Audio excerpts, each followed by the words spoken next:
Good evening.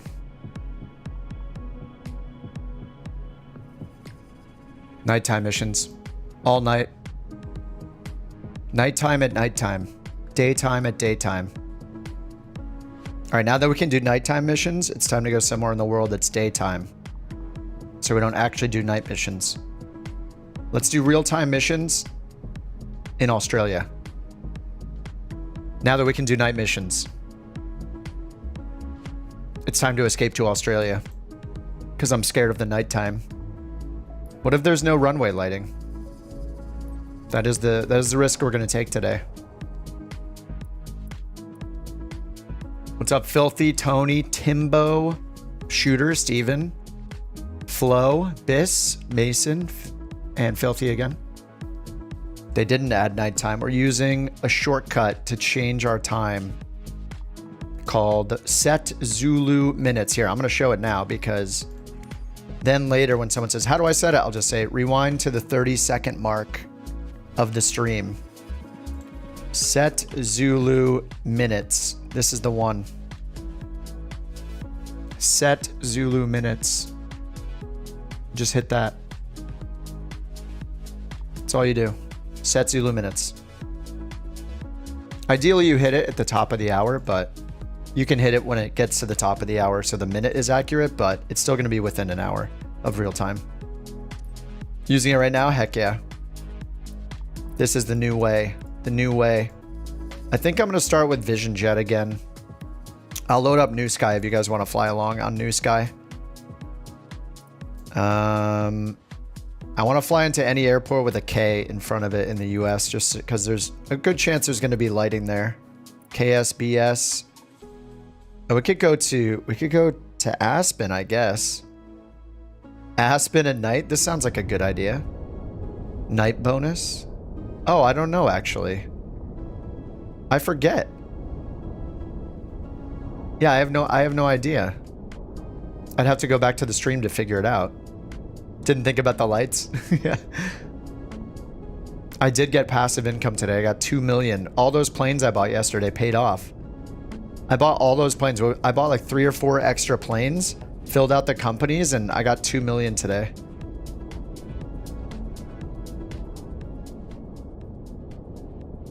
So I went from, yeah, 5 to 7 million-ish. 3.5 million passive. Holy crap. Kevo's the real tycoon.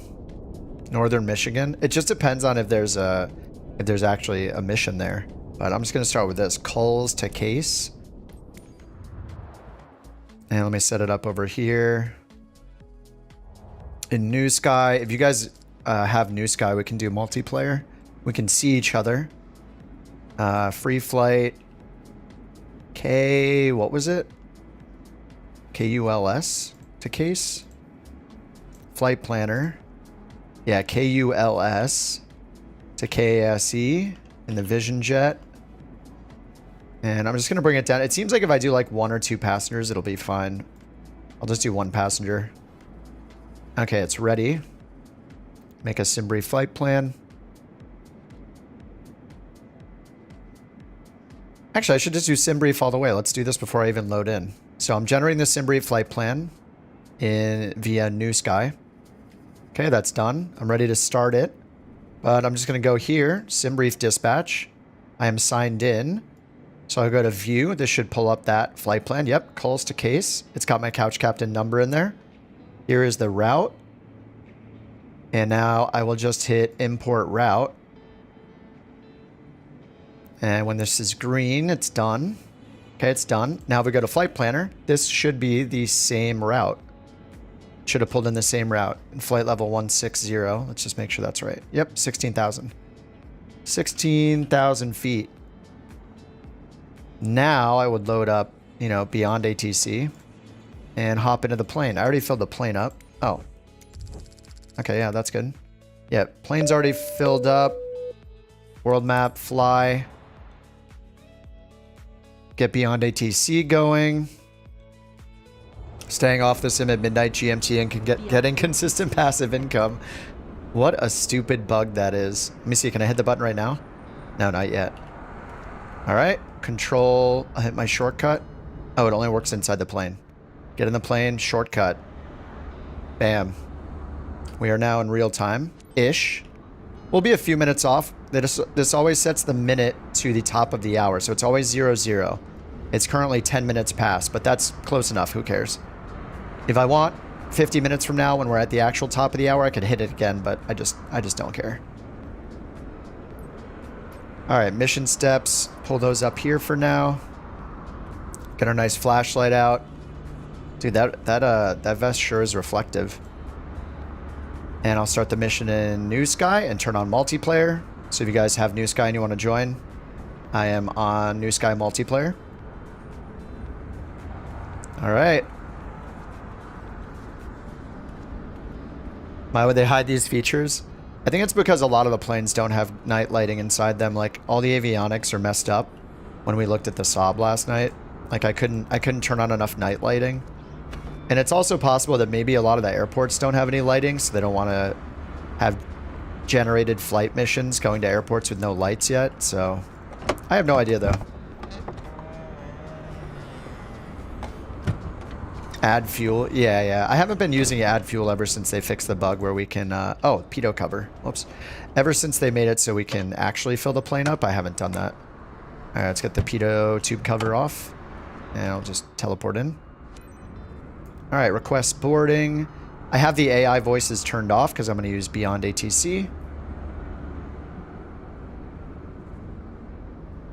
And let's see if we have any charts here.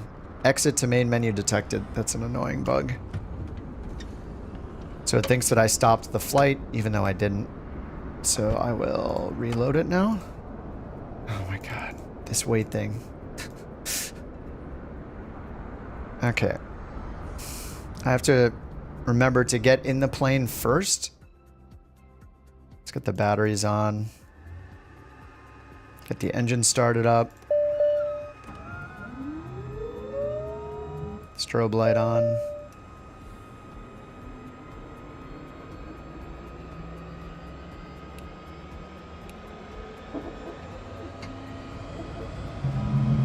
Initialize the fuel.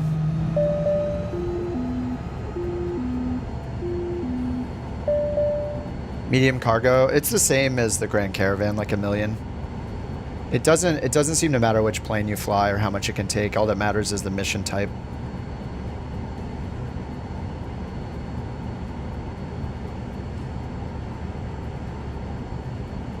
Alright, so I have to cancel that mission again, I guess. So I'm going to do it again. Free flight. Our gross weight is 5,300 pounds. Let me check this. Do I have this in pounds or kilograms? Units, pounds. I think I might have Debrief in kilograms. I'm going to check Debrief settings real fast to make sure it's all in pounds. Night missions don't exist. We're using the set Zulu Minutes keybind. So check the... Yeah, it's in the video description. Okay. Set time to real time. I'm just going to put it in there. Set Zulu Minutes keybind.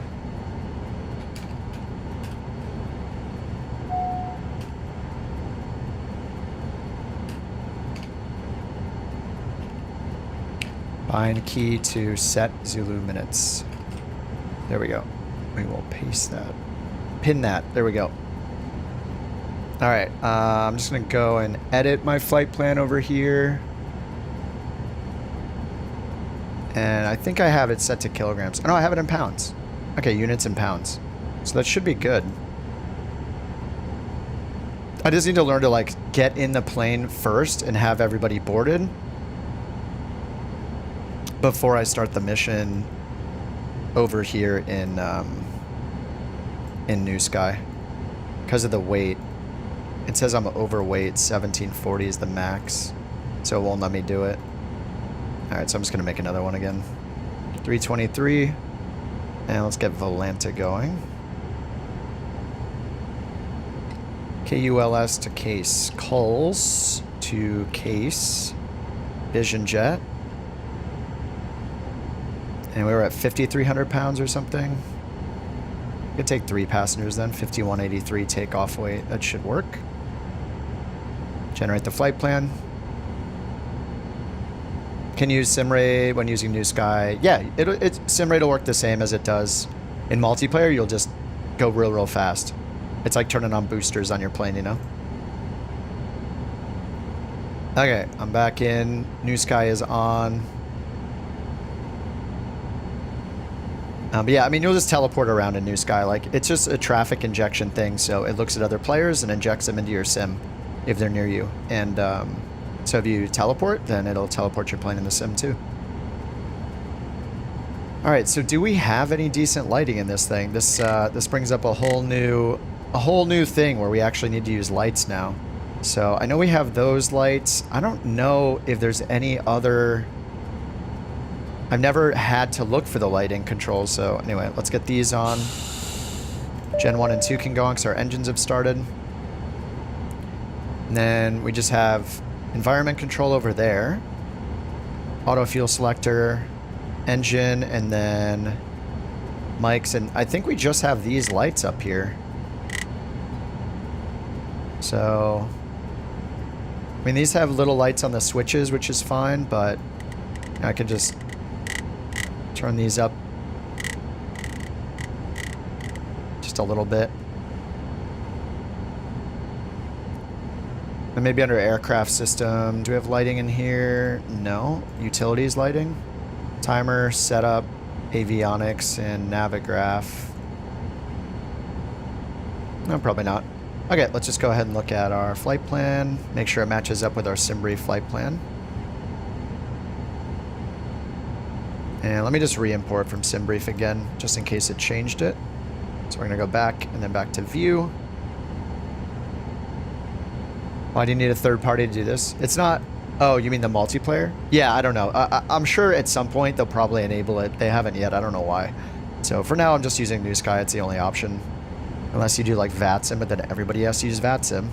The barrier to use that is much higher. So NEWSKY is nice. Anybody can download it on PC and use it. Okay, it's been imported, and we're going direct draw first, then a Victor Airway or Tango Airway, Victor Airway, and then runway 35 and 15. Those are set. Okay, let's go ahead and grab our charts. Looks like it automatically pulled charts for Aspen, but not here. So this is KULS. See if we have any charts here.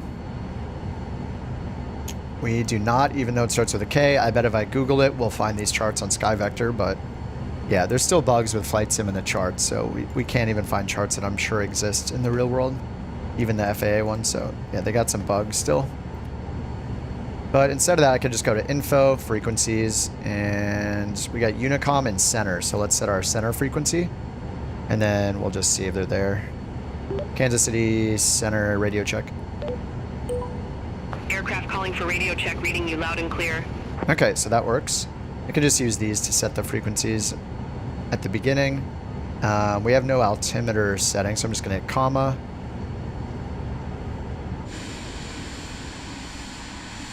Oh, that's cool. The dude's little tug has a bunch of lights on it. American it is so dark. Kansas City Center 1 tree 4.0. All right, I'm going to announce our taxi and the mission steps and then close it.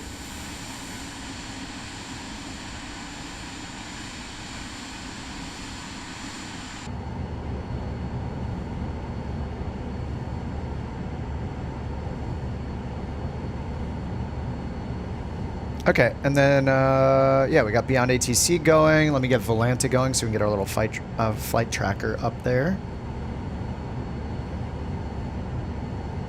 Okay, that's done.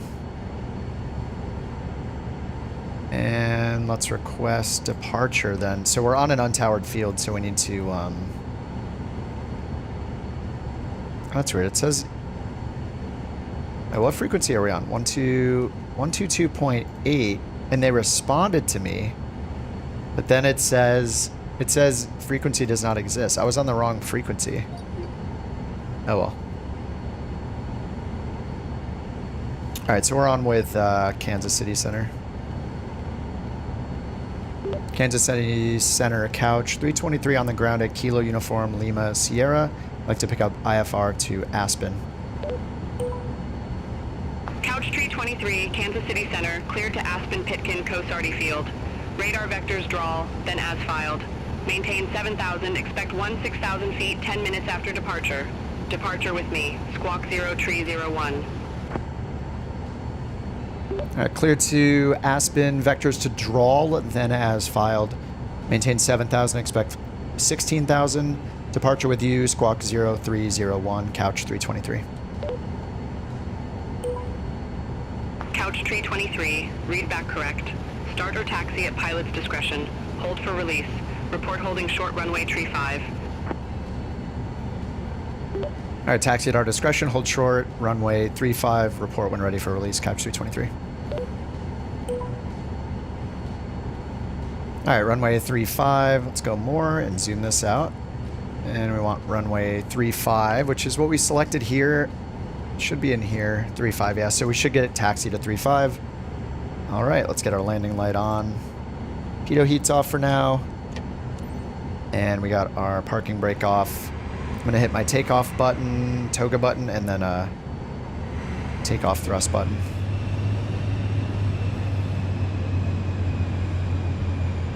Alright, it says direct drawl.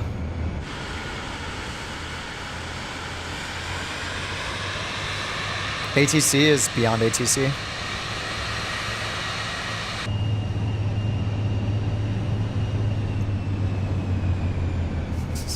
This landing light is not very helpful, actually, for taxiing. Holy, where are we? Delta 706, contact I Denver can't Center see 132.5. anything. Have a good evening. Contact Denver Center 132.5, Delta 706. We're off-roading right now. Help me, invisible taxiways. 46 heavy, flight level tree 70. Oh yeah, synthetic vision. Yeah, I forgot we could taxi with that. Delta 9er 46 Heavy, Kansas City Center, roger.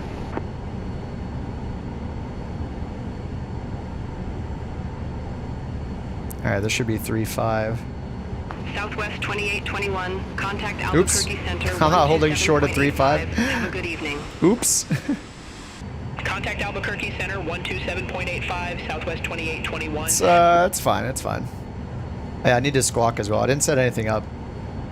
Yeah, let's go over here and squawk 03 Kansas City Center 01. And we need selected altitude to be set up to 7,000. And we're expecting 16,000. 1221, Kansas City Center, copy. And they said vectors draw, so we're just going to fly runway heading at first. Alright, 7,000. Takeoff flaps, takeoff trim. Kansas City Center, Couch 323, holding short, runway 35. Couch Tree 23, released for departure. Clearance void if not off by 135 Zulu. If not off by 135 Zulu, contact no later than 145 Zulu. Time now 113 Zulu. Frequency change approved. Alright, cleared for release, void at 135 Zulu, Couch 323. No, it's not real players, it's all AI.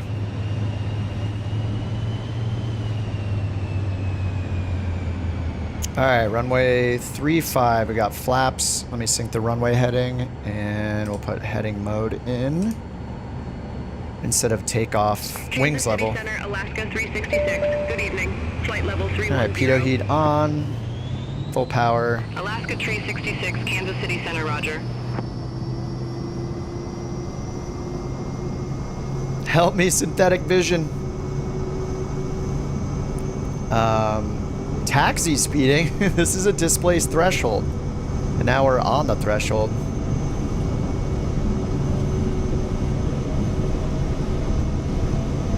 '85 rotates. Wait, it wanted me to hold short over there? Wait, we were on the runway. I saw it say 3-5. Did the runway just break there? That was super weird.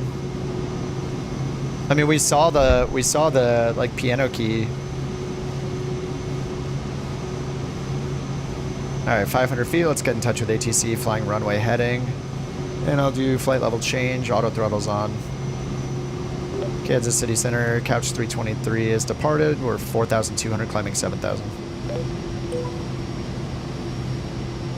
Couch tree 23, Kansas City Center, radar contact, climb maintain 16,000 feet, altimeter tree 018. Climb maintain 16,000, altimeter 3018, couch 323. Yeah, beyond ATC is $29, yeah. I'm using the premium voices. All right, up to 16,000 feet, flight level change, climb mode. All right, 16,000 set. How you doing, everybody? How you doing? I think we might actually have some lights back here. That's the emergency auto land. Let's not hit that. I think that might be... This might be... environment, yeah. Oh, there we go. These little ones right here. There we go. Get some lights on back here for you.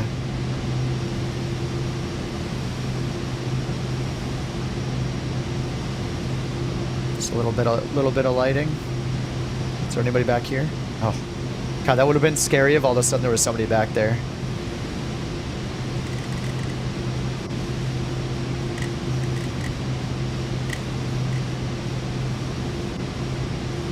All right, we're at 6,000, climbing 16,000, and I'm just going to turn myself on the course. Nav mode, turning left. Contact Denver Center 1 tree tree. Oh, no, we shouldn't do that. They said vectors. No, let's go back to 350. Oops. Kansas City, can we get vectors in the next waypoint? Couch 323. Aircraft calling, I didn't get that. Vectors to our next fix, please. Couch 323. Couch tree 23, request not understood. Boo. Oh, request heading next fix. Can we get our heading to our next fix? Couch 323. Couch tree 23, I didn't get that. Weird. Couch 323, request heading to next fix.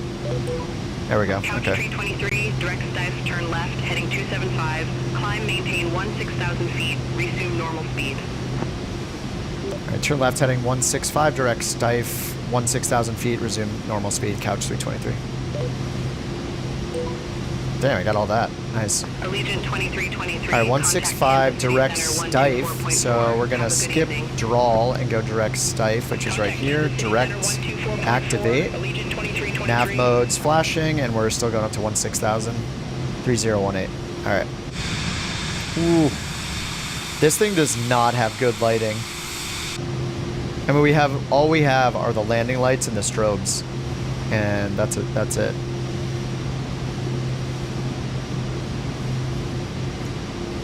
All right, now we just have fly to Aspen.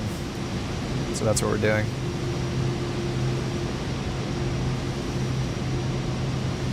After dark in Aspen.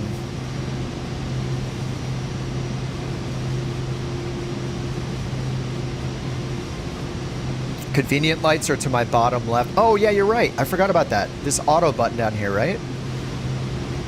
On. All right, what did that do? Oh yeah, nice. The cup holders. Oh yeah, I've never had to use this. Thank you. Sweet. Yeah, it was set to auto. Oh nice, we got lights under our feet there. So there's this little tiny switch. Oh, sorry about the eyes down here. On, off, auto. So we get cup holder lights, we get... I don't know why I'm seeing lights flashing. What the? Whoa. I don't know what that is.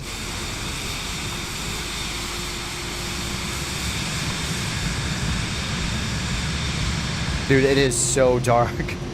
Holy crap. We see nothing. We see nothing, Lebowski. Instrument panel light. They give off a weird, a red hue. Do they? I think we might have some light options in here somewhere. No, maybe not.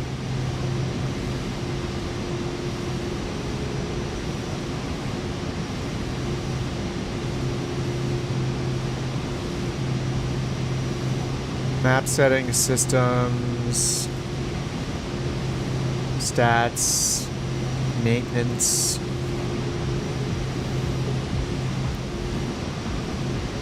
Screen cleaning, minimums. It's so weird. We're seeing like these flashing green lights. Maybe I should have flown somewhere that wasn't so insanely dark.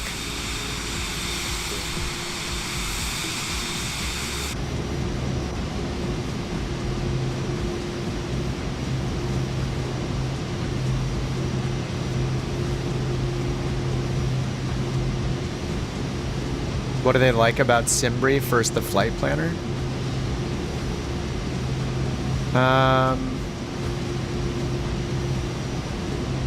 Well, at least right now, this flight planner doesn't give you fuel requirements, which is a nice thing about Debrief.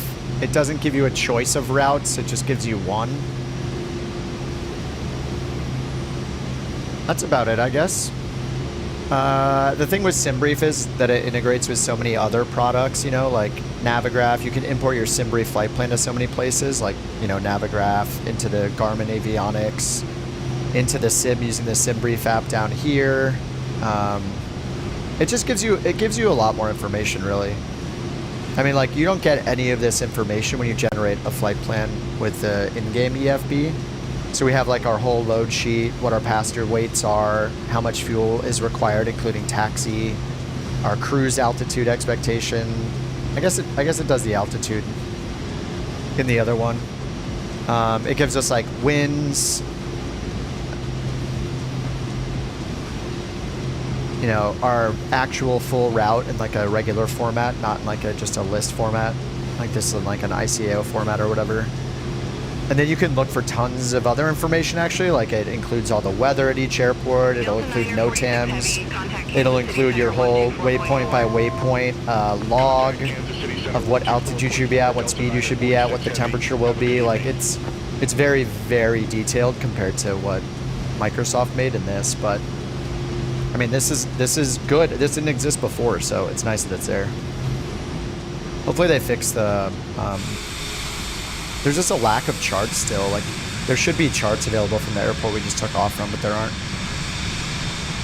New to the sim world, how do you learn all this stuff? I just Googled absolutely everything, YouTubed everything. Does Beyond ATC randomly contact you? I mean, it'll be for a reason. They'll contact you if you're at the wrong altitude, if you're off course, if there's traffic near you, if... actually, do they do... I don't think they do on-route traffic separation yet. They only control the traffic on the ground right now, and they'll give you speed restrictions and stuff for an arrival if you have one. But no, they'll only contact you if they need to, just like in the real world.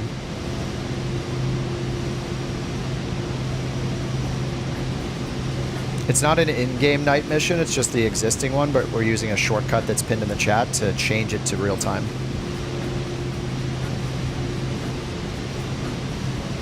Yes, you can see the Milky Way. They toned it down a bit.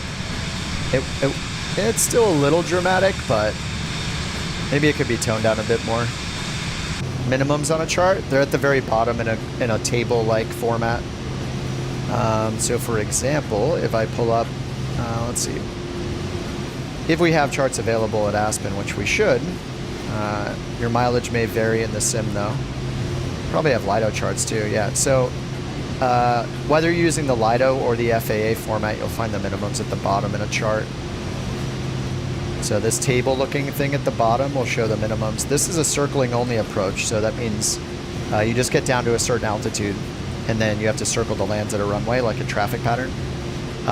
On the Lido charts, and all the charts really, you see two different numbers. The bigger, bolder number is going to be your baro minimums, so what your altimeter reads. And generally, you're going to use those for your minimums. If you're in an airliner or something more sophisticated, you can use the AGL number. This is above the ground minimum. So this would be 3,100 feet above the ground. But our MSL, mean sea level, which is what our altimeter shows, would be 10,960. So unless you're in an airliner, just go to minimums and put in the big number. So this would be 10,960 in this case. And then it'll set the minimums up here on your PFD. And when you're landing when you hit that, it'll call it out. It'll say minimums. If you're doing the FAA chart. Here's the same exact approach in the FAA chart. It's similar, just look for the grid at the bottom, the table. And this is the circling approach again, so there are the minimums 10,200 or 2362. These letters, A, B, C, D, that's like the class of plane you're flying. A small plane is A. If you're flying a bigger plane, like a CRJ or something, it'd be B. I think it'd be B is C, and I think C is like a 737 type, and D is everything bigger. So it's kind of like small planes, regional jets, 737s, and A320s style, and then everything bigger. I think that's how it goes. Southwest 269, Kansas City Center. Tim, what's up, dude? Yeah, those are where you find the minimums. Just look at the pin message, HG. We're just hitting a shortcut to change the time. It's called Set Zulu Minutes. We found out yesterday. Thanks to our boy Kevo in the chat, told us about it. So you can just hit the button. It'll set it. It sets the time to the top of the current hour with 00 minutes. So if you hit it at and this, we discovered this right here. The tablet is showing your Windows time. Well, when you sync it, it will be synced to your Windows time. So this is showing my local time, which is 5:26 in California. Couch 323, contact Denver Center 133.4. 33 for Couch 323, see it. All right, over to Denver Center. 1334 is in the radio. Yeah, Tim, it is the same developer, yeah. Now the caps works and the emergency auto land works if you hit the button, then turn autopilot off, then hit the button again. It works on the second try for some reason. I'm sure they'll fix it at some point. Denver Center, Couch 323, 16,000. Couch 323, say altitude. 16,000. Couch 323, Denver Center.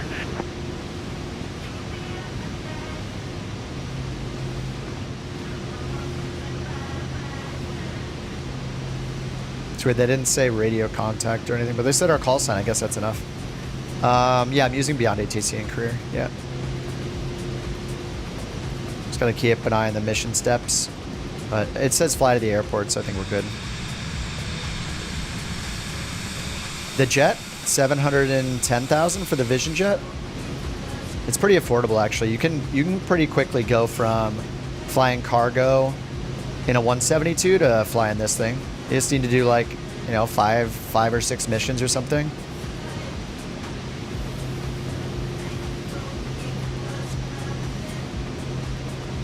So happy the RJ's on 24. Yeah, I don't have the update yet because I'm a marketplace person. So I have almost all my planes in the marketplace. So I won't get any of the updates until next year when the marketplace is out. Or I guess maybe they could manually push it in. Like I guess if it updates in the Flight Sim 2020 marketplace, then in theory it would update the streamed version in the 24 marketplace, I think. Maybe that'll happen. 172 for cargo? Yeah, I went through all that. I mean, I put a crap ton of time into the sim, so I went from you know, doing sightseeing to doing cargo on the 172 to doing the Vision jet, and then doing Grand Caravan cargo, and then doing all sorts of stuff in between. I mean, just do what you think is fun. Like eventually, you know, if you have a goal of getting a certain plane to do the thing you want, then go for it. But besides that, I mean, we're all going to end up with all the money we need. It's just about, like, I could be flying the PC-24 right now to earn $1 million, but I'd rather just fly the Vision jet because it's, I don't know, it's more fun. Yeah, I love the Vision jet. And yeah, part of it is probably, no, I don't know.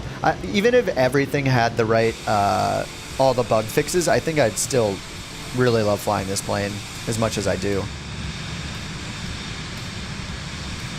VIP? Yes. Yeah, private charter.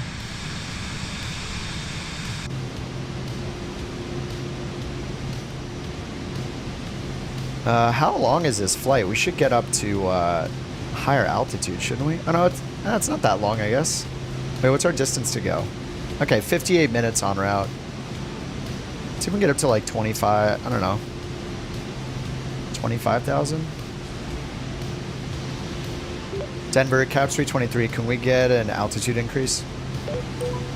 Couch 323, roger. Say new altitude. Flight level 260. Couch 323, confirm new altitude, flight level 260. Affirmative, Couch 323. Couch 323, roger. Climb, maintain flight level 260. Climb, maintain 260, Couch 323. Yeah, it's weird being this low in a jet, even if it's a baby jet. Just add 10,000 feet to our altitude.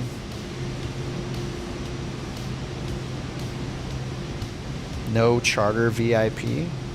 Yeah, they're all just called private. I think the only VIP charter we saw was like the BBJ mission, right? The Max 8 BBJ. But yeah, they're just all listed. All the VIP things, the titles are charter private.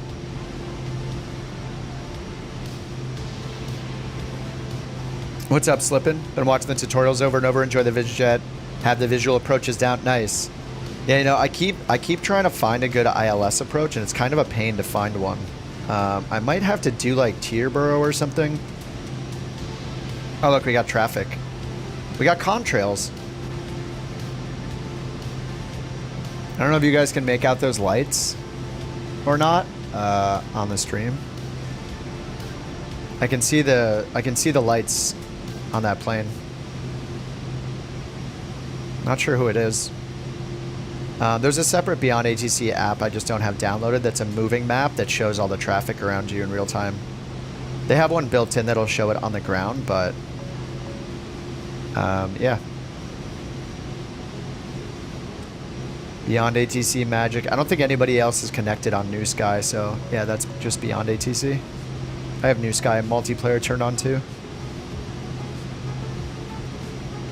Yeah, contrails look good. It seems like, I don't know if players make contrails or not, but injected traffic does. I don't think the Microsoft Flight Sim traffic makes contrails.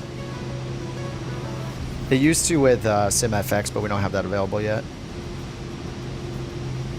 Soon, VATSIM, I'm not sure. Traffic injector, I have two going right now. I have Beyond ATC, which is doing AI traffic injection for that plane right there. And then I have the NEWSKY traffic injector turned on in case anyone's flying along on NEWSKY. It would be really cool if Beyond ATC added its own multiplayer traffic injector into it. Basically what NEWSKY has, just put that in and say show other Beyond ATC traffic like humans. You could just turn it on. It would be so cool if you could synchronize and then everybody with Beyond ATC sees all the same AI traffic being generated as well. How does it work? You just need to make your flight plan like you normally would with Beyond ATC and Debrief, and then really you just need to make sure the flight plans are synced up. So I just this is the same route from Debrief. If you use the Debrief EFB app, once you pull in your route, generate it, and you can hit this import route button, and that'll not only add it to your avionics in most planes, but it'll change this EFB route as well. And you can just hit file with ATC, which I don't even know if I did that. But usually if you get stuck, you can just hit file with ATC and then it'll like fix this plan down here. And I just have ATC in the game turned off. I went to my sound settings and turned all the AI character voices off. So in that case, if I tune into ATIS or something, we don't hear two of them, or we don't hear both ATCs talking. I don't really care about the reputation. For me, like, you know, like if I get the money, that's great. If I don't get a good rep, I don't care. As long as it counts the mission as completed, I'm happy. Climb, maintain flight level 350, Frontier Flight 2148. Oh, there's another one over there. Another nice chemtrail. Doesn't it have northern lights? Yes. Yeah, you have to go to the right time in the right part of the world, but yes, it does. We tested it not since the release of the full sim, but I tested it back in the alpha in October when they had the 3-day preview. That was really cool. Only bug with the RJ is TCAS, constantly think something in front of you. Oh, that's weird. It's me, Tim. Following you. What else did SimFX show? It had like all sorts of. So there are two parts of SimFX. One is the base. One is the base product, which has stuff that applies to every plane, like contrails, air pollution, stuff like that. And then they had the immersion packs for certain airliners, like the A320 family, the 737 family, the 777.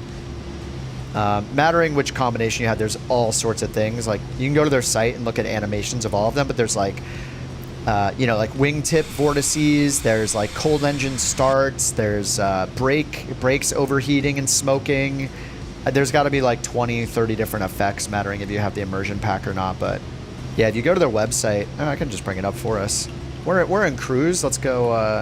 Well, we're climbing, but I'll just bring it up. Yeah, I'm a big fan of Parallel 42, man. Those guys are awesome.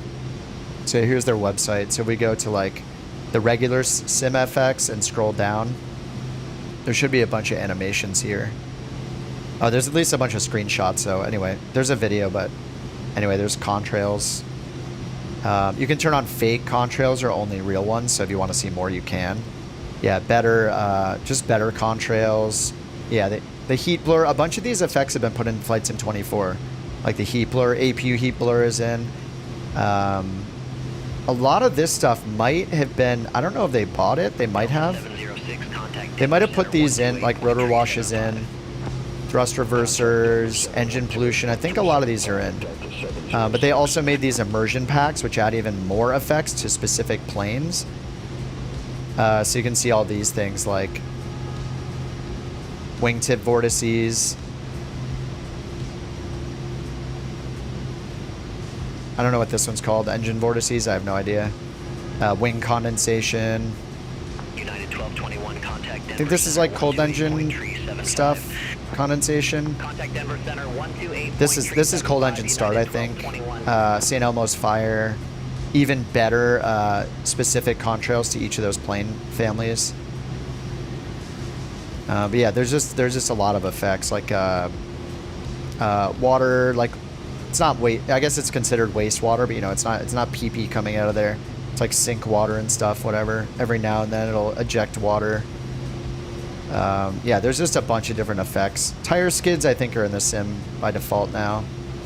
Oh yeah, the clouds. As you're going through clouds, it has like better clouds, like hitting the windshield and stuff.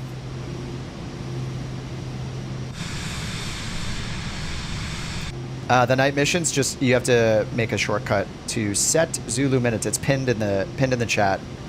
If you hit it, it will synchronize your day, your year, day, month, and hour. It will sync everything except the minute, unless you happen to get lucky and it's exactly at the top of the hour when you hit the button. So like right now it's 5:49 in the real world. If I use the sync button right now, so it's 1749 in the real world right now for me. So I synced this at 38 minutes ago or whatever. But it's only about 11 minutes until the top of the hour. So if I sync it again right at the top of the hour, then it'll be 1800. But if I sync it at 1759, it'll sync it to 1700. So it always resets the minutes to 0, but the rest of it's accurate based on the real world clock when you hit it. So ideally, you hit it at the top of the hour, and then it would be pretty much perfectly in sync. But because Flight Sim has the weather and the time in Flight Sim 24, weather and the time are synchronized. If you pull the time back, the weather changes to what it was at that time. We're essentially getting live traffic and weather by moving the clock forward. SimFX doesn't work with 24 yet, but they said they're going to update it so it's native to Flight Sim 24. But yeah, it's just not available yet. All right, I'm going to go to 2x speed now, which works fine with Beyond ATC. We got to fly over some bigger cities and stuff, so there's more to look at. This might be a terrifying approach into Aspen. Hopefully the runway lights are on and everything. If there even are there runway? Is there runway lighting? I have no idea. I mean, there probably is. Airport diagram. Probably have to look at the approach. The Roaring Fork visual, runway 15. Procedure not authorized at night. Oops. Wait, can we do the RNAV at night? This is a circling approach. Procedure not authorized at night. Loc DME. Procedure not authorized at night. Circling not authorized for Cat East Southwest. Yeah, we're not allowed to land here at night, so this will be fun. At least we got these circling approaches. We can get down to 11.7. That's what, 2,000 feet? AGL? What's the airport? Elevation 7,800. So yeah, it'll bring us down to like 2,000 feet above that, 9,800 for a circling approach. This will be fun. Where's the mini diagram? I don't see. There's displaced threshold, right? There's approach lighting system right here on 1.5. So we could check the METAR and see. Hopefully 1.5 is, nope. Runway 33 is recommended. We'll see what it looks like. At least your landing lights don't cast light in front of you. Yeah, that's true. Yeah, we won't even see it coming because the lights seem to do nothing when we're looking away from the plane. Like we see the lights on the plane, but there's like no light shining in front of it. There was no light at all on the ground in front of us.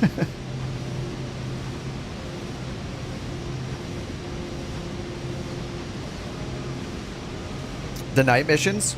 There's a button that our good buddy Kevo in the chat told us yesterday. Go into your settings, and if you type Zulu, there are these commands. We experimented them with them last night.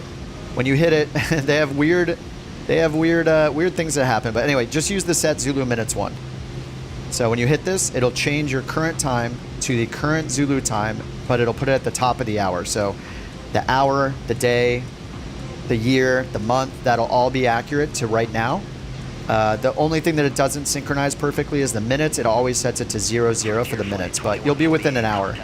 If you happen to hit it at the top of the hour, which will be in 8 minutes or 7 minutes now, then it'll be synchronized. But you can see mine's saying it's 17:42 when it's really 17:53 right now. Every time you hit the button, it'll do the correct everything except the minutes. The minutes are always 00 when you hit the shortcut. So because of that, if you hit it at the real top of the hour in the real world, then you'll like kind of sync it to real time. But you know, it's 53. We're 11 minutes behind real time, so it's good enough. But I'll probably hit it again just to show that you can sync it to absolute real time. And in Flight Sim 24, whenever you sync the time or change the time, it changes the weather to the weather that it was at that time, which in our case is now. And you can also see it reflected on the METARs. So if I go here and we go to the weather, we can see here it says the 18th of the month. So right here, this Zulu line is when the weather report, when the METAR was posted. 18th of the month, and remember this is Zulu time. So right now it's the 18th of December in Zulu time. And then it says 1:17 Zulu. That was 30 something minutes ago. It's 1:53 Zulu, so this says 1:17. So this is our latest METAR. We should see this update, maybe around at 17 after again. Maybe near the top of the hour. Yeah, you have to do it for every mission because the missions always load you in at daytime hours. But if you hit that shortcut called Set Zulu Minutes, it will do what I just said. It'll bring you to the top of the hour at the closest hour of real time. Is it true you don't get passive if you're on and playing at midnight? That's what everybody's saying. I mean, I haven't like extensively tested it myself, but I think the days that I was getting it, yeah, it's because I turned it on after midnight probably. I did that today and I got passive income. But you might as well give it a try. Did the first spraying mission? Yeah, that stuff is really hard, dude. It takes forever. You think the 802 is underpowered in the sim? Yeah, I haven't watched any real world ones, but man, it's yeah, it's tough and it's a lot of work. All right, we're in double speed here, so let's go ahead and check our top of descent.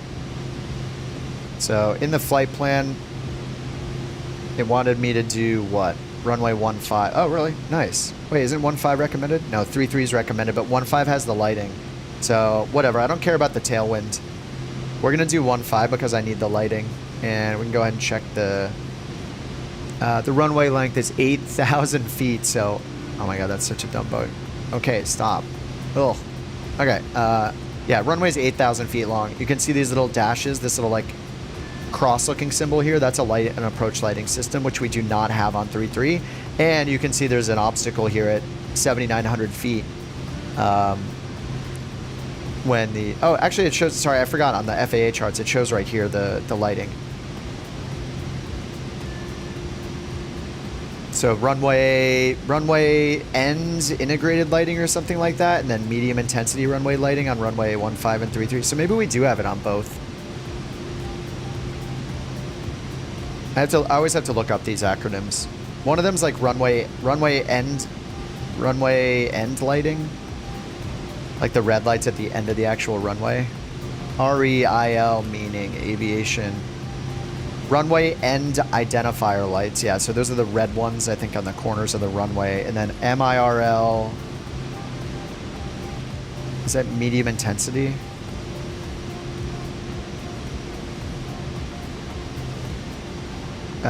Medium intensity runway lights, essential lighting systems, yes. Okay, so we got medium intensity runway lights, so I think that's down, I think those are the ones that are just down the runway center line, pretty sure. Anyway, we'll have lighting either way, but let's go ahead to the one on 15 because there's no obstacle after the end of the runway. So we're just going to go home, go to procedures, and choose whatever we get for runway 15. We have a localizer or the RNAV. So I'm going to do localizer 15 because this is specific to the runway. Localizers are going to give us really good guidance to line up with the runway. So we'll be perfectly on course. We just have to manage our descent for ourselves. This one, Loc Echo, this is going to be circling approaches. If there's ever a letter towards the beginning of the alphabet for approaches, at least in the US, they're going to be circling approaches, like an A, B, C, D, E, F. These are all going to be circle to land approaches, whereas if they did not have that letter, then they would be just a regular approach, not a circling approach. If it says Yankee, if it is a straight-in approach, like ILS or an RNAV approach or whatever, and there are multiple variations of it, it starts from the end of the alphabet and goes forward. So it goes Z, Y, X, etc. So in this case, because it's a low letter, a beginning of the alphabet letter, I know these are going to be circling approaches. But I want the one Loc 15, which is not a circling approach. It's specific to runway 15. So we'll take that one. And then we can just go up and bring the diagram up from here. Or bring the chart up. Loc DME. Oh, wait. It says Loc DME Echo here. So then this would be a circling approach. Yeah, we have a difference in what's available, right? Here we have Loc Echo and Loc 15. Here we only have Loc Echo. There's no Loc 15. Does Lido have it? Now they both have the same. This one says Loc DME Echo 15. Couch Tree 23, contact Denver Center 28375, see you. 128-375, Couch Tree 23, see ya. Alright, off to Denver Center again, 128-375. Denver Center Couch 323, flight level 260. Couch Tree 23, Denver Center, copy. What do you mean I'm not on fun? We're not on any runway. But our flight plan has 15 in it. Runway 15. This is what Simbrief recommended, runway 15. Oh, I have it on all, that's why. This is just a filter. So if I want to filter, but I'm on the all button, so it shows all of them. It looks like the Navigraph data I have here has an approach that's specific for runway 15, and the charts only give the Loc that is a circling approach, the Loc Echo. So here we have charts that aren't available. So this one is specific to runway 15. So I'm not sure. I'll probably just do this one. Maybe it uses, we'll just look at the waypoints it uses. Jargu, Kaiser, Fismo, Doip. And none of those are the initial approach fixes here. Ajax. Okay, here's one Ajax, yeah. Okay, we'll just do Ajax then. Actually, where are the other ones at? I don't know if it shows them because this isn't the same approach. Ajax is just lining us up though. Let's just preview it on the map. Yeah. Ajax, Jargu. So these are slightly different waypoints. But this one sounds like it's going to line us up right with the runway, so I'll just use it. And then the minimums, 10,960 is what I put in earlier. So the minimums might be lower for this, but I'll just put that in. Loc 1.5, it's got the primary frequency for the localizer. So a localizer, if you guys haven't flown an ILS before, an ILS, you also look up the localizer frequency to fly an ILS, but the difference is that when it says loc for the approach, there is no glide slope. That's what gives you vertical guidance. So this is half of an ILS. It's only going to line us up with the runway. We're not going to get ILS vertical guidance through a glide slope. So it's going to line us up, which is great. Yeah, the minimums are high because it's a circling minimums, meaning it'll only get us so low, and then we have to circle to land or like fly a traffic pattern to land at the runway. So these are like the lowest minimums you can get for an instrument approach. Or sorry, the highest, the worst you can get. It's going to drop me down really fast. Yeah, what is the... yeah, the angle of descent it shows... Is that 3.5? No, this must be the runway. I'm still new to these charts. Is it more than 3 degrees for the angle of descent? I don't know where to find that on these. On the FAA chart, it's really easy. FAA chart, it just puts it right down here. VSGI angle is 3.5. Oh yeah, 6.59 degrees. So normally you have a 3-degree angle of descent. That's what you would use from cruise in general for a cruise descent. And then for the approach, it's usually 3 degrees as well. It's 6.59, so yeah, that's going to be fun. Heading 295 vectors for Aspen Pitkin Coast Artie Field Airport. Say again, Couch Tree 23. Couch Tree 23, turn right, heading 295 vectors for Aspen Pitkin Coast Artie Field Airport. Turn right, heading 295, Couch Tree 23. Okay, heading mode 295 is dialed in. All right, so he said he's going to vector us. So the other thing to note here is, so this says 6.59 degrees is what we're going to have to descend at. There's no vertical guidance, so we're responsible for this descent, this really fast descent down to the runway, towards the runway at least. We can only get to 2,000 feet above it, but if we look over here, it says VGSI and descent angles are not coincident. So it's saying there's going to be some sort of visual glide slope indicator, so like PAPIs or VASIs, where it's like the red and white lights. It's saying that those lights are at a 3.5 degree angle. So when we're doing our descent and we're looking at those lights, that's not telling us 6.5 degree angle. It's telling us like kind of a more typical 3.5 degree angle. So once we dive down, we'll end up catching up to those lights, catching up to the PAPI or VASI angle, and then I'll probably just slow our descent and just follow that glide slope once we get closer. But if there's time, we'll see how it goes. How much time? Oh, they're vectoring us right now, 28 minutes, so I'm in double speed, maybe like, I don't know, maybe like a little less than 20 minutes by the time we're actually touching down, something like that.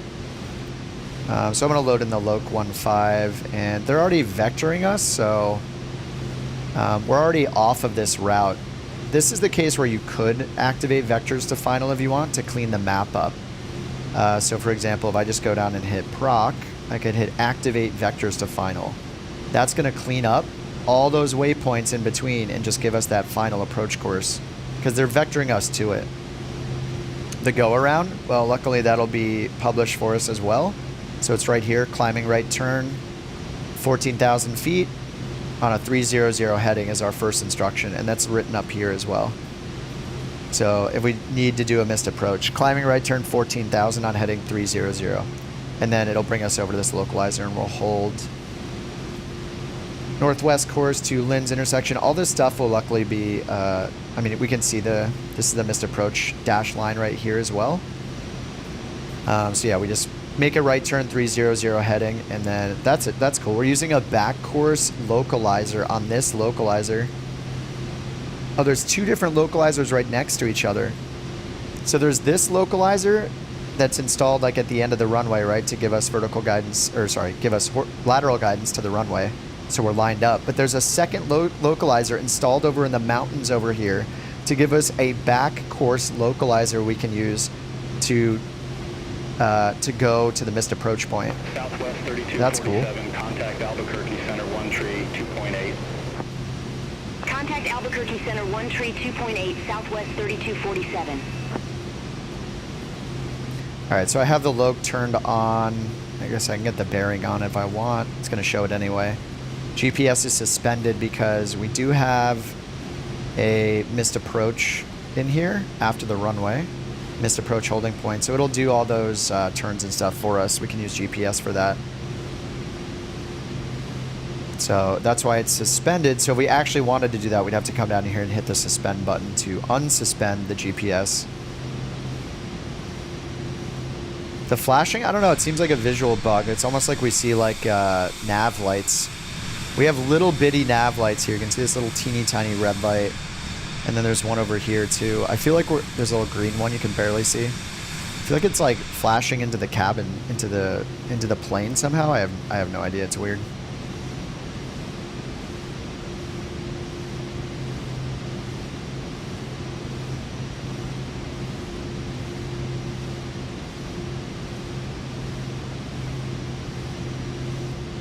Alright, so we're just going on this vector, and then they're going to vector us around, which will be interesting. We also have all these altitudes in. We can go down to 9640. Does that match over here? No, this one's more accurate. Like, I should just look this up. It's missing from the EFB. But if I go to Sky Vector, we can probably find it. Case on Sky Vector. So is there a loc 1.5? There's not, actually. So this is real world Sky Vector charts. These are the FAA charts. It just links to them, but yeah, there is no loc 1.5. So let's just load in the one we should then. We'll just load in the Echo, loc Echo, Ajax, and then I'll load and activate it. Then I'll activate vectors to final again to clean up the map. All right, there we go. So now we'll get this. The FAF is at 11.7, which matches this right here at Dopey or Doipy.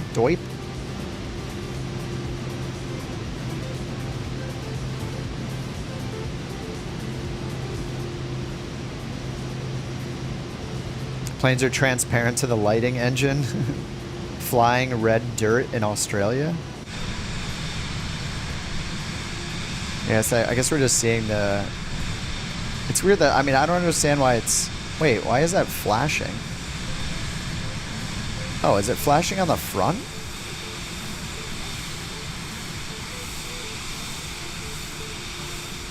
What the... They're flashing like all these random locations. Wait, how are we having a flashing green light back? There's not even a flashing green light. What? What, aren't the nav lights static? The strobes flash. I don't understand yet. We're just getting some weird... Maybe this is, you know, also why they don't want us to fly at night in career mode. We see lights through the plane. Kind of weird.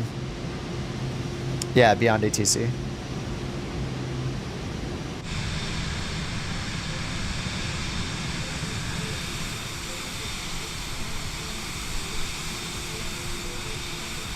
The night lighting looks good. It's just so dark here.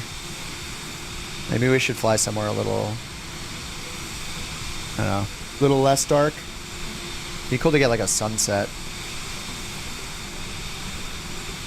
Moon's just coming up in New York. Yeah. Was there a full moon yesterday?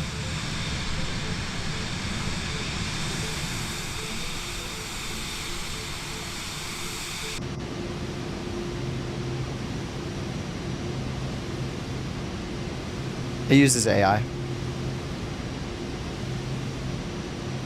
Alright, so they're just vectoring us. I'm going to go to 4X for a little bit. We're at 26,000 feet, and the last thing they did is give us a heading to follow, so we're just going this way.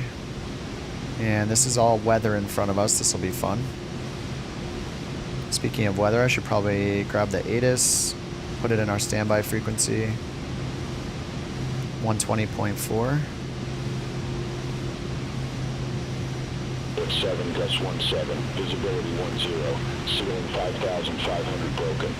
7 Denver Center 11015. Dew point -07, altimeter tree 037, landing runway 15, departing runway tree. 5G notice in effect. Advise on initial contact, you have information kilo. I got some of Kilo. Pitkin Coast Arty Field Airport information kilo. Couch tree 20, 01140. Denver Center 119.85. 119.85, Couch Tree 23, see it?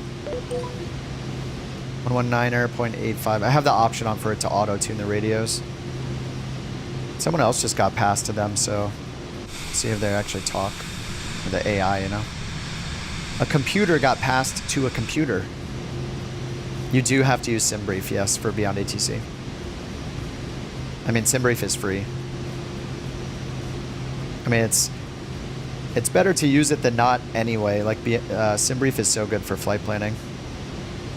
Denver Center Couch 323, flight level 260. Couch tree 23, Denver Center, roger. All right, let's turn off our weather over here and instead turn on our relative terrain. Because it is mountainous. I also have relative terrain on over here, but maybe I'll turn weather on over here then.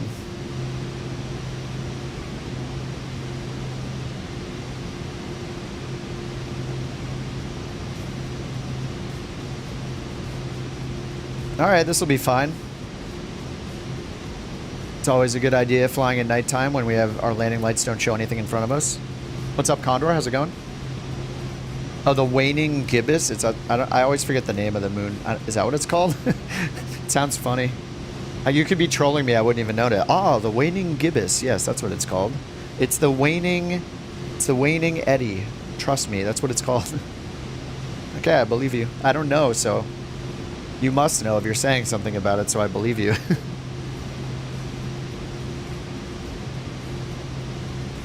What's up, Ants? What's up, Keith? Hardcore Simmer? This is what I stream. I'm still having fun. I mean, like, in 2020, like, I would take a week off here and there and just not because I wasn't super excited about flying for a bit.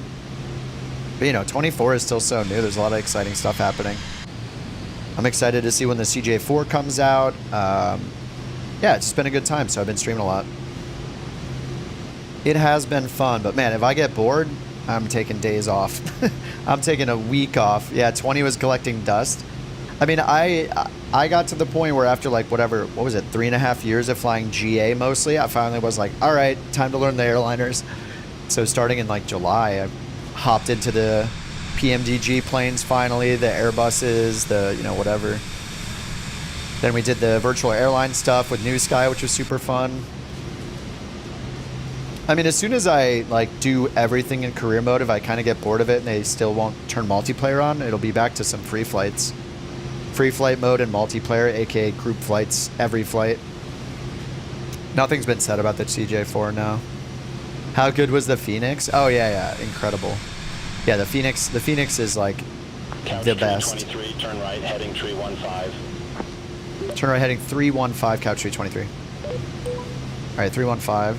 Let's go to real time since they're vectoring us more. DCS? No, I don't care about combat games. Like, I'll play like a first-person shooter and stuff, but I just... Space combat and aerial combat, I have zero fun doing it. I've tried it. I just don't care about it. It's not fun for me. I just get bored doing it. I don't know. Yeah, it's just not for me.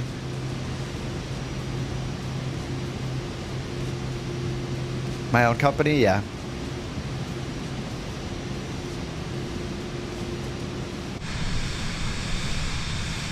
Saving up for the 737.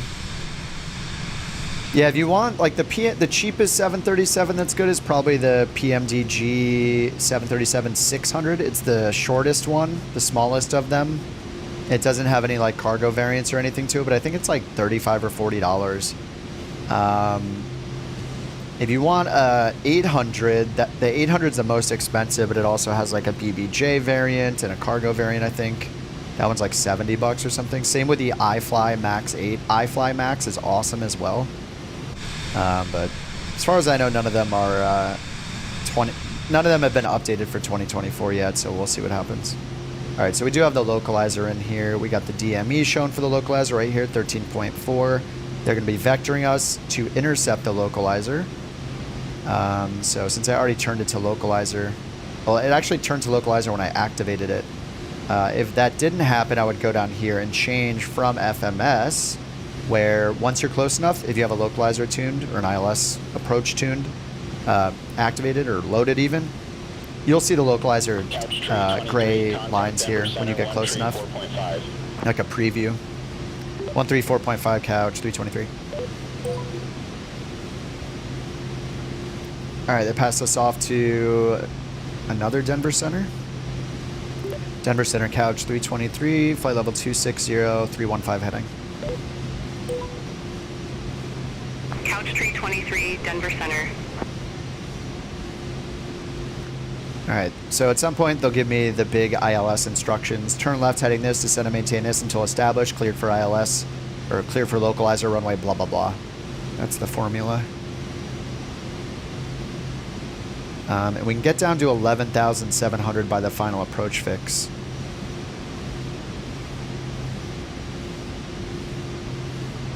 So I'm just gonna start pulling my altitude down a bit more. They might give us something else first, like the MSA, minimum safe altitude. So from the way we're traveling, if we look at this circle here, it says this is in a 25-mile radius from the DBL VOR. So wherever the DBL VOR is, right here, red table. So from this spot, any 25-mile radius around this, the minimum safe altitude, mattering which way we're coming from. So our minimum safe is 15.7. If we're to the northwest between these headings here, then it's 13,000. So they might give us a descent to like 15,700 or something first, but we'll see. But I'm just going to pull my selected altitude down to like 15,000 just so it's kind of somewhat ready. Takes forever to pull that. Couch 323, turn left, heading 305. Expect further clearance in about 15 miles. Turn left heading 305, couch 323. All right, so we turn left 305, no descent yet. They said further clearance in 15 miles, so we are just chilling as we get closer this way. So if we look at our range knob, if I pull this out enough, every time you change the range knob, see this circle here has a little mileage number. So here is 15 miles. So roughly when we get to this point right around here, that's when they expected more instructions. So we'll be out here and then they'll turn us around. Ever get my PPL? No. I'm not yeah, I still have yet to get the desire to hop in a real plane myself. But yeah, my girlfriend has hers. Feels like you're overqualified.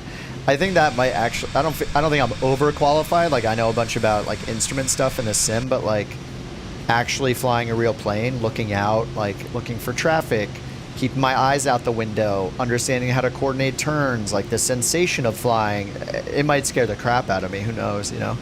I have no idea what to expect if I ever flew a real plane, and I would never assume that I'd be anything good at it because of my sim stuff. I do know that like IFR stuff transfers over well, right? Because we're talking about procedures and reading charts. That stuff carries over because it's the same charts. But I mean, anything physically handling the actual plane, it might scare the crap out of me, you know? So, instrument, she started a while back. I don't know exactly when the last lesson she took was, or the last flight she went on was, but it's been a bit. But she was working on it, yeah.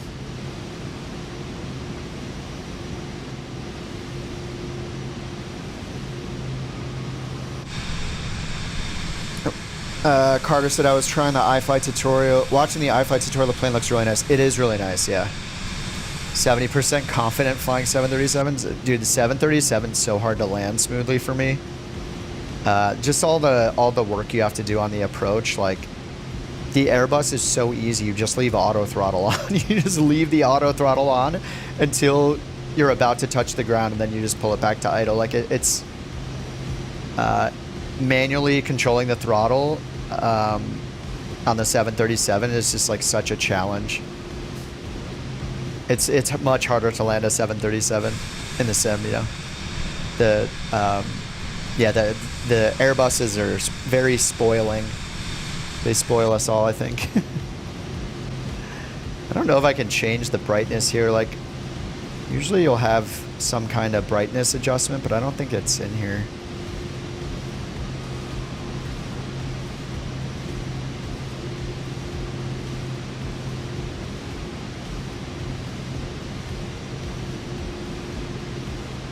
This isn't. 23, contact Denver Center 128.65. Oh, instrument panel?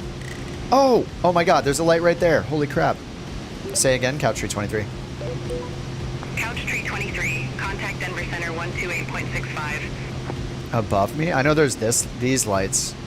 128.65, Couch Tree 23. Denver Center, Couch 323, flight level 260, 305 heading. Couch 323, Denver Center, copy. We're so high still. Couch 323, turn left, heading 275. Turn left heading 275, Couch 323. Are they going to descend us though?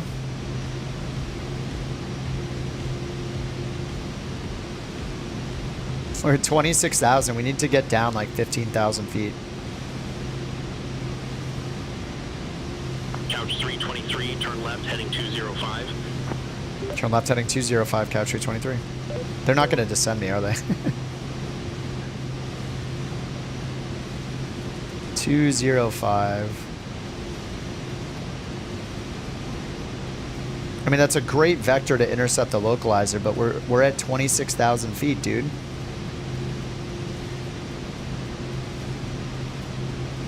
Call ready for descent. Can we start our descent? Couch 323. Couch 323, turn left, heading 140. Descent maintain 14,000 feet, altimeter 3040. Aspen Pitkin Coast, Sardi Field landing, runway 15. Turn left heading, I forget. Descent maintain 15,000, altimeter 3040, Couch 323. We're never going to make it down. Left heading 140 and descend. Maintain 14,000 feet. Left heading 140, 14,000 feet, Couch 323. Couch 323, contact Aspen approach 123.8. 23.8, Couch 323.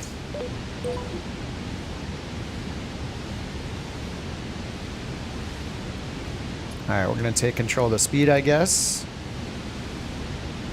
We're doing the 7,000 feet per minute descent. And yeah, we're... so I guess if you don't tell it you're ready to descend, it will never recognize that you're too high, I guess. I mean, it's over here. I'm going to just keep turning around.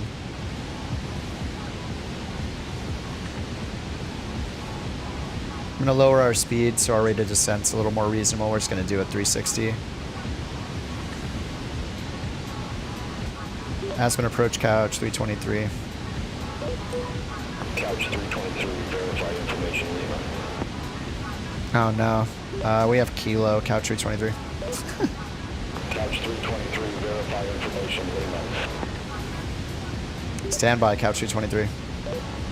Couch 323, verify information, Lima. We don't have it. Leave me alone.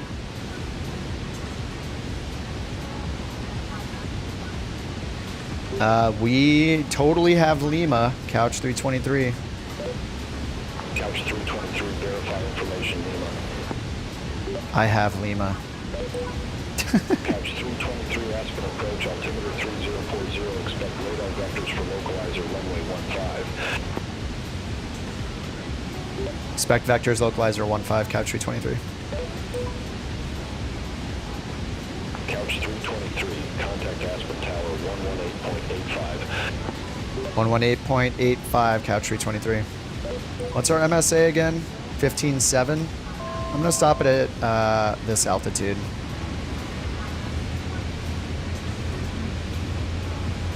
We're right near the mountains. Alright, we're just going to go all the way around. outbound and then back inbound. We'll re-intercept it.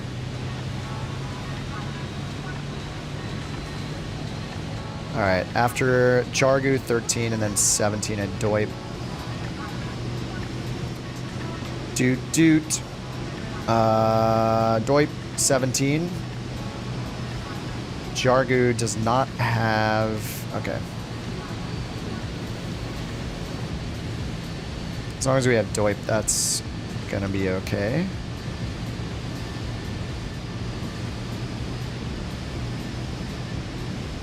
I'm gonna go activate vectors to final again. I'm just gonna go...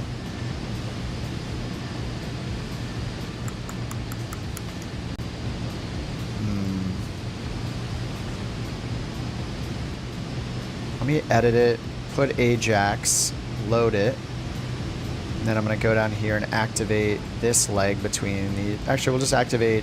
Let me do direct Jargu. So now we have an altitude. Okay, now we can do VNav. Let's get nav mode on. Bring this down, get VNav on. Top of descent right now. Go down 11.7.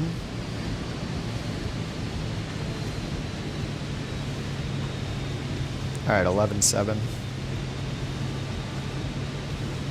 And we'll get ready on the nav here. So I'm just gonna turn myself around left. And then we're gonna intercept it. Loc on standby, okay. Aspen Tower, Couch 323, localizer runway 15. Couch tree 23, Aspen Tower, wind tree 40 at 7, runway 15 cleared to land. 15 clear to land, Couch 323.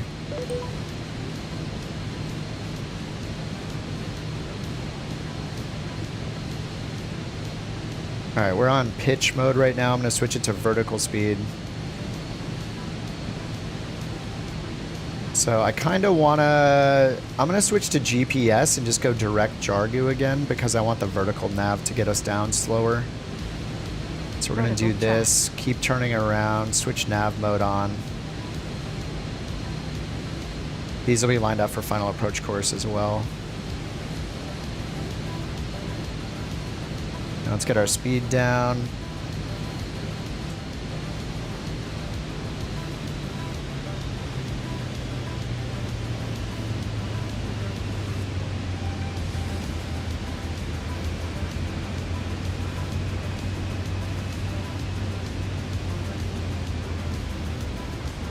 Oh, we're icing up. Nice.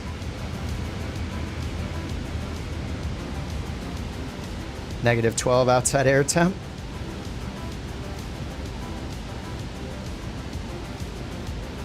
All right, FMS is intercepting it now. And we have our top of descent, 33 seconds to 11.7.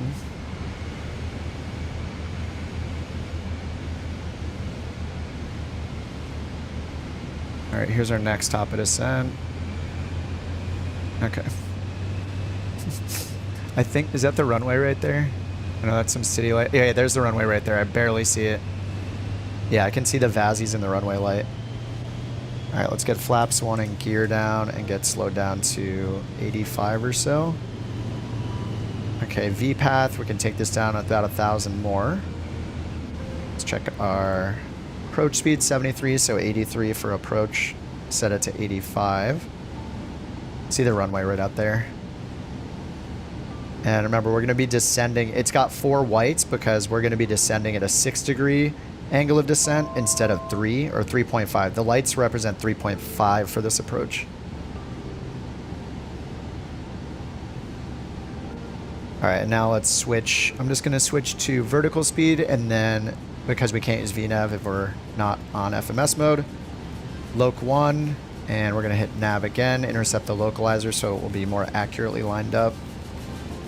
We got the altimeter in, 3040, minimums are 10,960. So I'm going to bring our autopilot down to 10,9. I think legally you can go like, is it 50 feet below minimums with an autopilot or something? I was reading up about it. Anyway, this will be fun. I mean, we can see it, it's clear. Even though it's like dark, it was dark on the flight, like there's a whole runway approach system. You can see the little rabbit or whatever you want to call it. I don't know if this one's called that. The huge one is.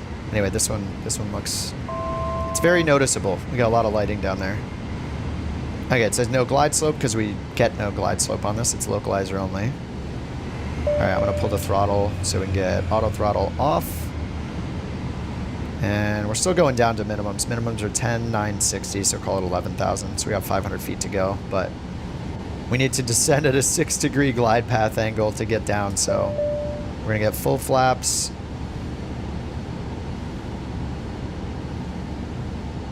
And 6 degrees at, 100 knots. I think we need to go 1,000 feet per minute for that.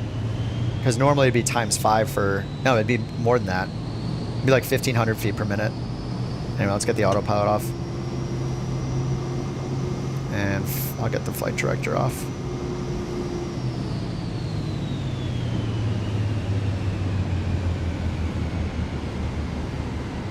Alright, so I think we need to go about 1,500 feet per minute for 6 degrees.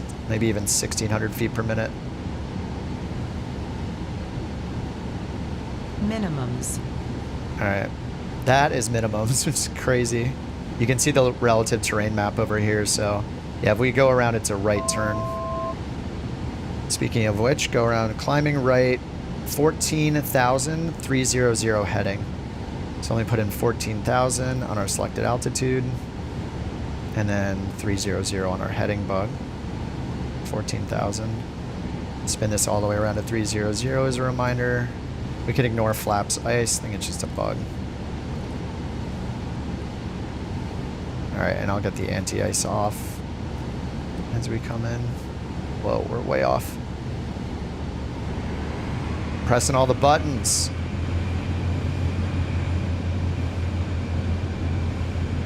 Alright, I'm just gonna look at the flight path vector, the little green thing right here. Aim that at the threshold for now. We got 6 knots from the right, 7 knot tailwind.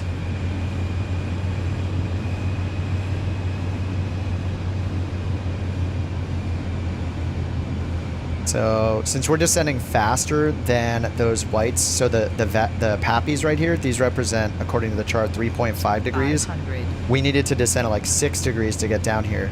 So as soon as we hit 2 reds, I'm just gonna follow those. We're gonna make our approach more shallow. We're basically catching up to a different laser beam, like the approach, like a 3.5 degree line from the runway going up into the air versus a 7 degree line. We're catching up to the 3 degree line. We left the top line, we're going to the bottom line. So now we got 1 red.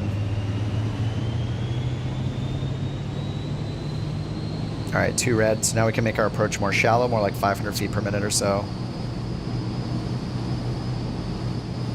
100 knots, so half of that.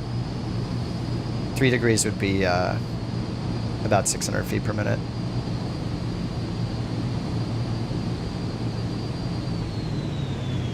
That was the protection system popping in and holding my altitude, or holding my power in, because I was getting too slow.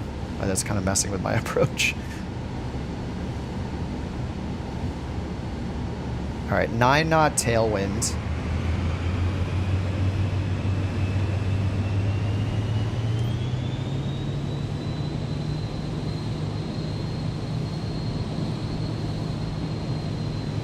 Hello, cars.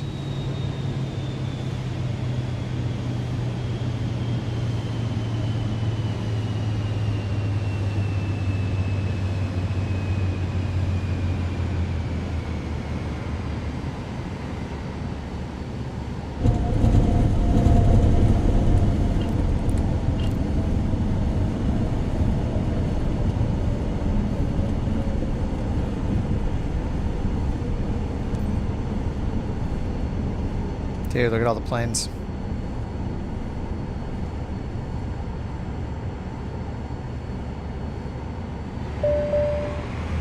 No, I do have the landing lights on. They just somehow don't project any light forward. Look, they just go straight down for some reason. Stealth op, yep.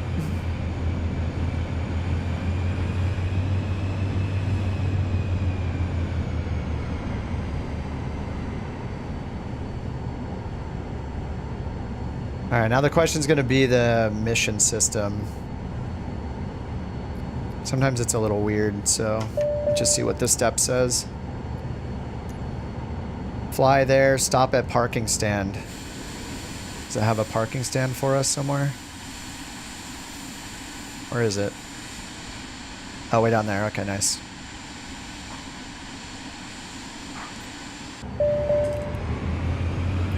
If this doesn't catch up, usually you can just go to like the tablet and hit like file flight plan with ATC and it'll kind of wake it up. Recycle it, give you a bunch of penalties.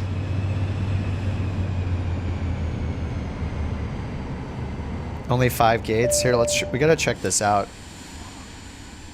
This is all beyond ATC traffic. If we tune into the ground frequency. Oh no, we're on the Aspen ground frequency somehow. They might not be ready for pushback. Oh yeah, they added pushback tugs, I forgot. Beyond ATC added pushback tugs. And they're different tugs mattering you know, the type of plane. We have a few over here too. Oh, I can't go any further than that. No night missions. Yeah, there's a shortcut to sync time to Zulu time. So you just hit that and it'll put you within an hour of real time. It just always puts you at the top of the nearest Zulu hour. So you might be like up to 59 minutes off.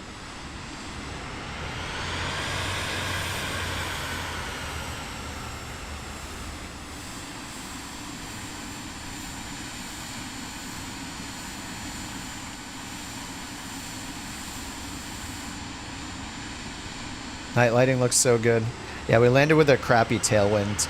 The sim wanted me to land on the other runway, but not only are all these procedures restricted from being used at nighttime, but yeah, there's some nasty terrain over this way too.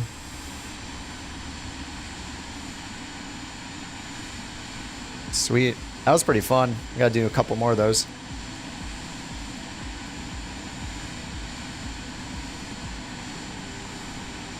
Yeah, we tried set clock and set clock hours and minutes, but it didn't seem to get us to the correct year and day, or there was something weird about it, so the Zulu one seemed to work best. We tried all of them last night. Yeah, the night lighting is pretty incredible, and I haven't even seen it because we've been flying all the career mode missions in, you know, in day without using that shortcut to change the time. Look at the lights just flashing in the middle over our head. We got, like, for some reason, like, flashing red and green lights.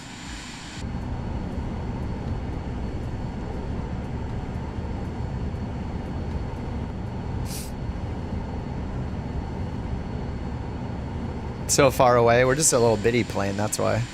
What the? You see that thing floating in the air? Alright, hopefully the mission step advanced.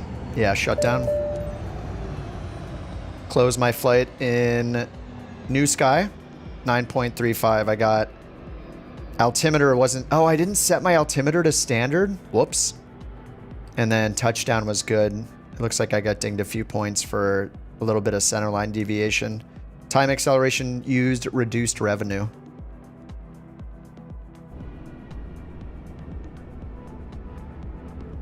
Drones in Colorado. Dude, it's so funny watching that where like people just clearly have no idea what an airplane looks like. It's so funny.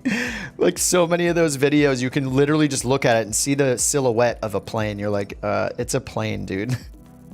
None of those people probably know to even open like Flight Radar 24. NEWSKY is free. What's NEWSKY doing? I just have it open to track my flights in NEWSKY, like this where our virtual airline is. And if anybody else uses NEWSKY, I can turn on the traffic injector and see them in career mode.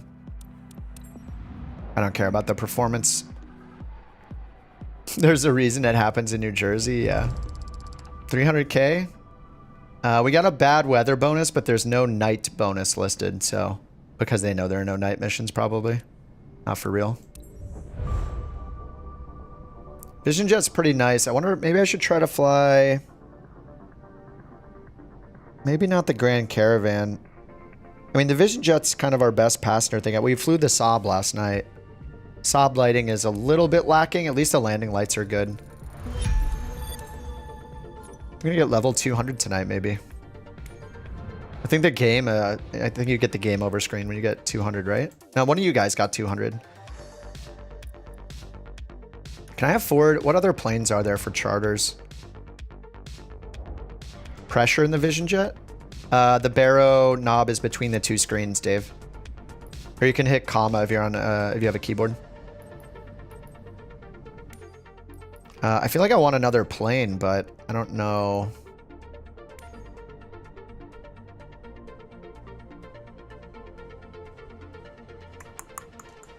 Couch connection. Is this where we have the Saab? Okay, the Saab is under couch connection. We got 7 million. You got the PC-12. Oh, I had no idea how to use the autopilot. I'm not sure that I know. I'm not sure what the autopilot is in that. I need 99 million or like 60 million for a used Boeing. That's not gonna happen. Dreamliner. Is that 153?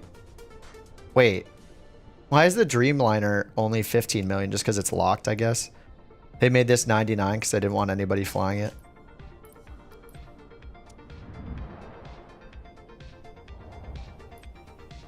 Oh, National Guard's been flying the Blackhawks over the East Coast. They probably know it's just, there's no threat. They're just doing it to make the people who are dumb feel comfortable. People that don't understand they were just all planes. I mean, some of them were drones for sure. Like, people can fly their drones if they want to. Like, sure. Some of them probably were drones. It's probably your neighbors flying the drones. Oh, did they add this? Did it always have this to maintain, good to maintain in the corner? Is that new? Can you get the Saab on Game Pass? You cannot. You have to have the package that has it. It's part of Premium, I think. Premium Deluxe. What's up, Andy? Which planes are broken in career mode?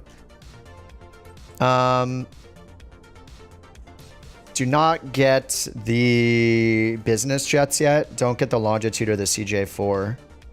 The PC-12 has the altitude bug, so you can't go above like 17,000 feet or it'll end your game for hypoxia deaths. If people have been flying it though and dealing with it, just staying under flight levels. ES-30 does work, but I don't like it. You could buy it. I didn't like it. I like the Saab better. I think it's just personal taste, but I did fly the ES-30. It was fine. It just got a really annoying waspy buzzing bee sound that I did not like. So it's kind of a neat plane, but I don't know. It's just kind of whatever. Reversals on the ground. Does it have reversers? No, I think I used the reversers. But yeah, I've heard about the battery thing with that too. Yeah, maybe best to avoid it. But I mean, the planes that I've been flying that are fine are like, you know, the Skyhawk is fine. The Draco, if you're going to do any of the soft field stuff or your search and rescue and stuff like that, or even sightseeing, I think the Draco is great. The Norden is great if you like the tail draggers. The Cub is really hard to land, so I couldn't handle the Cub personally. The Saab is pretty good. It's lacking some lighting, but if you're not doing the night lighting fix thing, then you don't have to worry about that. The Vision Jet is probably the best of the bunch. Oh, Corvallis. Yeah, the Corvallis seemed pretty cool too. Do a rescue mission with the Cub at nighttime, right?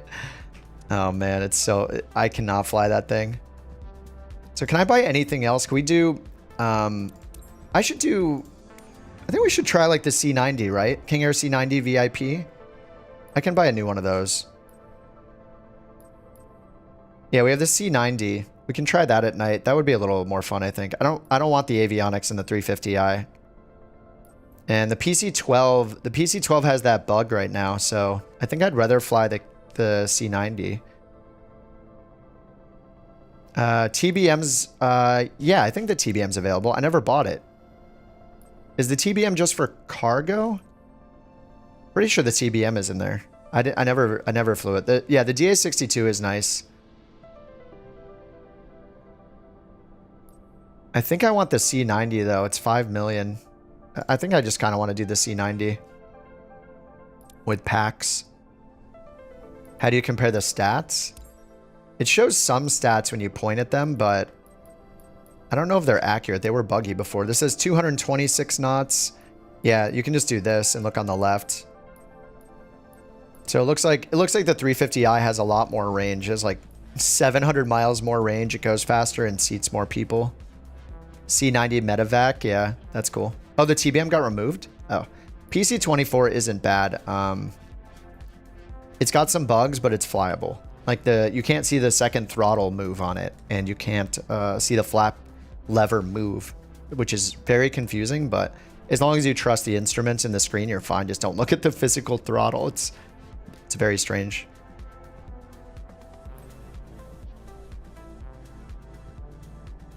Oh, I think I just want to fly the King Air.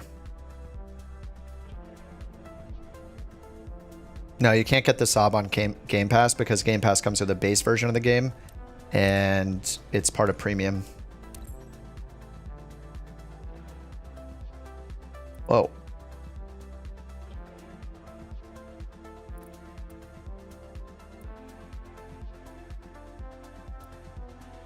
Where do we want to fly? I just want to fly in like a big city area. I'll just start at Memphis.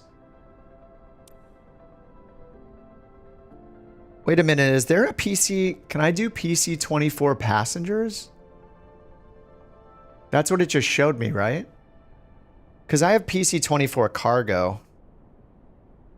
I kind of want to fly something slower though. Let's get the King Air. Can always sell it, get some of the money back. Let's get the C90. Turn on crew right away, and it's brand new. All right, more VIPs.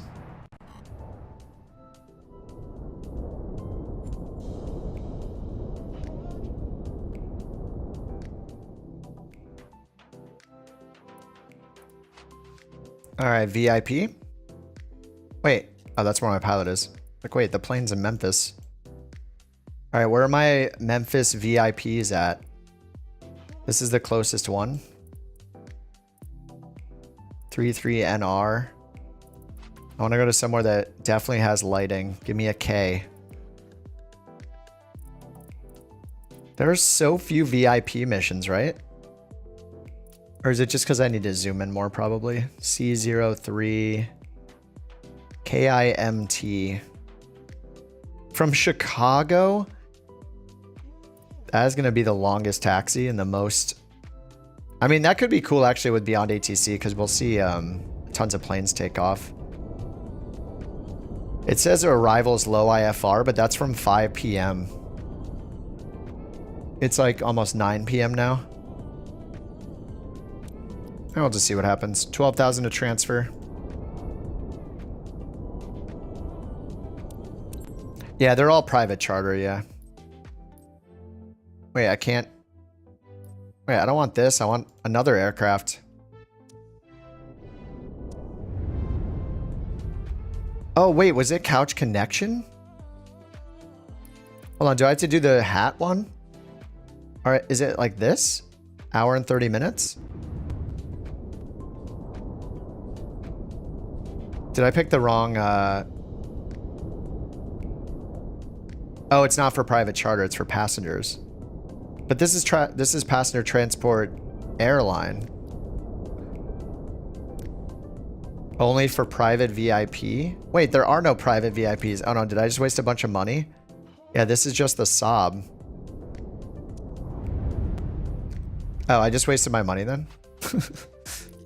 Yeah, because there are no like actual VIP. They all say private. Private, private, private.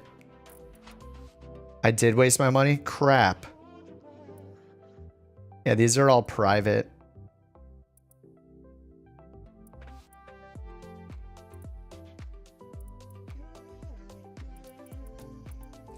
Dang. All right, well, we'll just fly the Vision Jet again out of Chicago. That's fine. Doesn't really matter what plane we're flying. I wish we had one that had working landing lights that actually helped us, but yeah, we got synthetic vision. It's cool.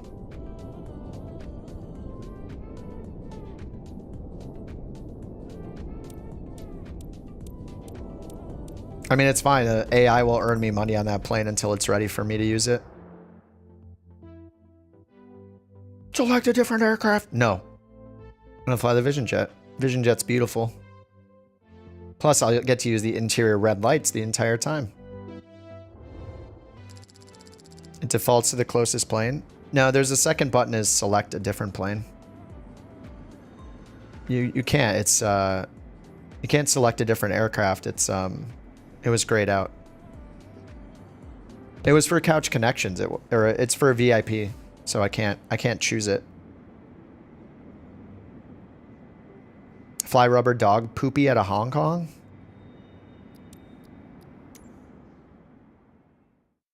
Yeah, there was no other plane to select. Let's wash this thing. Landing gear needs maintenance. No, it doesn't. What's it talking about? All right, 800 pounds. We'll take 1,600 pounds.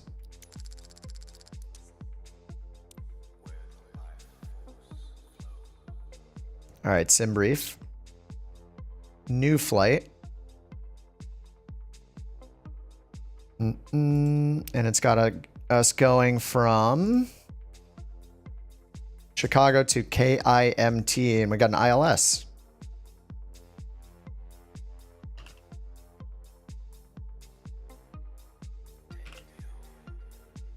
SF50. SF50. Okay, pounds. Generate flight plan.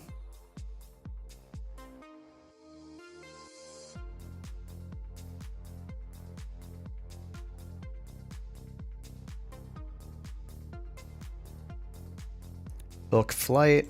Let's do the same thing over here.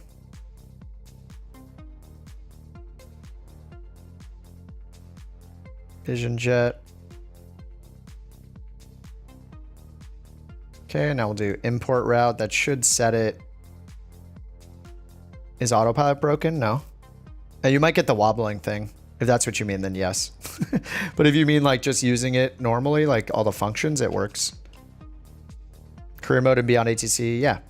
The thing is, like, I don't care about my rating with the ATC. As long as it counts the mission is complete, I'm happy. So I just pretty much ignore ATC. But I do import it in here, so it brings the same flight plan over. So when I use that SimBrief import button, it also brings it into this flight plan to make sure it's synced up. And then we can go and check our weight and balance, 4,100. I'm going to wait to start NEWSKY until I'm actually in the plane and it's started up. PC24, yeah, the inside, I mean, last I tried it, the second throttle lever was not moving and the flaps were not moving. A bunch of the like switches don't animate when you touch them, so. But I still flew it a bunch of times, even with those bugs, it was still flyable.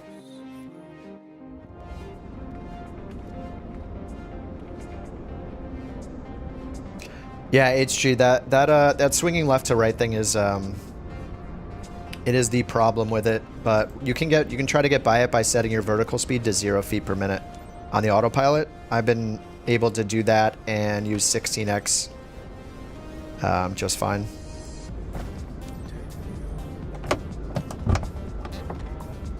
All right, we're getting some lag here. We haven't even loaded the traffic in yet. Let's see how it goes. Oh, 5 minutes at the top of the hour. Nice. Well, we are going to be... I guess I could hit it a second time. Go magic Zulu time. And now the weather will change. Watch the clouds, see? The time and weather are connected, so it just changed it to, you know, quote-unquote historic time, which is now. AI rudder assist destroys you in faster sim rates. Oh. I do not have it on, but that sucks. 5,383 pounds. I need to request boarding. It says 5,383 before boarding. I love that we're at a gate. This is pretty sweet.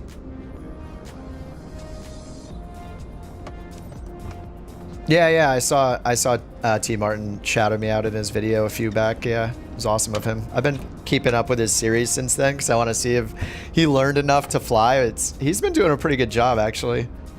He's got like I said this last time, he like for somebody that's never, as far as I know, he's never done like a flight sim before. I don't know. Or no, did he play 2020? I think he said he played 2020, but he has like pretty good intuition. It seems like he's like, all right, I feel like I need to get my flaps out to slow down. Oh no, he died. He died or he did?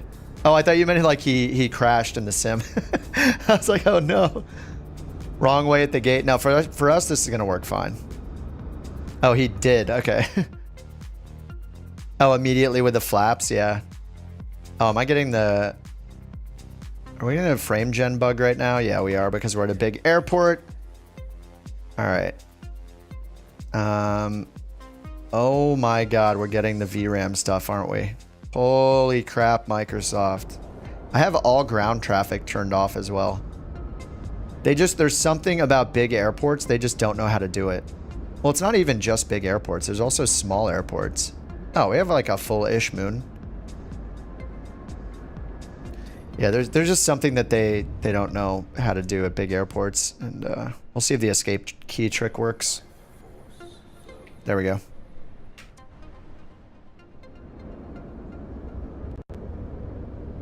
Okay, that's a little better. Yeah, I know. This is the only game that I've ever played that has that weird DLSS frame gen, or the frame gen bug.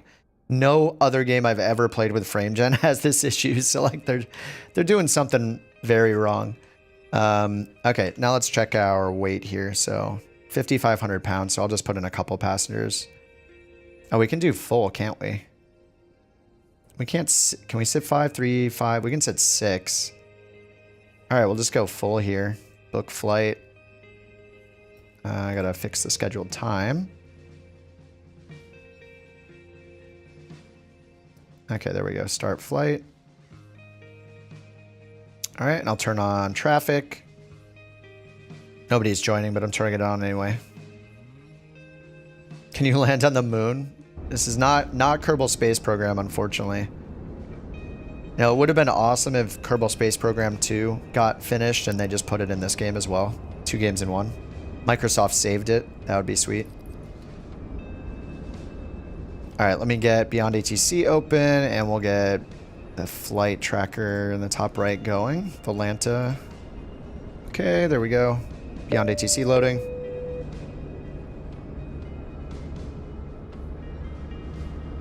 Yeah, KSP is so good. All right, getting that connected. It's going to load in a tons of planes at the gates right now, watch. We're going to get crap tons of planes probably. Should probably turn the traffic down to like 2 or 3 because it's going to get pretty insane.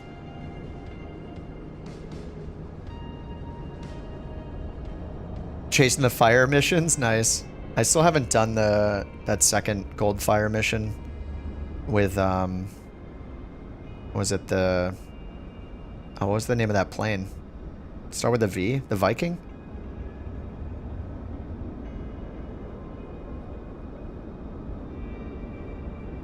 Where's the traffic?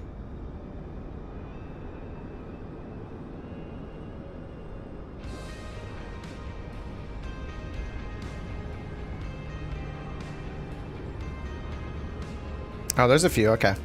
I mean, it is late at night, so, and I have it on 5 out of 10 settings, so. All right, there's one right there as well. What do we got over here? United. Got some United. More United. Big Boy United. Just all United. Lufthansa.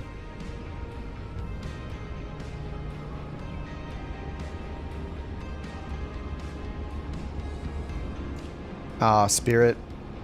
RIP. Some Americans. It's got like a retro American livery. Oh, AirCal.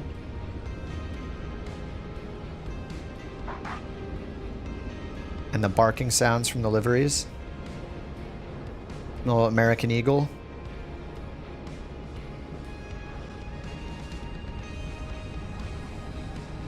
Yeah, the F concourse full of them. Yeah, it does it based on like their actual flights and gates and stuff. Pretty cool. All right, Beyond ATC is loaded up. Let's get we got our passengers on. Let's get our batteries, strobe light, and engine on.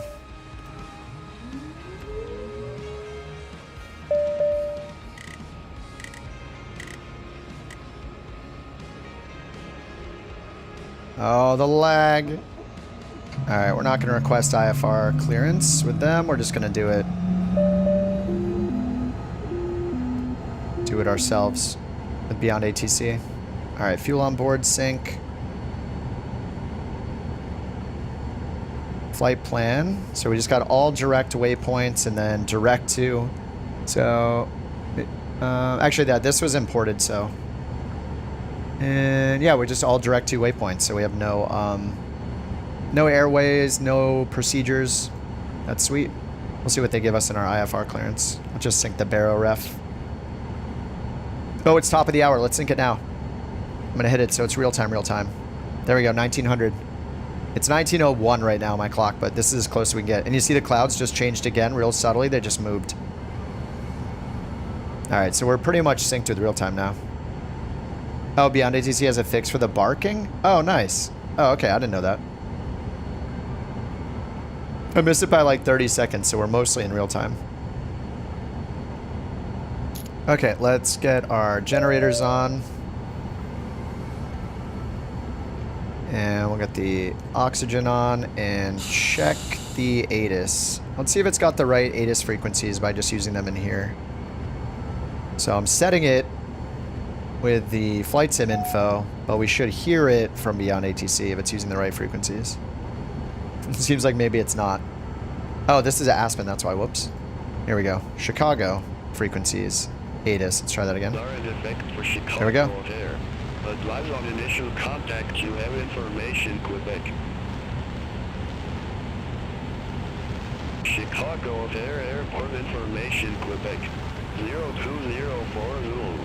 Wind 260 at 3. Visibility 10.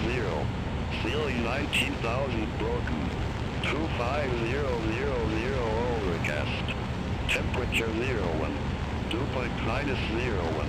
Altimeter 3025. Landing runway 09 left. 10 center. 10 right. Departing runways 10 left. 09 center. Temporary flight restrictions are in effect for Chicago O'Hare. Advise on initial contact. You have information, Quebec. Alright, we got Quebec. Let's go to clearance.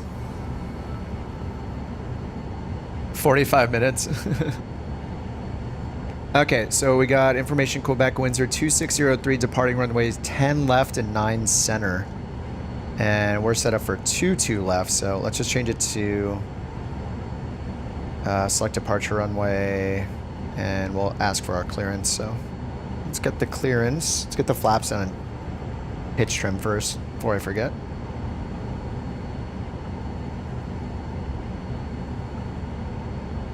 All right. And where are we going again? From Chicago to Ford.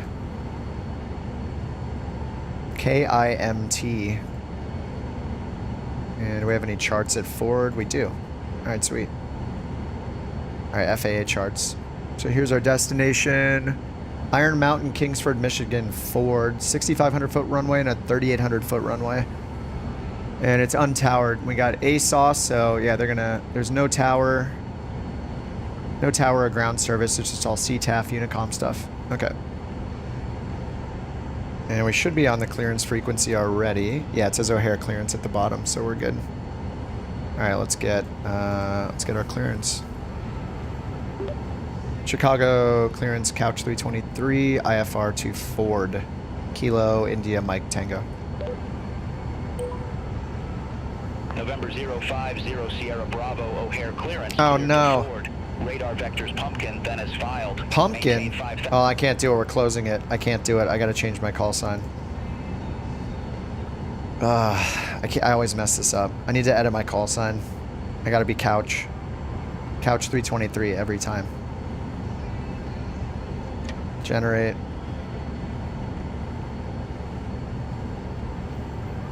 Live weather in career mode. Yes, look at the pin message, Jeff.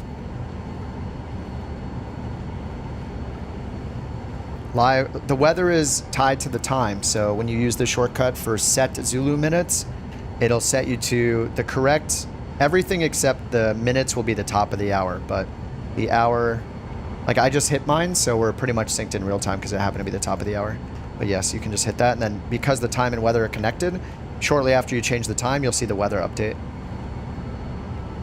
Okay, let's get Beyond ACC open again. Sorry, I gotta have the Couch call sign. I can't do it without the Couch call sign.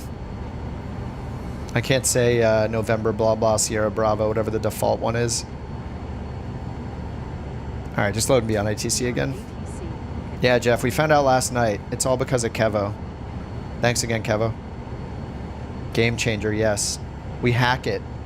Somebody also sent me an email I saw about using an app. There's an app I guess you can use, but you have to install FSUIPC again, and I really don't want to install that. But I guess there's an app you can use to do the same thing. Because I know like through the API or through the SDK, you can make a plugin that does it as well.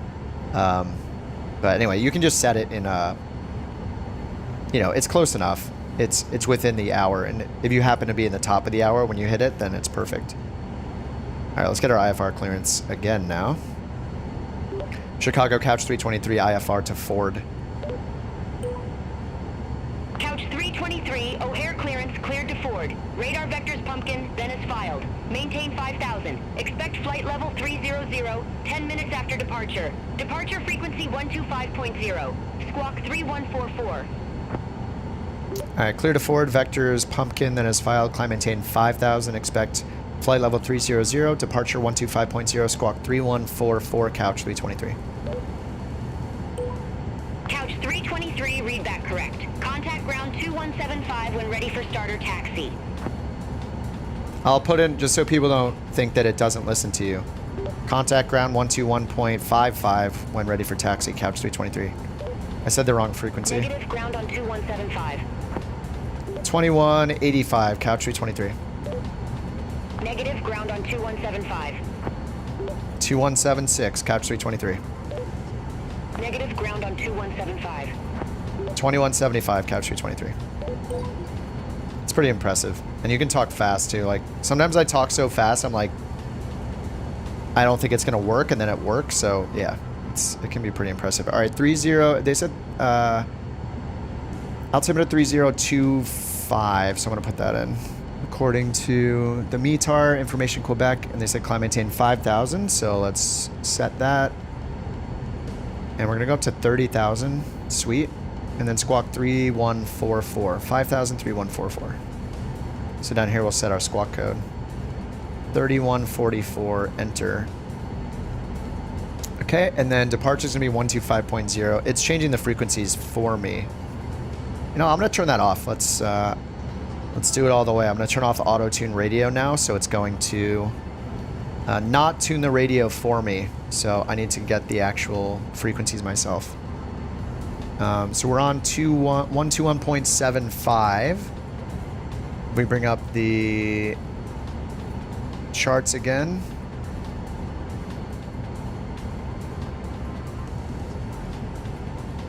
Uh, 121.75. 2175 ground. It's right here, outbound ground frequency. And we're going to be departing runway 9 center. 22 taxi for departure. All right, 9 center frequency is 121.15 for the tower. So I'll put that in standby. 121.15, enter. And then after that, we'll have to put in the departure frequency, 250. All right, we're ready to taxi. Chicago ground, Couch 323, ready to taxi with Information Quebec. Couch 323, runway 9er center taxi via Alpha 12, Alpha, Alpha 7, Romeo, Golf, Victor, Victor. Runway 9 center via Alpha 12, Alpha, Alpha 7, Romeo, Golf, Victor, Victor. Couch 323. Now, if you're like me and you don't want to look at those charts to do this, you can just bring up the map and follow the line of the map. What's interesting is if I hit enter, I didn't get IFR clearance, so let me hit enter and just see what happens down here.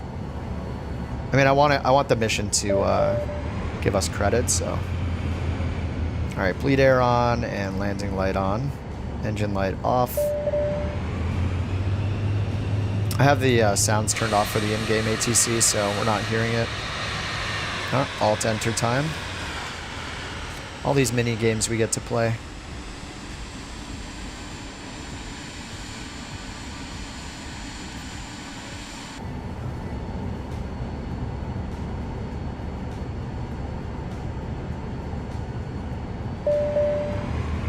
VR for Beyond ATC. I don't think they have... In 2020 it did, but I don't think they've released their 2024 like plugin yet to use in VR. But they had one for 2020. I assume they just haven't been able to make it yet. But I mean, it would work. What?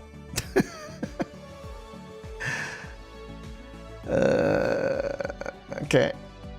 I guess I have to get the IFR before we can even move. Crap. Oh, man. Alright, I'll speedrun it with the help of AI. Let me try again. Lots of screens for VR. I mean, if your microphone works in VR, it'll work, you know? But if you need the UI, then they don't have like a they don't have a UI for it yet. Wait, did that mission go away? Oh, come on. It took the mission away because I failed it. It's punishing me.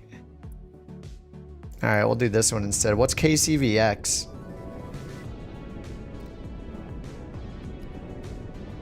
Crap.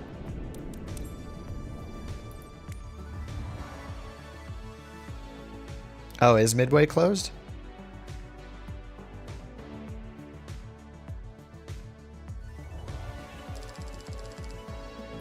They take my fuel? We don't need that. No, fuel's still good. Oops. Crap. Clicking too fast. Okay, accept. Let's try again.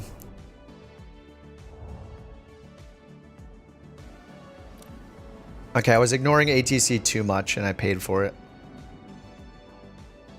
Well, I won't make that mistake again. This week.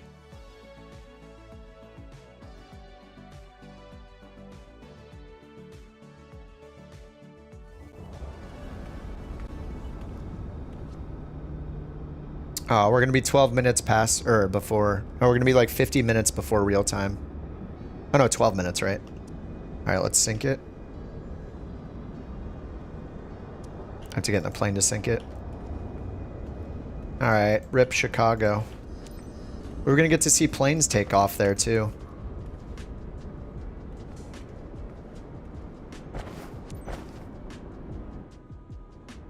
All right, enter, board the passengers first.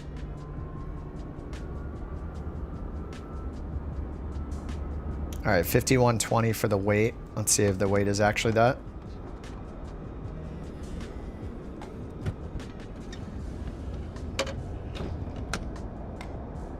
Yeah, when you skip cruise, it doesn't use fuel. That is pretty sweet. Okay, 5284. So I'll go in here and let's see, where are we going again? KUNU. KUNU to KCVX, Division Jet. And our weight was 5284. 5247, that should be fine. Generate the Simbrief flight plan. It pops open a little window like this, so I can just wait for that to close and it'll have the Simbrief already generated for me with my call sign and everything. Charts in game, it comes with them. Alaska. I have never been to Alaska. Nope. I have not. Alright. NEWSKY's on. Traffic's turned on. Alright, now I can load beyond ATC. And we're going to go in here under Simbrief Dispatch, view our latest flight, and then import it.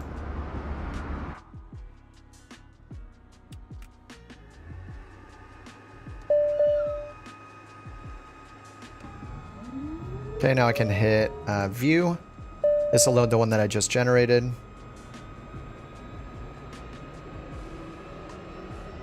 Direct OSH, direct TVC, and then direct the airport. This is pretty fast. I'm going to hit import route. That's going to automatically put it in our flight plan down here. And then it's also going to automatically put it in for our in-game ATC. All right, let's announce our taxi. Initial fuel sync. Accept. So this should match. OSH TVC and the Debrief one should also match. OSH TVC right here. 27,000 feet. Okay, let's get oxygen and air and gens on. Whoops, wrong order. Flaps and pitch trim.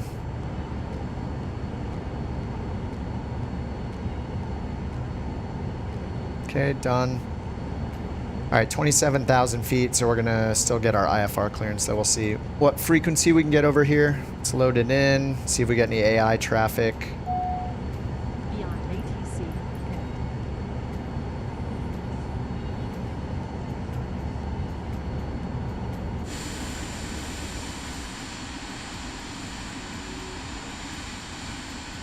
Can you change the UTC time? I think it just syncs to, oh yeah, I forgot to change our time to nighttime. There we go. So we're a little late. It's 1900, so it's actually 1916, but this is just how, the best we can do. It's only 16 minutes off. Traffic's default. I do have the supporters pack, but traffic is default now, and Beyond ATC, they released it for everybody.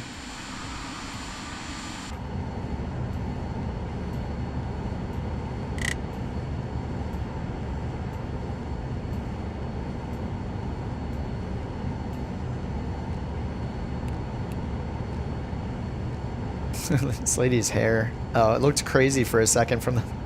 It was wild. Alright, we'll sync the altimeter 3020. Alright, let's see if we can get clearance. Okay, there's a Tracon and a center. Request IFR clearance. And who are we on with? Dane County. Terminal radar approach control. Alright. Maybe we should go to the center frequency. Alright, Chicago Center.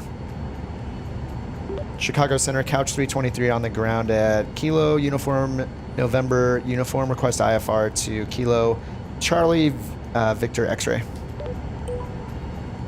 Couch 323, Chicago Center, cleared to Charlevoix Moon. Radar vectors Oshkosh, then as filed.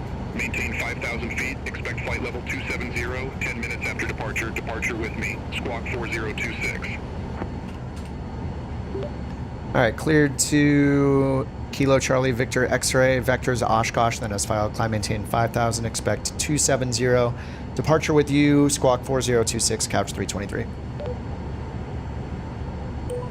Nice. Couch 323, read back correct. Start or taxi at pilot's discretion. Hold for release. Report holding short runway 26.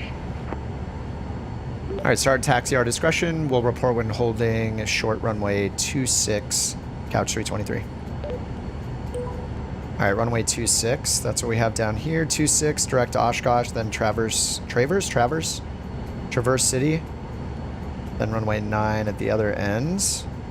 Emergency battery. We got oxygen on, strobe light on. And they said taxi our discretion. So landing light on. Yeah, the landing lights in this, for some reason, they only illuminate straight down. Like there's nothing in front of us. This light is from the pushback tug right here.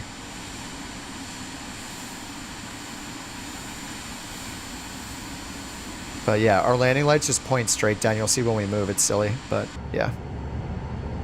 Check the pin message, known. Okay, holding for release. So runway 26, 5,000. So let's get 5,000 set. 5,000. And then our squawk code down here, 4026. 4026, enter. Okay, and then clear the cautions, parking brake is off. Adjust the landing lights? I don't think so. I've never adjusted landing lights. 4435, flight level 320. Alright, we're just gonna stop at the hold short. Chicago Center. The custom underbody lighting, yeah. Yeah, they're just all pointing down. See how the landing lights don't point forward? They just point like straight down.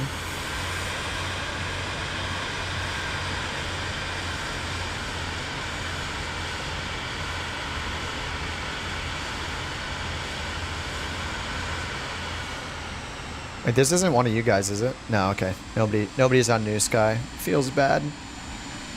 Someday they'll just turn on multiplayer. Chicago Center, Delta 1609, flight level 225. You're flying a CJ4 with a crosswind of 108 knots.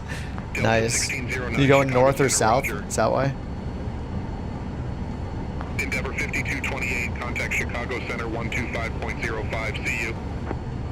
Contact Chicago Center 125.05, Endeavor 5228. All right, takeoff button, auto throttle. See you.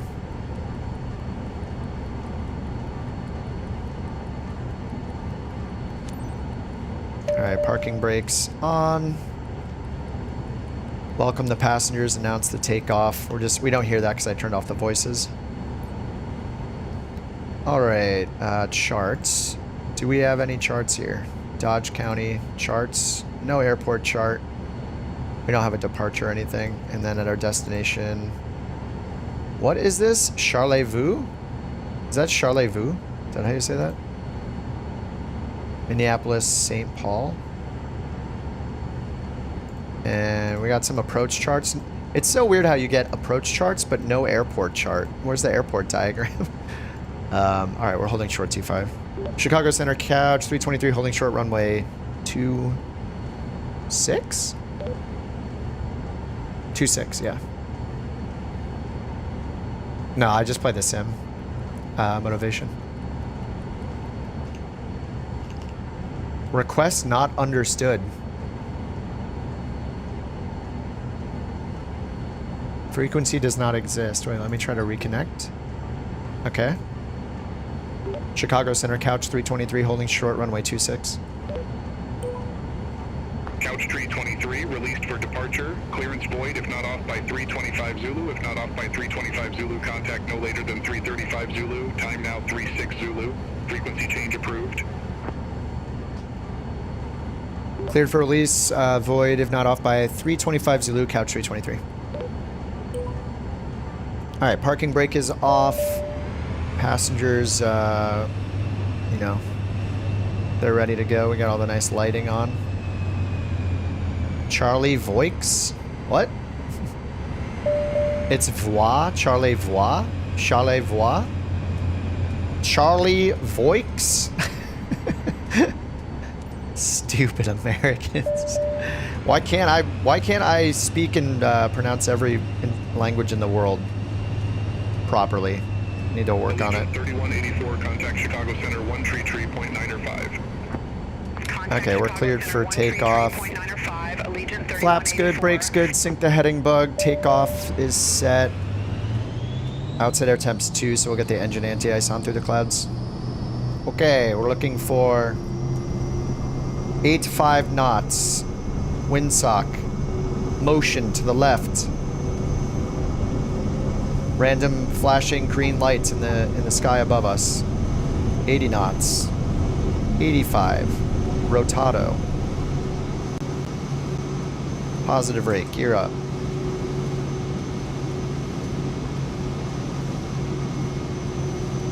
$200 feet.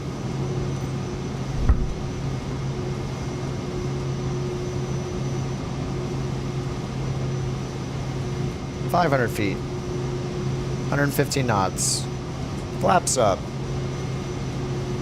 Flight level change. Nav mode. Autopilot on. Alright. Chicago Center couch 323, 2000, climbing 5000. Aircraft calling, say call sign. Couch 323. Couch 323, Chicago Center, radar contact, climb maintain, flight level 270.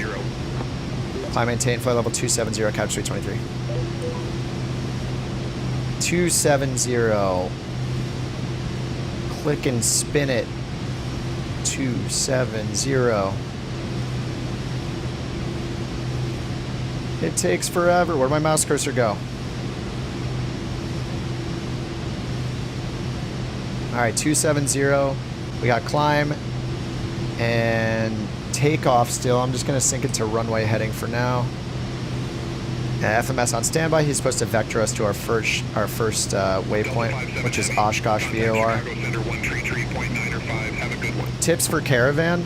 Contact Chicago Center 13. You got a couple bugs to deal with the Caravan. If you're trying to use sim rate when you're in cruise, you can get up to your cruise level and try setting vertical speed to 0, and then you can use Time Excel better without wobbling around like crazy.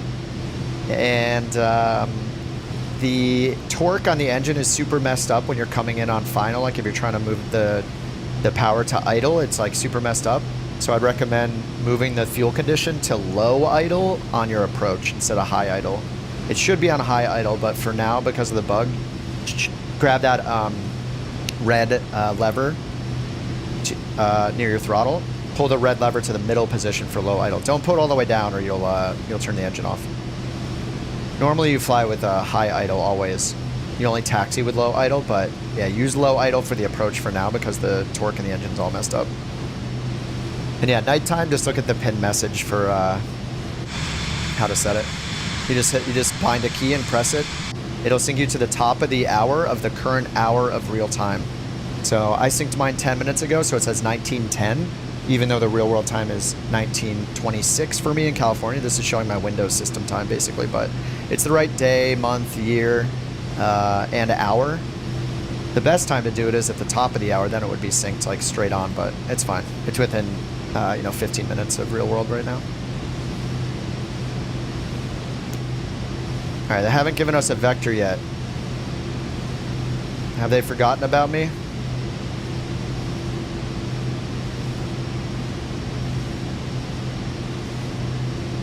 Chicago, can we get our next fix? Couch 323. Couch 323 did not copy. Heading to our next fix. Aircraft calling did not copy. Can I get a heading to the next fix, please? Couch 323. Couch 323 did not copy. Oh no. Request heading next fix. Aircraft calling request not understood. I am not saying the magic words. I'll let the co-pilot do it. Couch 323. Can you give me a heading to my next I'm just gonna turn myself. Couch 323, direct Oshkosh VOR, turn right, heading 025, climb and maintain flight level 270, resume normal speed. Right turn 275, correction 025. I forgot what you said. Wait, did it accept it? Oh no, it accepted it, didn't it? I think it accepted it. Hey, that's kind of a rare time where it accepted when I didn't say the right thing. It was 025. It accepted it.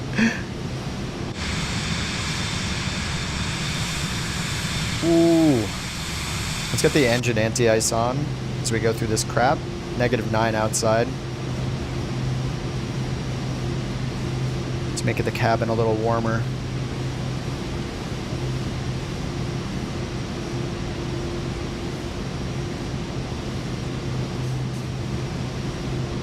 All right, let's get the Bose headphones on.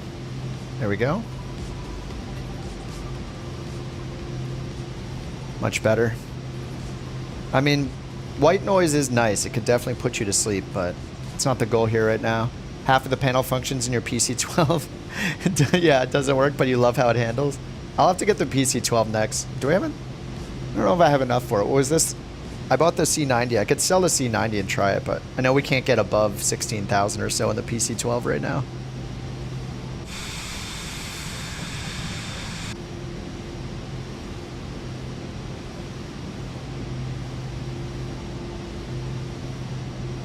Oh, it just happened.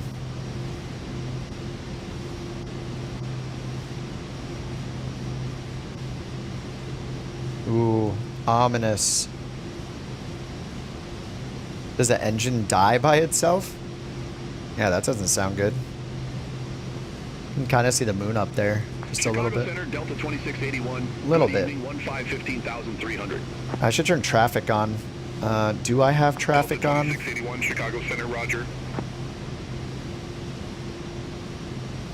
North up. Sensor. Oh, traffic is on. Okay. Relative altitude display, altitude range. Let's do unrestricted so we can see everything. Localizer, descend and maintain 4,200 feet. Vectors for the approach. All right, not seeing anyone. Heading, intercept the tree 6 localizer, descend and maintain 4,200 feet. Delta 2681. Ooh. Delta Look at that read back. Delta 2681, contact Dane approach 122.905. Yeah, there are a ton back there. Is that Chicago? Have a good evening. Or is that where... Wait, no, where is it? Is this where we took off from? Oh yeah, it was. There are a bunch on the ground there.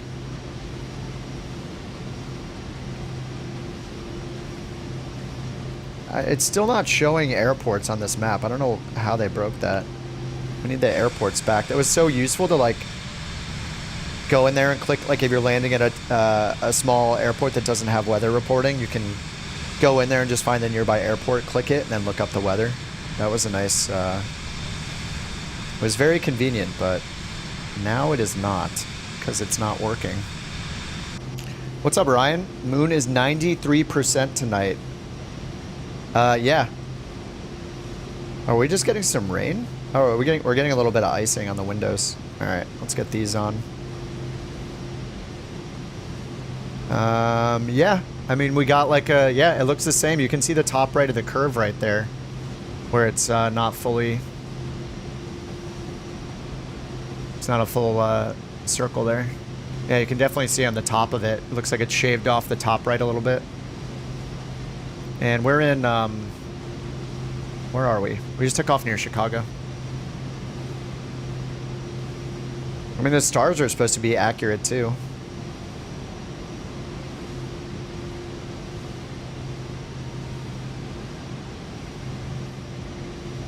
The cake is a lie? Oh man, I could use, you know what would be awesome is cake for dinner. I actually ate some food before the stream today, so I'm not going to... I might have second dinner at 11 p.m. Usually that's like a protein bar. I have not been working out like at all, and I really need to. I'm starting to feel very sloth-like. It's not great. Not great. There's the random flashing green light. Get back on it, I know. Lord of the Rings, yeah. Welcome to Lord of the Rings Part 4.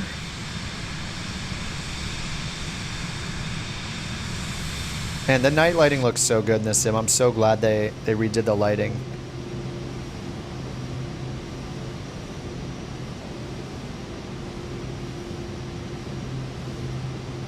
It's looking pretty good. All right, we're still climbing over here. 16,000, climbing 27,000. Sink the heading bug. Got a crappy 52 knot crosswind from the left. Wonderful. When are we going to be able to get mods to put games on these? Like, I want to put, like, mini games on here, like you would a TI-83 graphing calculator. You know, have to give your friend 2 packs of bubblegum and 1 sandwich at lunch to pay for it, but it was worth it.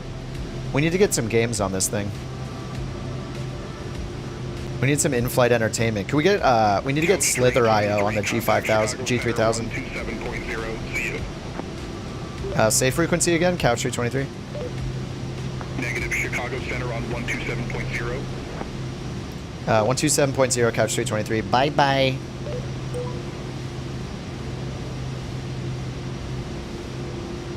All right, 1270. Approach. Chicago, Couch 323, 17,500, climbing, flight level 270. Couch 323, Chicago Center, copy. Copy. Tetris would be perfect, yeah. Just give us something. Somebody needs to make some G3000 games. 80085, yeah, Slither Drug Wars, that'd be awesome. The FAA would like to have a word. Virtual FAA can't contact us. Our phone number is disconnected.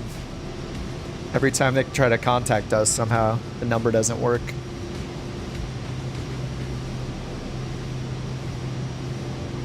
Oh yeah, games on the EFB, you could just pop this open, play a little multiplayer game in flight with other pilots in your area.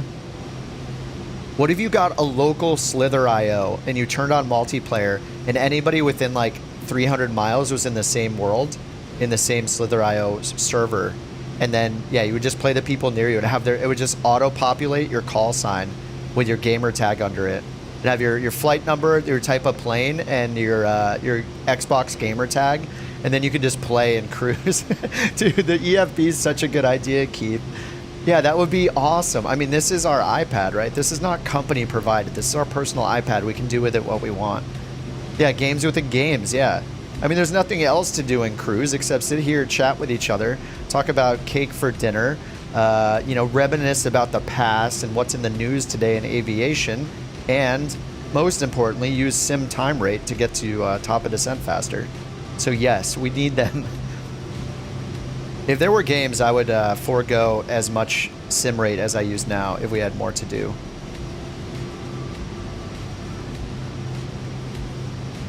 Roblox inside of Roblox. Tacos for dinner, nice. I just had some like chicken and rice and veggies. Might top that off later with a delicious protein shake at 11 p.m. See how long I go today.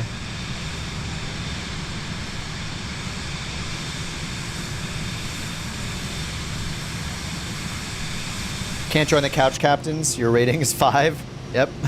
That's why we have the thing where you need to get a better rating first. Yeah, because we do that because if the VA overall rating of the VA goes down too much, we won't get full flights anymore. Like the VA's rating, it determines like the customer's trust in the airline, so you won't get full flights. Like for a while, we had like half full flights.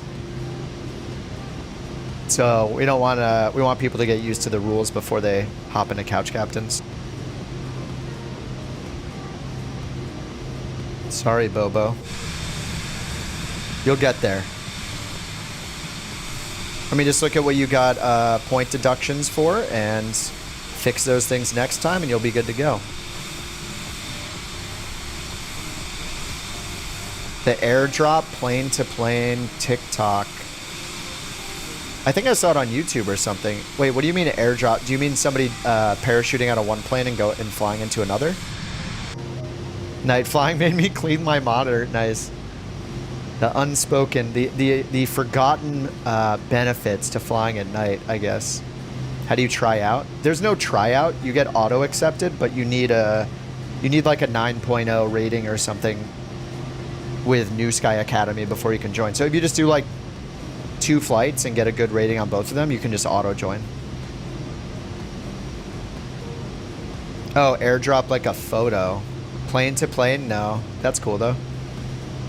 An iPhone airdrop. I think I've heard about that. 2 captains flying in a jet stream. Oh, the 2 planes. Yeah. I think I heard about that. That wasn't recently, was it? Did that happen like months ago? Was that a while ago or did it happen again? I thought I heard about that a while ago. Like your guild gear score, pretty much. Just starting with NEWSKY. Oh, you haven't done any flights. Oh, then you don't have a rating yet.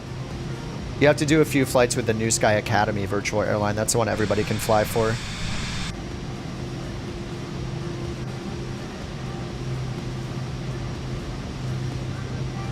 Probably old news. No, I mean, you know, because of the days of the internet. There's just way too much going on any possible day. You can't keep in touch with everything that's happening in the whole world. Just got a call from something called the virtual FAQs. I know you and I've heard of NFT Tetris. Should I be concerned? You should not be concerned. Everything's in control. Thanks for the super chat, Sawyer. The VFAA, you gotta avoid them at all costs. Thanks for the super chat and the and not ratting me out to the virtual FAA. MFD Tetris.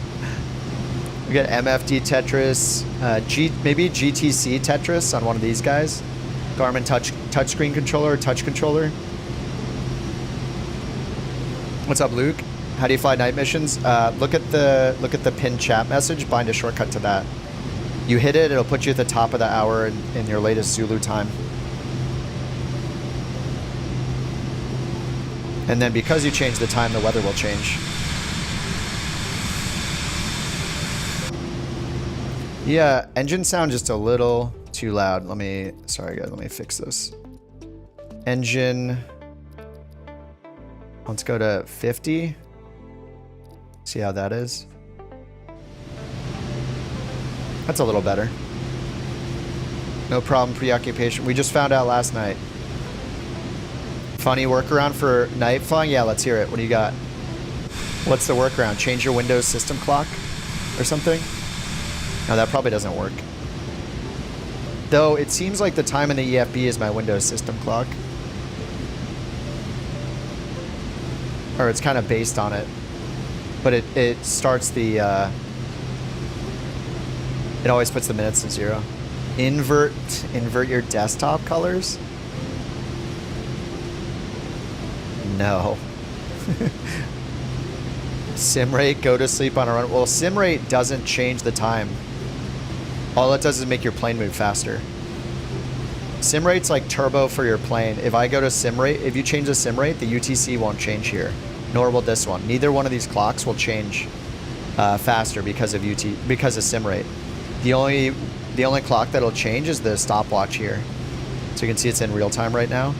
So if we go and we look at the UTC clock and I go to 4x speed, watch this one. This is going 2 seconds every half a second. So 4x, look at this one. 1 Mississippi, 2 Mississippi, 3 Mississippi, 4 Mississippi. It's going in real time still, even though this one's going crazy.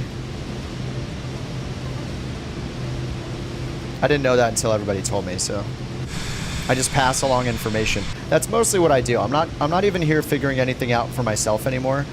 Like Kevo tells us about the Zulu time thing. Literally last night on stream, we try it. It works. Now I just tell everybody. I gotta like have a little button I hit that every time I say something, it brings up the original source. On December 16th at so-and-so, Kevo in the YouTube chat said this. Kip didn't actually know it. He only knows now because of this. Chicago Center, Brickyard 4435. Good evening. Flight level 320. Brickyard. Couch Street 23, Chicago Center. Expect RNAV runway 09er. Expect RNAV runway 9er at Couch Street 23. Couch Street 23, verify instruction. RNAV runway 09er at Couch Street 23. Couch Street 23, verify instruction. Expect RNAV runway 09er, Couch 323. Wow, that guy was a jerk. That guy was very strict. 4435, Chicago Center. I think the 23, contact Minneapolis Center 125.55. 125.55, Couch 323. See you. Alright, 125.55. In contact with the devs? No. I mean, I'm on their Discord. I put in a little request for them to add more of the variants for flights in 24 planes. I don't think they've replied yet, maybe. I haven't checked the thread since earlier.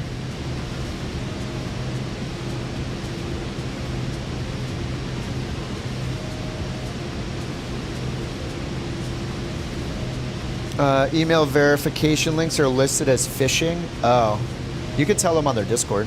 What's Fortinet? Fortinet.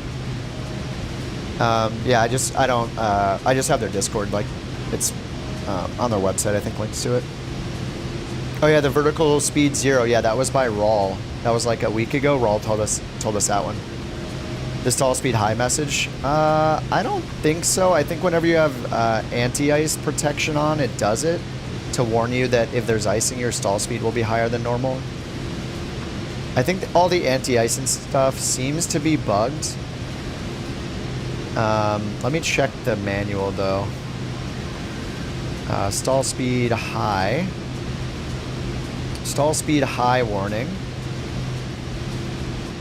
Oh yeah, okay, this one, you can clear it, but not in the sim yet. It's still based on this. It says, if airframe no longer contaminated, you have to go to the MFD IPS stall offset reset. This is the same thing you need to do, or we would be able to do for the flaps icing error, but it's not. I've gone in here and looked at it. If you go to aircraft systems, it's right down here, but it's not implemented, unfortunately. But yeah, the same goes for the ice flap speed. I think it's just based on our outside air temperature. So if the outside air temperature is low when you're coming in for landing and you put your flaps out, flaps ice is supposed to be restricting you from using full flaps, but it doesn't seem to do that. You can get down to 100% flaps. But the way to fix it, I guess, is would be to like verify that there's no icing conditions, that your leading edges are good, and then you go down and do that same thing, aircraft systems, and then do the stall offset reset thing, and then it should clear those messages. But yeah, unfortunately, it just shows it. It's not a bad reminder to have that, you know, you'll stall at a higher speed because of if there's any icing. So, but yeah, seems like it might just be a bug or not implemented kind of thing.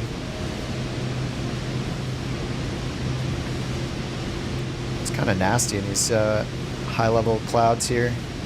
27,000 feet. Oh, yeah, they said to expect the RNAV, so let's set up for that. All right, procedures, approach, RNAV, runway 9, nice, LPV approach.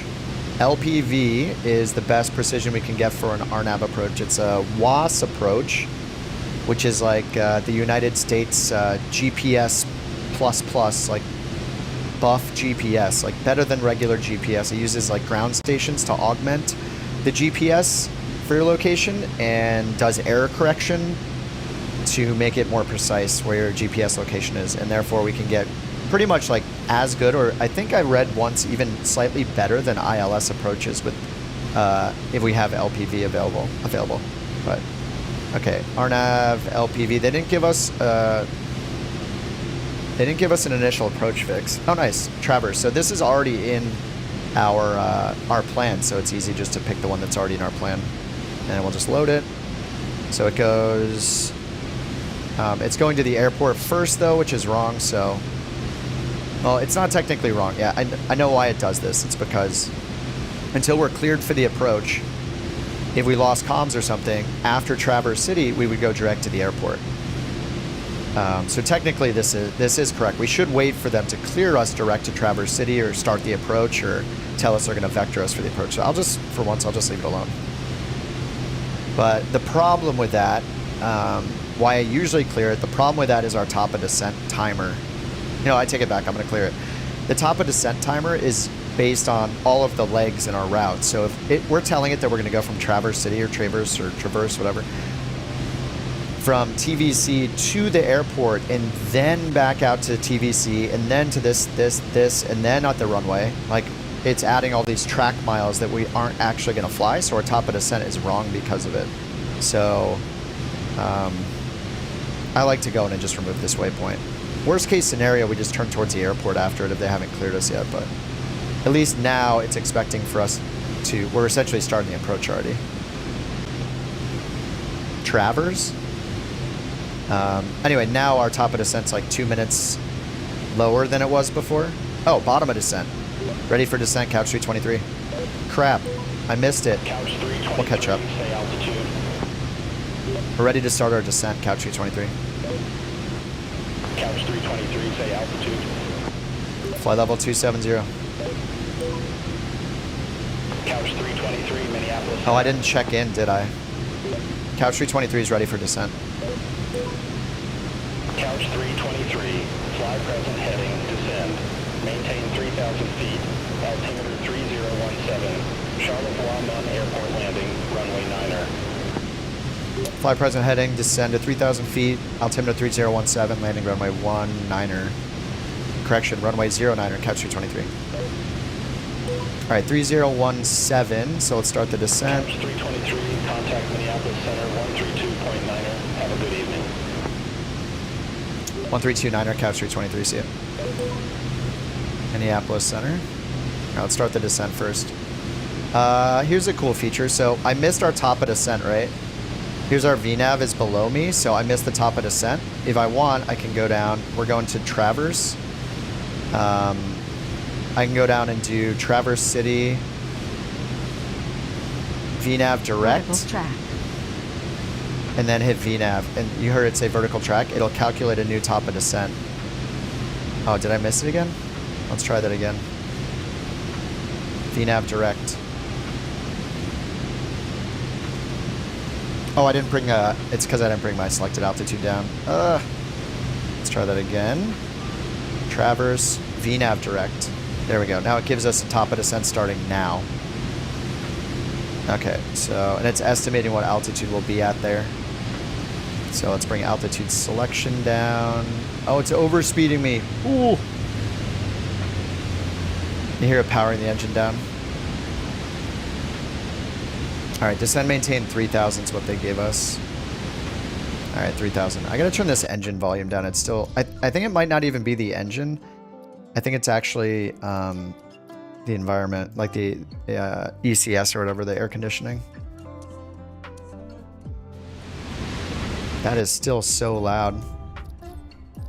I wish you could change the sound settings while you're in the cockpit.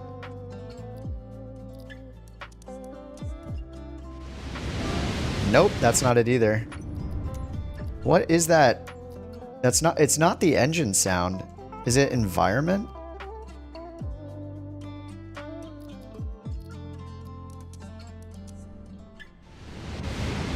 I don't think that was it either. I have no idea.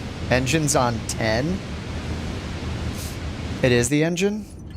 Yeah, I don't think that... this was the same in Flight Sim 2020. I don't know if Microsoft knows what a percentage is. Because, like, you can turn it down... Like, for it to go to 50% volume, you have to turn it down to, like, way too low.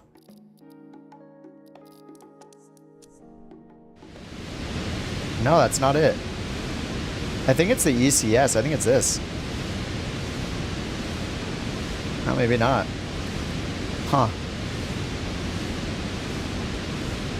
The master doesn't bug me so much. It's just the, wherever that sound is coming from, the white noise, it doesn't seem like it's the engine. Like, I want to hear all the other noises. I just don't want to hear the...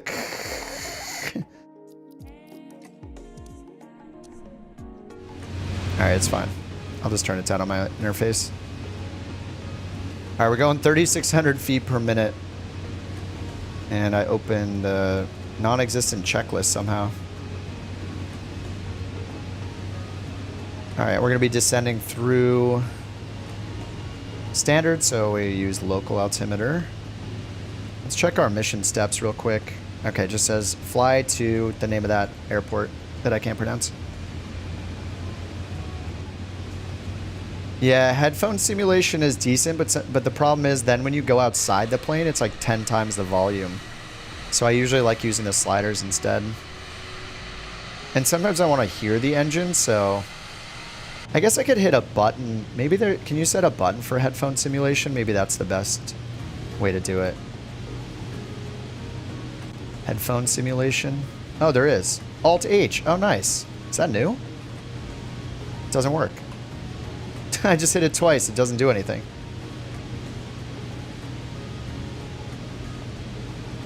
Alt-H. Nothing happens. Control-H toggles mixture. Wonderful. Found out the hard way. Yeah, that sucks.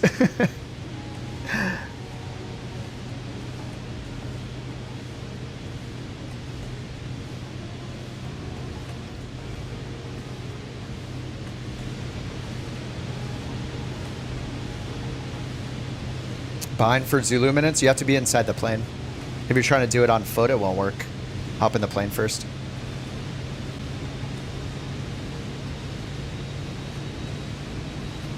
Was that it? Settings under sound? Oh, yeah, I know. Yeah, I've used headphone before. I wish the toggle worked. Maybe I can bind... maybe I can bind something to the headphone simulation on-off. Sometimes it just does too much, though. Headphone simulation on. Control up and down. I'm sure that won't conflict with anything. Doesn't work. I wonder if it'll work once I turn it on. Let's try that. Sound headphone simulation. I even have the loudness limiter on. Maybe I should turn that off. Maybe that's the problem. Oh, I can't use headphone. Oh, only available if you choose same output for main and communication. That's why it's not working. Okay. I'm not using the in-game ATC, so that's fine.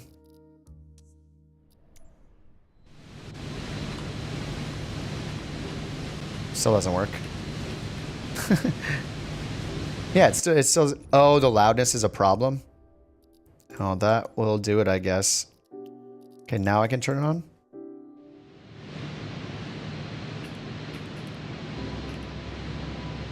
I guess it's on? Yeah, it is on. The, that's okay.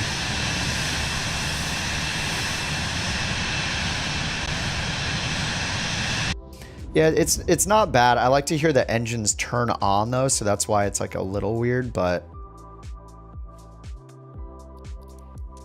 anyway, you guys can tell me if anything sucks. It's way too quiet or way too loud, but Alt-H doesn't work.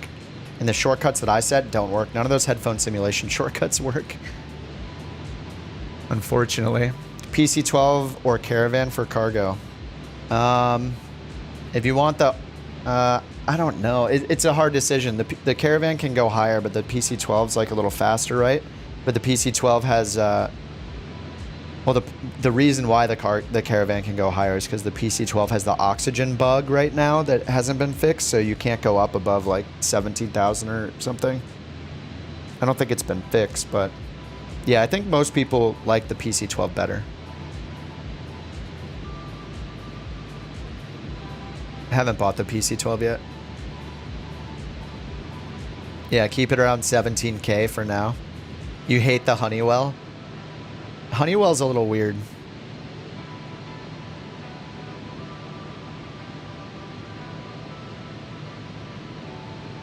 19,000. All right, they vectored us past our waypoint, so. Oh, what? Announce on frequency?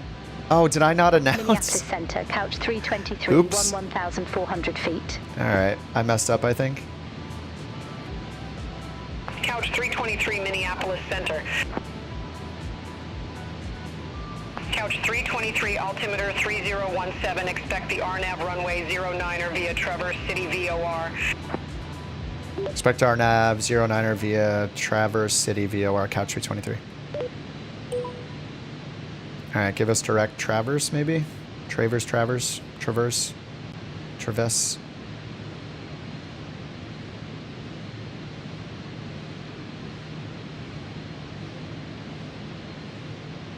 Can you verify our next fix, couch 323? Couch 323, I didn't get that. Verify next fix. Aircraft calling, say call sign. Couch 323. Aircraft calling, say call sign. Couch 323. Couch 323, I show you going direct Bacta, then to Jalpi. Bacta? Oh, okay, direct Bacta, okay. Yeah, I didn't check in, so I messed that up. Let's go nav mode again. All right, in our FAF, they told me 3,000. Couch 323, I show you going direct Bacta, then to Jalpi. Direct Bacta, then Jalpi, couch 323. You got the Vision Jet? Nice, Matt. Dude, the Vision Jet's so fun. All right, anti-ice is on.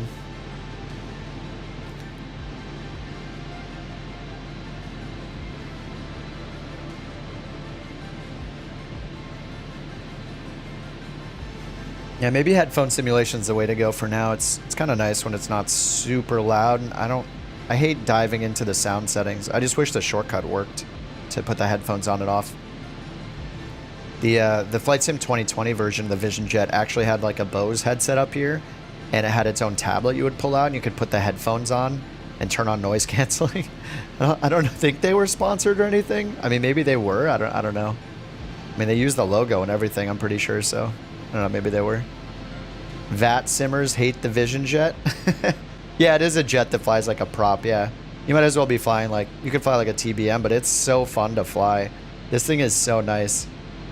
I love it. Oh yeah, the GTN 750 got updated. I haven't tried it yet in 24. I mean, VAT simmers hate everything, so it doesn't matter. I mean, it's not even just VAT simmers. It's just the flight sim community in general. Just a bunch of people that get very angry about things they have opinions on. They just like being angry about something that makes them feel superior in some way because they're flying their same You know, they're flying their PMDG 737-800, which is a great plane, but they've probably been flying that plane on VATSIM doing the same route for the last 3 years. And they're like, how dare anybody have fun in a different plane other than what I fly? I don't know, something like that. All right, let's take control of the throttle. Yeah, people get angry on the internet. See, in the real world, you would never meet these people because you would never choose to surround yourself with them or anybody that surrounded themselves with that person. You wouldn't meet them at all. But yeah, on the internet, we're all subject to just the random angry people in every corner lurking on the internet. So yeah, it's a little weird. 8-hour cargo mission with a caravan over the tropical jungle in Asia. Nice. Good luck, dude. Holy crap. Michael. What's up, buddy? All right, where's the airport? How many miles out? Oh, we still got to make a right turn. Is that the missed approach? Yeah, we got to make a right turn still, then another top of descent. Then the runway is right over here. Can we see the runway? Maybe right over there. There's some red lights. Maybe it's the police officers. Not much. Just doing some night flying, man. Having a brew, doing some night flying. The daily ritual. VisionJet in 24 doesn't have the iPad. Correct. They took it out for the 24 version. But on the other hand, they gave us the CAPS system and they gave us the auto land feature, and it works in career mode with wear and tear and damage. So, you know, I think that was a decent trade.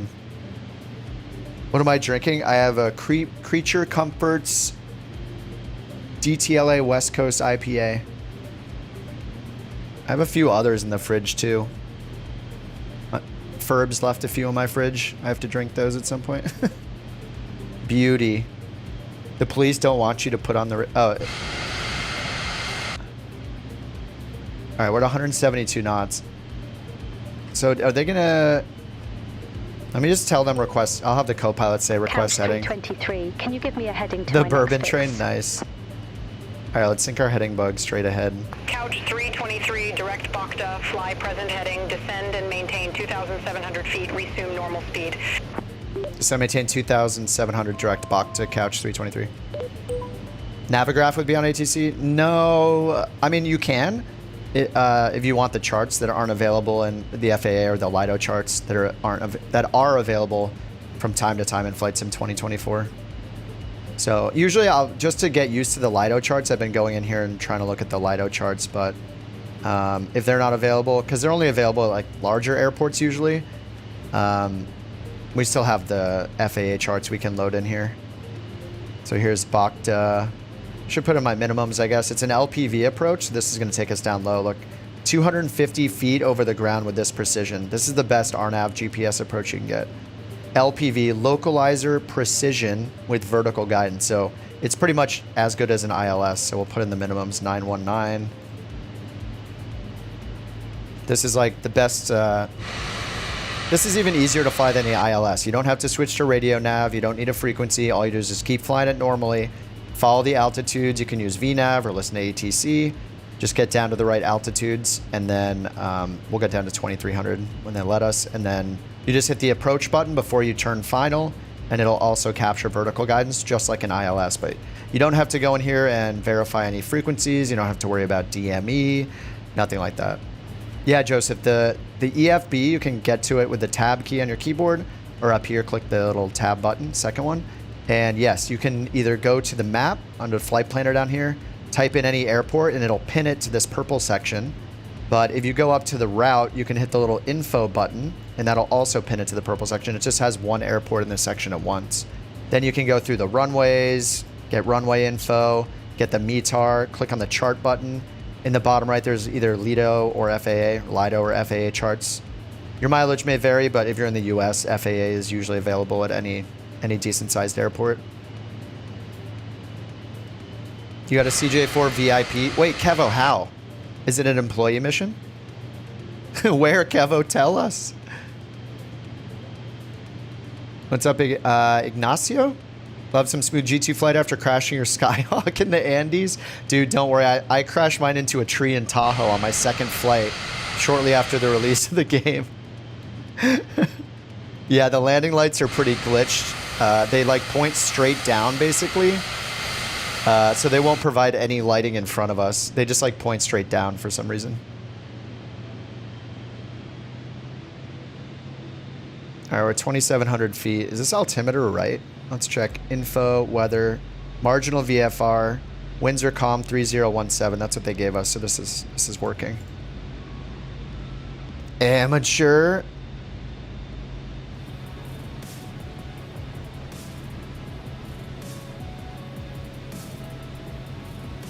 It's freelance? Wait, it's freelance? There's only one then, right? Dude, is it CJ4 time? I think I need like 8 million though. Mission was from... Where's RCYU? I guess we can check up here. RCYU? Oh, it doesn't bring me to it. Anyway, let's bring our approach back up. Here, here, here, here. This is a lot longer of an approach than I thought it would be. We're like way over the water. We got a ways to go. I'm just gonna give it some more power. More power. Oh, it's in Taiwan. What's up, Holly? Did the mission 1.9 million S tier? Dude, the VIP mission gives almost 2 million? Holy crap. I want it. 134.6, couch 323. Minneapolis Center. I'm gonna talk right away, even if someone's talking. Minneapolis Center, couch 323. RNAV 09er. Couch 323, say altitude. 2,700. Any shot of flying it tonight? I'll have to sell that King Air. Say again? Aircraft calling, request not understood. Say again, couch 323. Couch 323 did not copy. Okay, I thought they said something to me.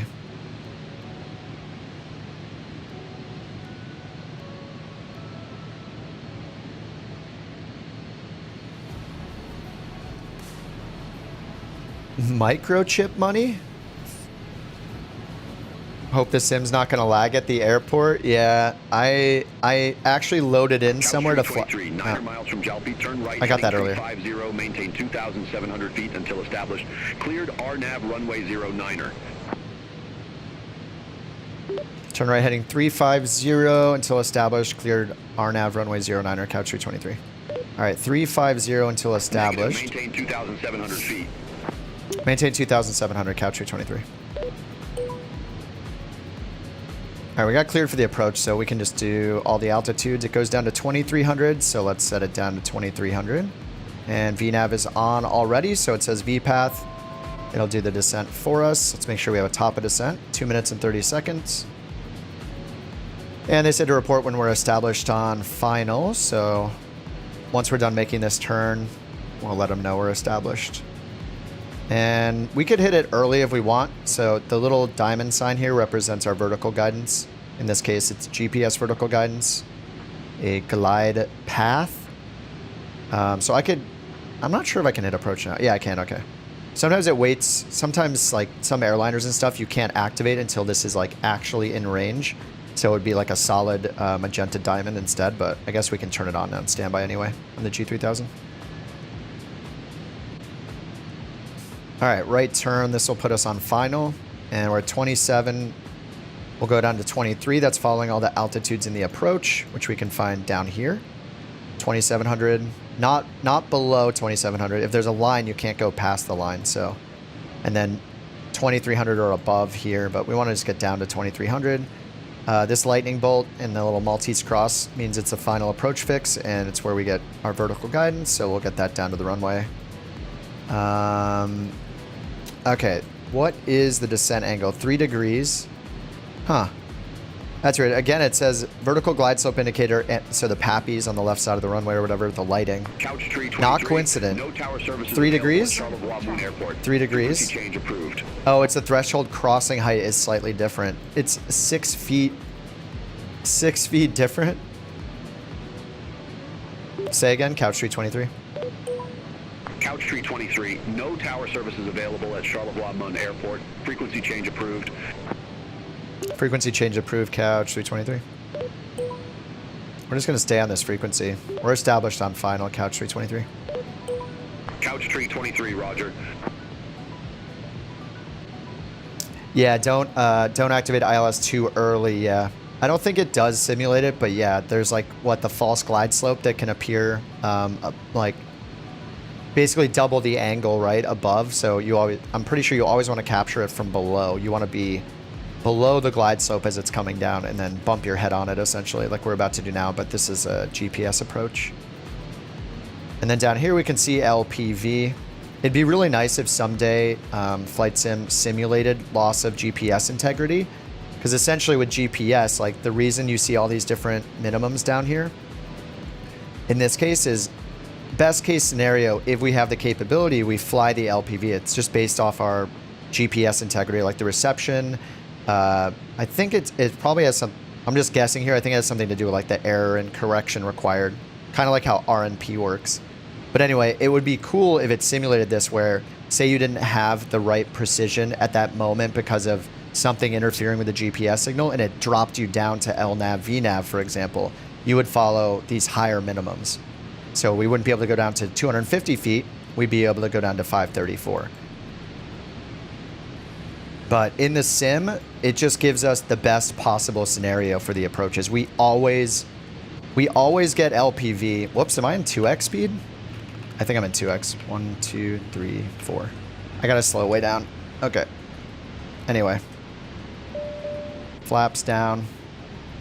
I feel like I'm in 2x speed, but we're not. We're just flying really fast. 500.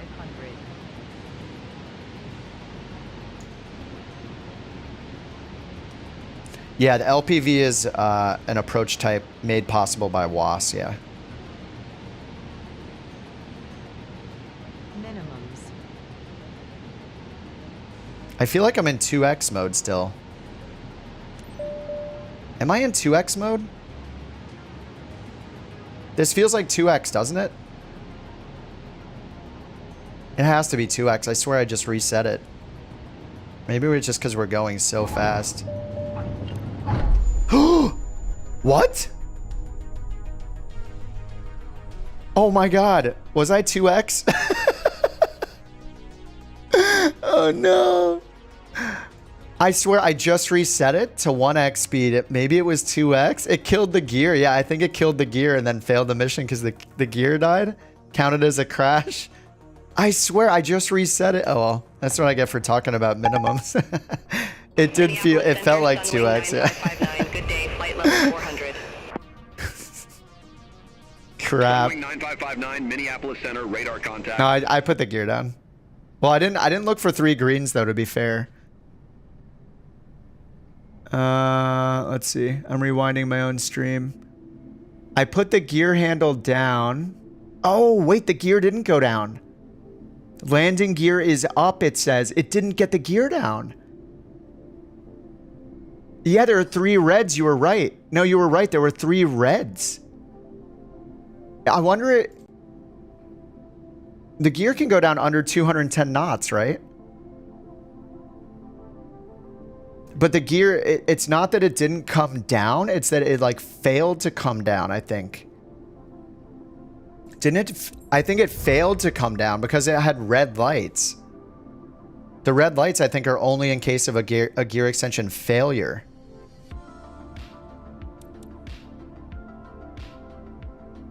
Insurance covers coverage percent.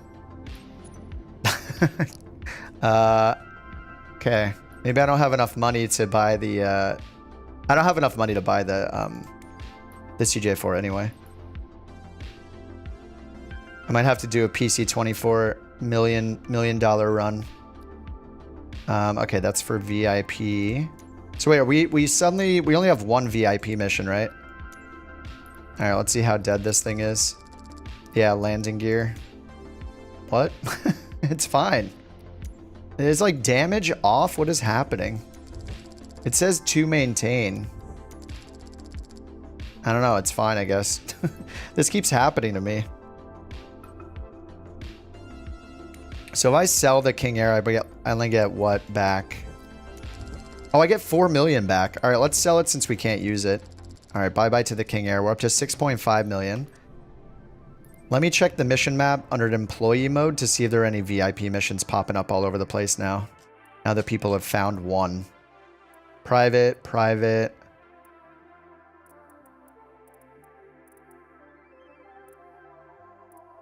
Private, private, private. These are just all the same ones we've always had, I think. It's like the missions like never refresh.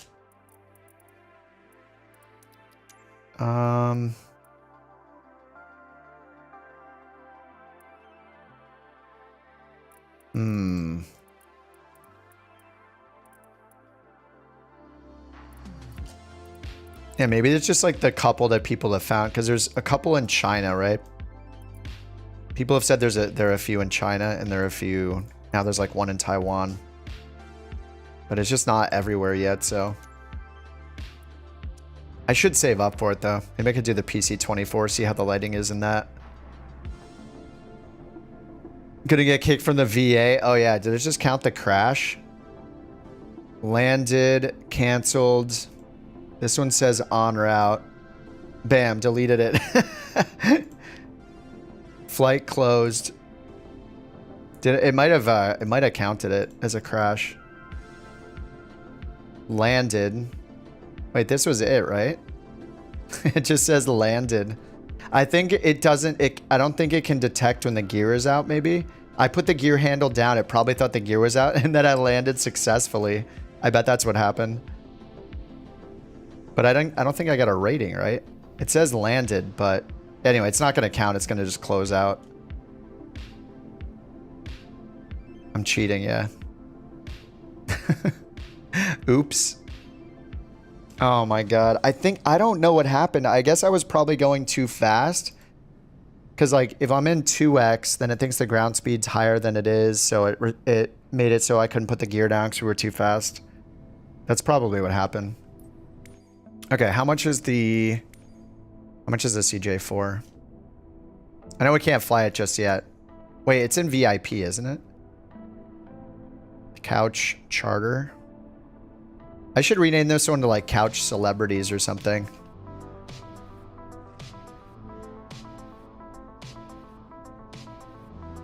Couch celebrity.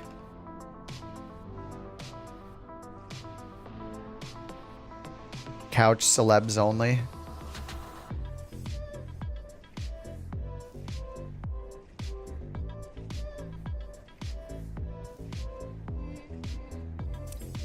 Celebrities on a couch. Okay, fleet by aircraft. I just want to see. What is it? 9 million?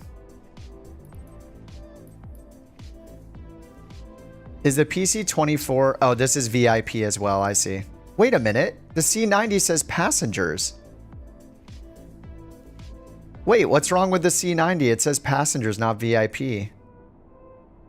But I mean, I couldn't use it, right? So I guess it is a bug. PC-12 also says VIP. And yeah, we can't buy the PC-24, right? Because it's VIP as well. Oh, that's just the variant, right? So this is the variant name is VIP. The variant name for the CJ4 is default. So it's not telling you the mission type. It's just telling you the variant, the configuration of the cabin is VIP. Because this one just says default. It doesn't say, yeah. So 7.3 million. I just need to do one more. Let's just do like a PC-24 cargo mission real quick. Instrument and cockpit lighting. I turned it on. Yeah, it's near to the right of the light switches and the anti-ice switches. There's a little round knob. It's like pointing up in the air, kind of. That will turn on the red light and the instrument lights. All right, I think we just do a PC-24 cargo run real quick to get that extra million, but we still can't do VIP missions, so. Anyway, we'll see what the PC-24 lighting looks like. KMEI? Eastbound would be nice. What's K-Day? Dayton, Ohio? That sounds good, right? Oh, that's passenger transport airline. That'd be the Saab. Whoops. We want a box. Maybe a box going east. Bogalusa? Bogalusa? Is that in Louisiana? Where is that? Cheyenne? Cheyenne. This box goes north to Clem, to Lincoln.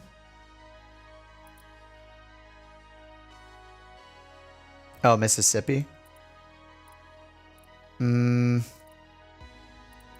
think there's a fire over here.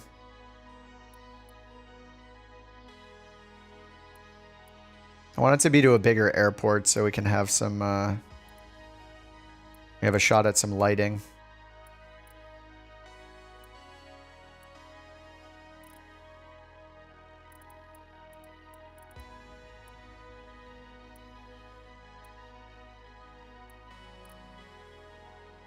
More boxes.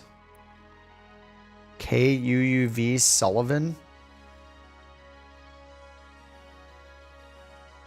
Let me see what the airport, or sorry, the runway lengths are here.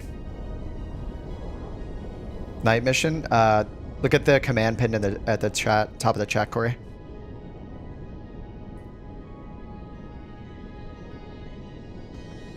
Okay, route. Elmdale.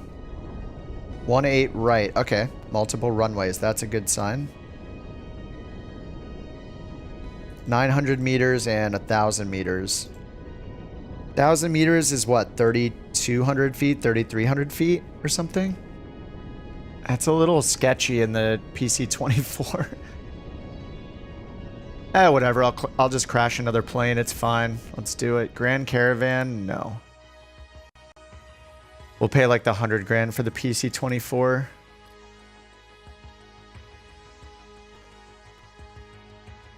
Oh, it's crashing the sim. Crap. All right, that's a crash. It is frozen.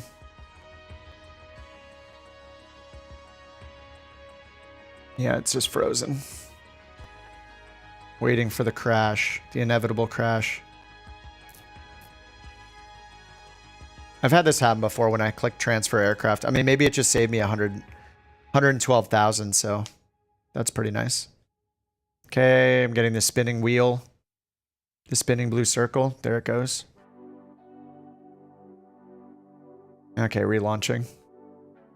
Checking for updates. Launching game. Updates this week? I don't know. Hope so. That'd be sweet. What's today? Tuesday? Usually like Tuesdays and Thursdays are they're like update days. Is that a spam can? What is that emoji? Angry spam can? Filter the missions? Nope. I mean, the only thing you can do is sell your planes for that company. I did that actually. Go sell your plane for the sightseeing company and you won't see those anymore.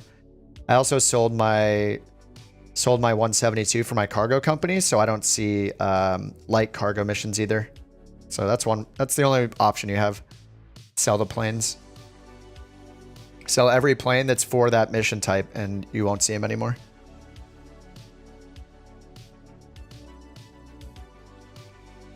Good night, Native. Have a good one. Crashed a lot for you today. I mean, they're just bugs. It just happens. Favorite company? Why is it Couch Cowabunga? Because of the name, obviously, yeah. Couch Cowabunga. And the skydiving missions are pretty boring. I think I'd rather do sightseeing than skydiving. Oh, increasing the cache size? I think mine's set to like 100 gigabytes or something. Is the PC-24 as bugged? I'm not sure. PC-24 doesn't have an oxygen bug, so you can go up to like 45,000 feet, which is nice. The bugs with the PC-24 are like the second throttle lever. Like a bunch of the stuff in the plane doesn't move, like the controls. So knobs and switches and like the second throttle lever and the flaps lever don't physically move in the plane. You have to rely on the instruments to see what they're set to. So you can look at like your engine instruments and there's a flap indicator on the middle screen. So it's flyable. I'm going to fly it right now once we get back in so you can see. But yeah, it's a little weird, but I got used to it. But it's nice that you can, you know, at least go up into the flight levels in it without killing your passengers, you know, without all suffocating, allegedly. Activating packages. I do have FSLTL on, so it's probably making my load time a little bit longer than normal. I mean, not that it's... without it, it still takes a while to load, but... Does fueling work? It does, yeah, if you hit manage. Yep.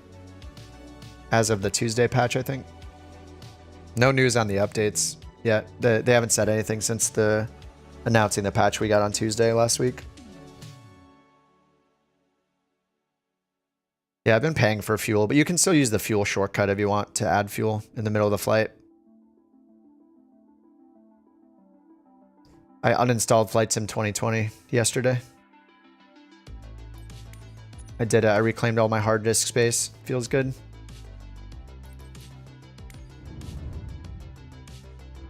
All right, let's try this again. PC24. I'll just see where it is and grab something near, so I don't waste the money, I guess. Bandwidth requirement on Series X. I think they posted it. Was it? Did they recommend like 20 or something? Like 20 megabits per second, I think. You could just Google it. The heart attack when you see the red box of the oxygen. Oh yeah, it just flashes out the whole time in the PC24. Yeah. I forget what their required bandwidth was. I feel like it was like 20 megabits per second though. Savage, Norden, Draco. Where is the PC24? It was East Coast at one point. I guess I moved it. Oh, there it is. Down here in the south. South-ish. Okay, that sounds too small of an airport.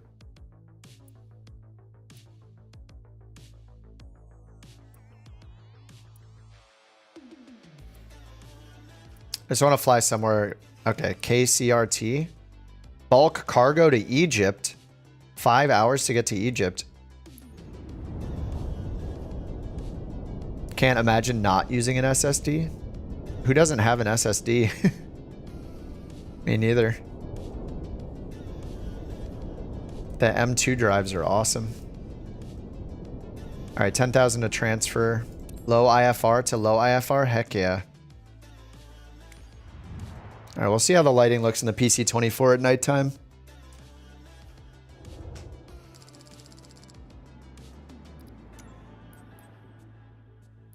Five hours. Oh, we don't need to wash it. It's a cargo plane. All right, it says we need about 2,000 pounds of fuel, so I'll take 4,000. Bam. Okay, 9/9 November to KCRT. What's KCRT? Cross it? It's Unicom. It's got an RNAV GPS to runway 23. Says we're going to use that. And it's an LNAV, so low or high minimums. Oh, 576 isn't bad. And then 3 degrees down. Okay. Okay, NEWSKY. You know, one of the reasons I actually like using NEWSKY is because it's so easy to get the SimBrief flight plan. Because I just put in this info, and then I hit the button, it generates a flight plan, which is nice. K99N. Okay, Bamberg. And we're going to KCRT. Oh no, the PA-28's not in here. All right, rip. Yeah, we're not doing that. Forgot. PC-24 is not in, not available in NEWSKY yet. And I forgot the airport code. 99 November to KCRT.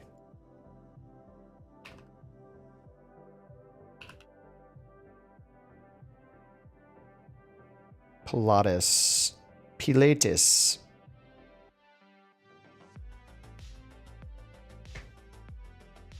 PC-12. Wait, I thought they had a PC-24.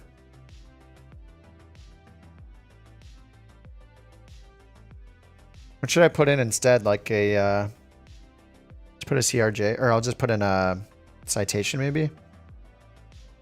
C25C. CJ4.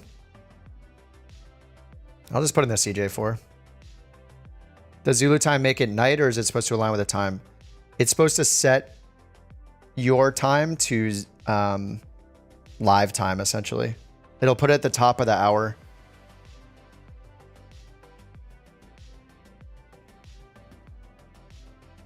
At least that's what it seems to do. Like right now you can see up here, the mission is set for, this should be, does it show our local time? I forget what time, but it's going to be like in the morning, right? All the missions have a preset time in the morning. So as soon as I hit the button, it'll change this to show my Windows time, essentially. So suddenly it'll say, instead of, what time is it now? It's like 20:31 right now. So when I hit it, it'll advance this to 20 o'clock. It always puts 00 for the minute. And then you'll see the weather change. Okay, IRQ, Vulcan, Isaac. All right, I'm just going to generate it with CJ4.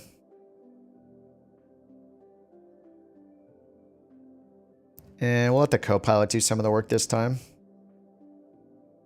All right, so I'm just going to import the route. So just sync up the in-game ATC. Okay, imported. So now we see that new route here, IRQ, Vulcan, Isaac. It's shorter than the one I had in before. All right, fly. If you start a mission, use Zulu, it sets it to 11 because you're EST. Yeah, I mean, you can help, you can, yeah, let us know what it's doing for you. Like, it worked for a couple of us yesterday, but this is just my second time using it. But it seems, yeah, it seems to set my EFB to say my current local time, but top of the hour. It always does 00 for the minutes. So if you want it to be perfectly synced, hit it at the top of the hour in the real world. But unfortunately, it always puts the minutes at 0, but the rest of them are fine. Random error screen. Oh, yeah, I just got it the other day. I got it at night off stream. Just ruined my flight. But yeah, supposedly it happens around midnight for people. It's really annoying. It sucks. All right, get in the plane. And I'm going to hit the Zulu button now. So it's 9:40, so it should change this. Yeah, isn't this says August 15th, Monday, 2022. Anyway, when I hit it, it should bring me to 20 o'clock, which is my local time here in California. Yeah, December 17th, 2024, 20 o'clock. And then if you check any of the weather, it should also be accurate weather if you have a METAR available. So if I check, like, I don't think we'll have weather here. Nope. No METAR at either one. But the time in the METAR should be accurate too. Okay, I'm just going to hit Control E to get this started up. And we got to hunt around for the lights in this thing. It's pinned in the chat, Virtue Sim.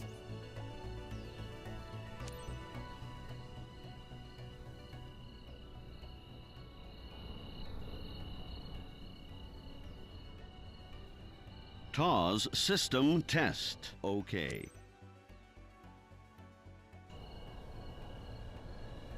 All right, lights are just off. Let me just hit all my light switches that I have. See if any of them do anything. Does this plane not have any lights? I just hit all my light switches. Let me hit taxi lights. Okay, we got taxi and landing lights. Okay, no, we got lights here. So taxi lights off. That rotating, like I think there's, I don't even know what's over there. It's supposed to be like a pushback tug or something. All right, so we got our nav lights. Yeah, we got nav lights. We got our strobes flashing. We got a tail light. Looks like we just don't have a strobe on like top or bottom, huh? Oh, we got our nav lights, and it looks like we have a taxi light and landing light, so that's nice. All right. See, this is where the engines are so quiet. Now I want to take headphone simulation off because I like can't even hear the engines now.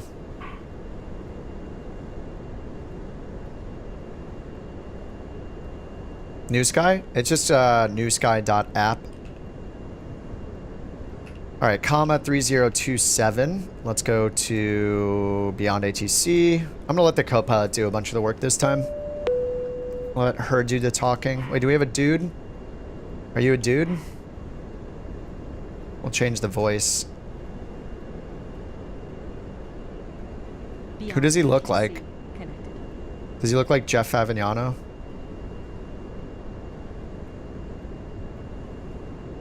He looks like... What celebrity voices do we have again? Civ Ryan, Squirrel, EasyJet. He's gonna be British Av Geek. Thanks, British Av Geek, for the help. Don't look at me. Request IFR clearance. Alright, British Av Geek's our co-pilot. November 254, Sierra Bravo, on our way to Distel Airport. Alright, how do I change these lights? Bravo, Jacksonville Center, clear to Distel Airport. Radar vectors Colliers, then is filed. Maintain 4,000 feet. Expect flight level 430. 10 minutes 4,000 feet? Departure with me. Squawk tree 132. Oh, it's at 4,000 feet.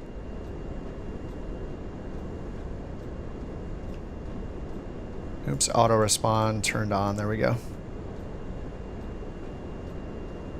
Cleared to Distel Airport. All right, 4,000 feet. Colliers, then as filed. And Maintain we'll pull 4,000 the feet. flight plan in Flight from level here. 430, 10 minutes Just gonna hit after file here departure. to make sure it's with the Departure in-game with system. You. Squawk 3132, November 254, Sierra Bravo. November 254, Sierra Bravo. Read back correct. Starter taxi at pilot's discretion. FMS, Hold for FMS. release. Report holding short runway 5. Start or taxi at pilot's discretion. Hold for release. Report holding Okay, short we got runway MFD 5, lights. November Oh, they work. 254, Yes. Sierra Bravo.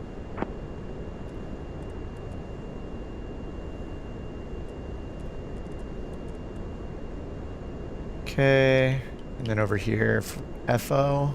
Oh, that's lower MFD. Nice. Jacksonville Center, American 746, good evening. Flight level 299er.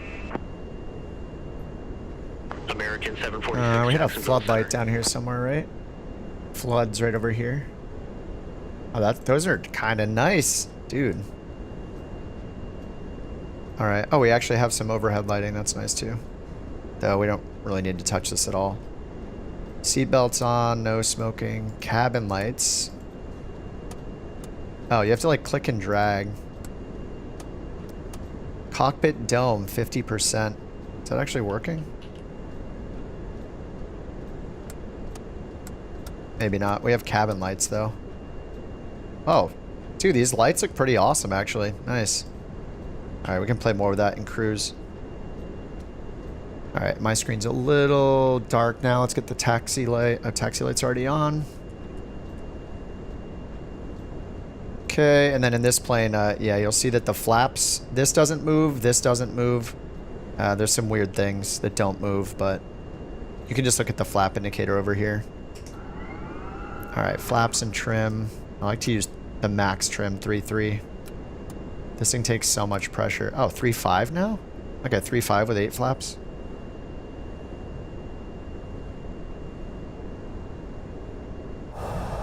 All right, let's go.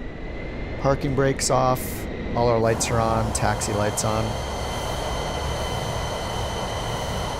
Are we back taxiing? What's happening?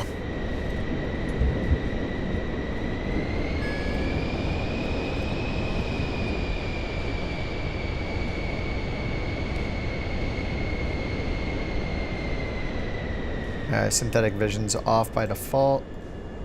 There we go.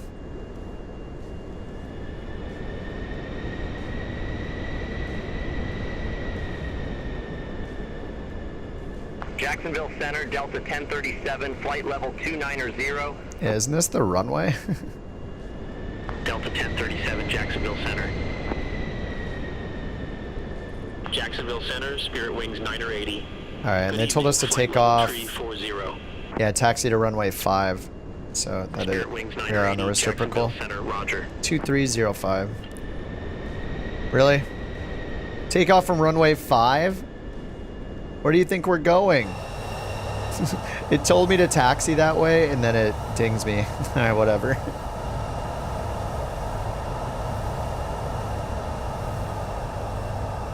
On air with AI ATC, yeah. Yeah, I mean, I use Beyond ATC a lot with NEWSKY. I used it with A Pilot's Life, I believe. Yeah, it's great. It's always on. No, it's not the CJ4, it's the PC24. And these landing lights.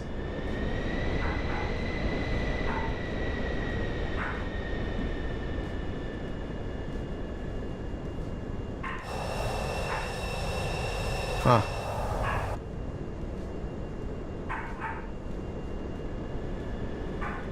What's up, TG? Sorry, the dog is, she's feeling it right now in the background.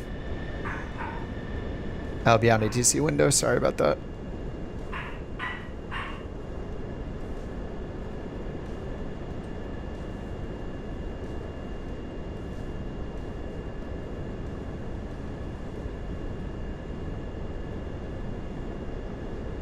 Alright, let's tell them we're ready for takeoff. November 254 Sierra Bravo, short of 5, holding for release. November 254 Sierra Bravo, release for departure. Clearance void if not off by 4:30 Zulu. If not off No, by the dog is not from FSLT. Time now 4:8 No, that's our puppy. Frequency change approved. Released for departure, November 254. Alright, released for departure. It always says no takeoff. I don't know how to get that off. It like says no takeoff with flaps 8. It says no takeoff with flaps 15. I'm just gonna do... I don't know, I'm just gonna do flaps 8. Hopefully it works. Heading bug, sync to head, 4,000 feet. So we'll go heading, flight level change, and turn the auto throttle off. Off of FMS, and then I'll turn auto throttle on right now. It's not active until autopilot's active. Hopefully we don't have enough runway. 90 knots. 1037, contact Jacksonville Center 124.7. 110, 120. Contact Jacksonville Center 124.7, Delta 1037. Alright, positive rate, gear up.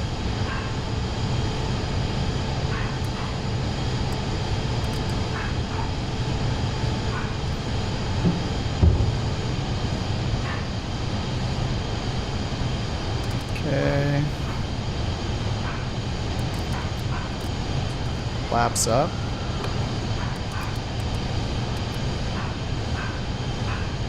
Alright, let's get autopilot, yaw damper on. Heading mode straight ahead. And I didn't even look. Did they tell us vectors? Jacksonville Center, November Yeah, they said vectors to 254, IRQ. Sierra Bravo, 2,100 Ooh. feet. November 254 Sierra Bravo, reset transponder. Squawk tree 1 tree 2. Oh, I didn't squawk. 3132 in the box, November 254 Sierra Bravo. 3132. November 254 Sierra Bravo, Jacksonville Center. Radar contact, climb and maintain flight level 430. 430, heck yeah. Climb and maintain flight level 430. Man, she is freaking out, Sierra sorry. Bravo.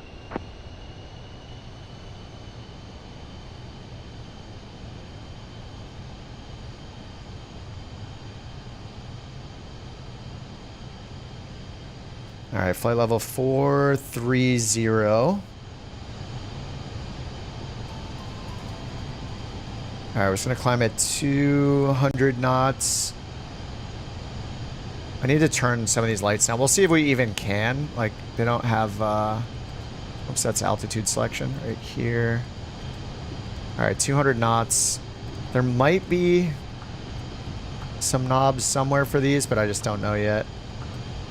Rudder trim, mic select, emergency brake. This is something I don't know what that is. Cabin altitude. Turn this on. IPS auto and windshield auto. The rest of the lights were in here. If I can get over the... Okay, it's just flood. What's TSC? Is that the center screen? American Tree 21, Jacksonville Center. Or is it the bottom one? It's the bottom one, okay. It's like touchscreen.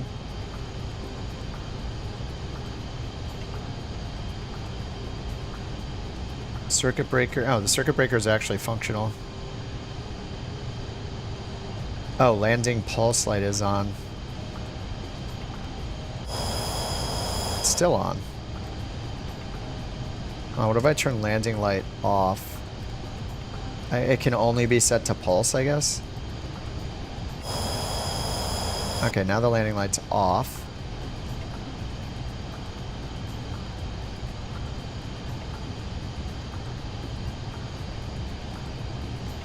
I don't understand.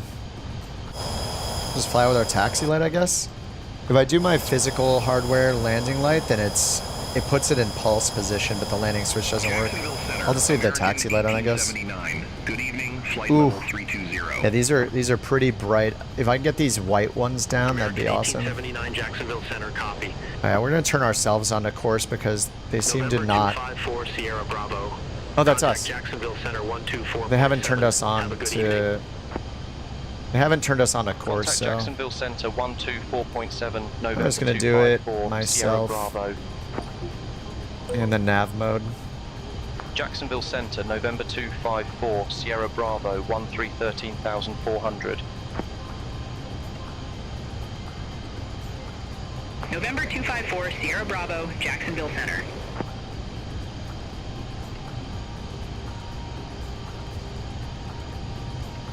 Yeah, if we could turn the lights down, this would be amazing. Just need to look around a bit once we get onto course. Alright, we're going towards course, 15,000 feet. I'll set standard barrow now so I don't forget. Standard over here, standard over here. Okay, standard is set. Jacksonville Center, American 1069, descending via stock car 4, flight level 202. Stock car? American 1069, Jacksonville Center, roger.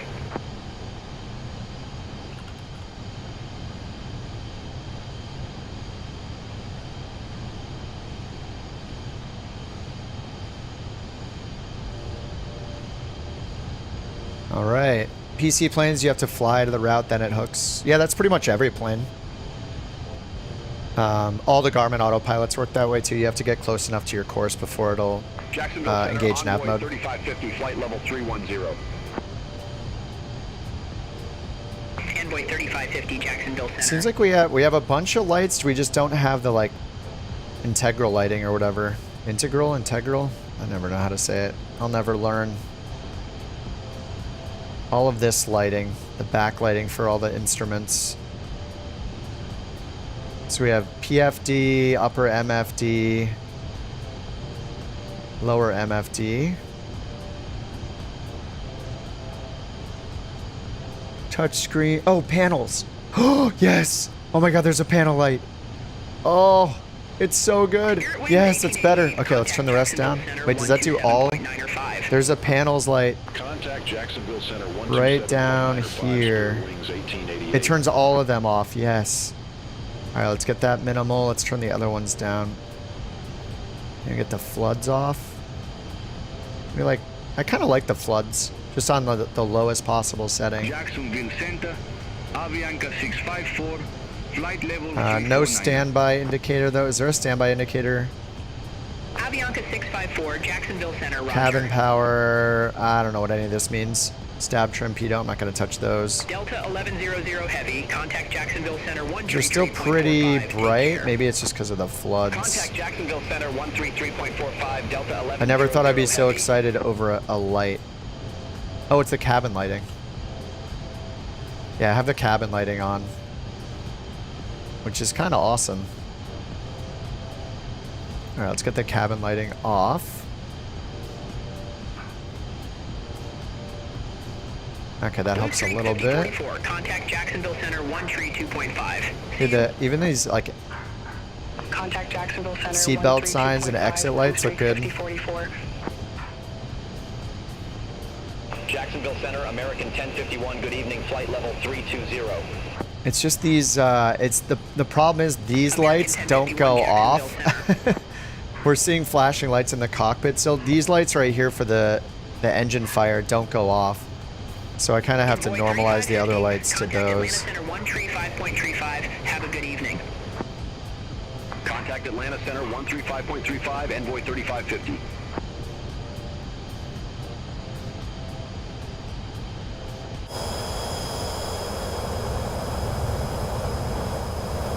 All right, we're on the way. Gonna earn $1 million bucks.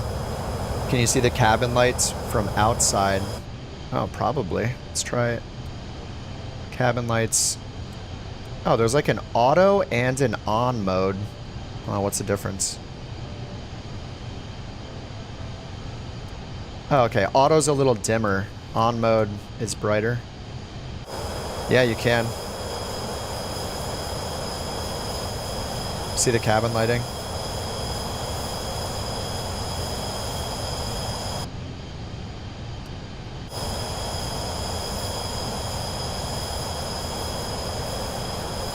Yeah, the only thing we need, like once they fix the bug with this being on all the time, like if I just turn the camera away from it, it's a lot better.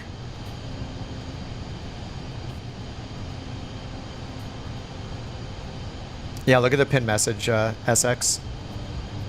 It's got the command in there. You just hit it. It'll set it to the top of the hour in current Zulu time. All right, I'm going to turn a little bit to the right to get on course. Oh, it popped up after you asked. Oh, that's weird. No problem, dude. Delta 1037, you were assigned flight level 290. I show you at flight level 279er. Oh, Delta's getting yelled at. Idiots. Roger, climb, maintain flight level 290, Delta 1037. There we go. I like the AI yelling at AI. It's always funny. Walk around, hold shift, and use WASD. Good evening, Jacksonville Center, American 1841, descending via stock car 4, flight level 20 Yeah, I think we can see why they're restricting people from flying at night on these missions. Like all the lights coming in, like that random green flashes of light in our face randomly, like while we're in the cabin. It's super weird. Spirit Wings 3055, Jacksonville Center, roger. Roger. Delta 1037, Jacksonville Center, expect radar vector. Yeah, that laser beam, it just like turns on. It's like, yeah, someone's shining a laser at us. Runway 22, Delta 1037. It's not very nice of them. American 1069, contact Charlotte approach 12. Sassy ATC on shift. Contact Charlotte approach American 1069.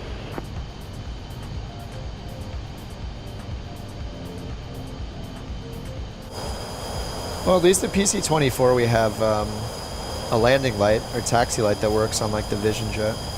Is it for all aircraft? The weird flashing. It happened in the Vision Jet. Now it's happening in this one. So maybe. Kind of seems like it. Good night, old man Steve. Have a good one, dude. Yeah, it seems like it is for. I mean, at least 2 out of 2 planes so far. It's been for. Who knows? Who knows if it's every single plane, but so far it's 2 for 2.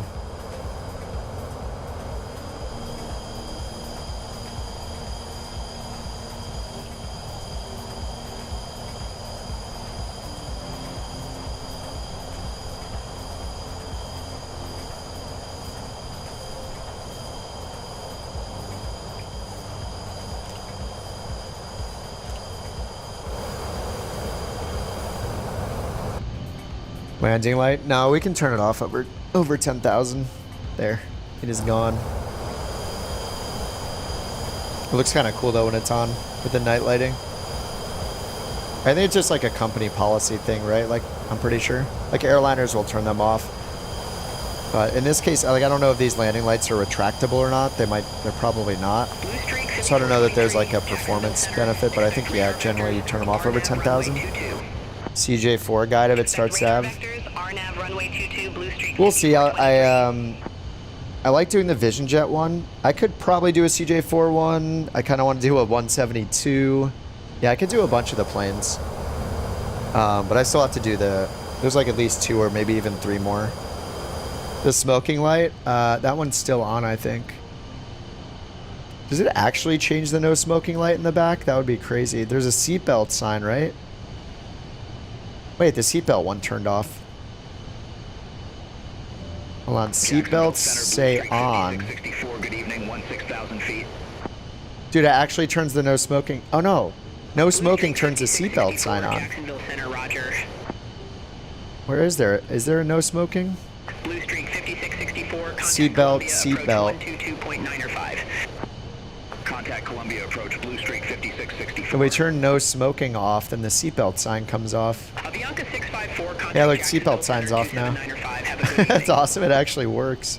I mean, it's the wrong button, but it's still cool. 27905. Avianca 654. Have a good evening. Submitting a bug as we speak. We need... How dare you? This sim is a scam.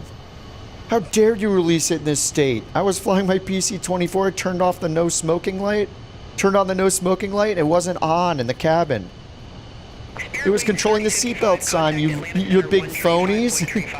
You're all great big phonies. Contact Atlanta Center 13. He's on it. Spirit Wings 3055. Take care. The no smoking light doesn't work. Refund. Overwhelmingly negative reviews.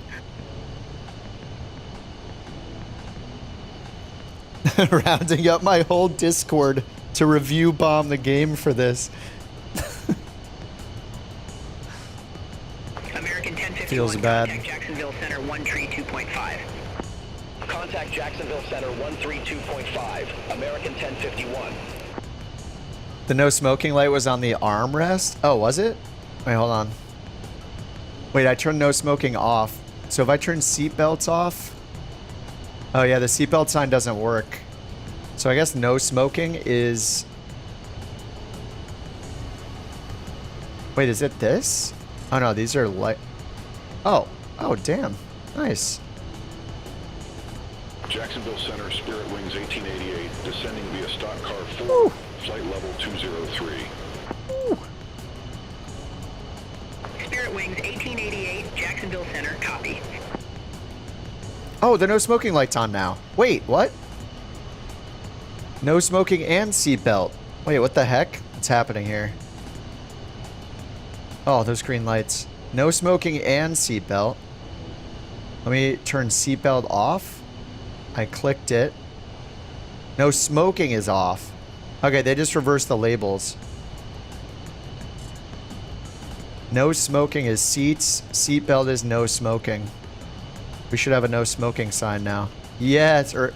Oh, it's no smoking. But we do want that off. Okay, so they just mixed up the labels or the switches, whatever. American 1841, contact Charlotte Okay, so approach so no smoking. Sorry, seatbelts on, no smoking off. There we go. But they don't have to have their seatbelts on. Contact Jacksonville Center All right. 133.45. No smoking off, which means seatbelts off. All right, now we're free. Now it's free, all freedom. Smoke and stand. Do whatever you want. Finally. Kelsey has a conspiracy about no smoking lights? Really? Wait, what's his conspiracy? Night flights are scary. Tried one on 2020 version. Oh, yeah. Well, the night... Oh, that's us. The night lighting is so much better in 2024, though. You can see... Like, I never streamed nighttime on 2020 because it was so dark and boring.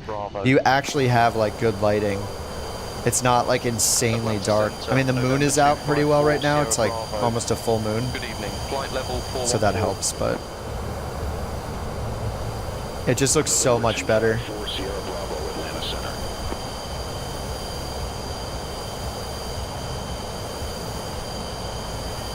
Wait, what? What's the conspiracy about the no smoking lights?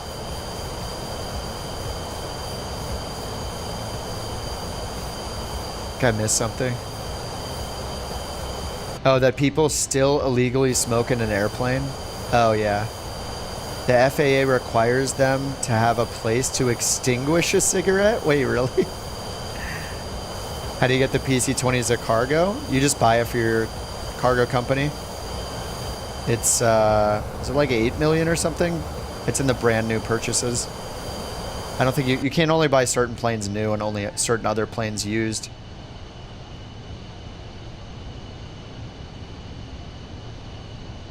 All right, let's go to 2x speed because this is going to take forever. Oh, my speed. Holy. It changed to Mach. That's why we're going so slow. It changed to Mach and then like way too early or something. I was at 200 knots. Whoops. We can go Mach 0.71 in this usually, I think. Top of the hour. Ooh, let's sync it. Oh, you're right. EFB. Hit the shortcut. 21 o'clock. Nice, nice. Thanks. Thanks, Eddie. And I wasn't looking, but as soon as I hit that, the clouds probably shifted a little bit. Oh, we're synced with real time now. We're just going to ignore the oxygen thing as usual. All right, trying to bring our speed up now to Mach 0.71. We're going.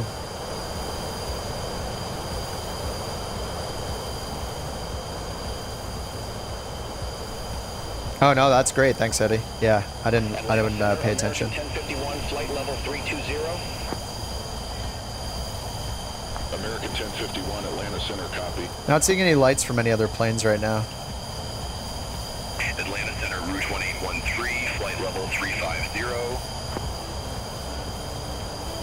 That's probably, is that a planet? Atlanta Center, radar contact. Got one coming. Whoa. Oh. Yeah, let's turn those assists off. There we go. Any planes, any planes. I want to see some lights. Yeah, there is a plane to our left somewhere. I don't know which flight it is, so I'm not sure. Not sure where to look exactly.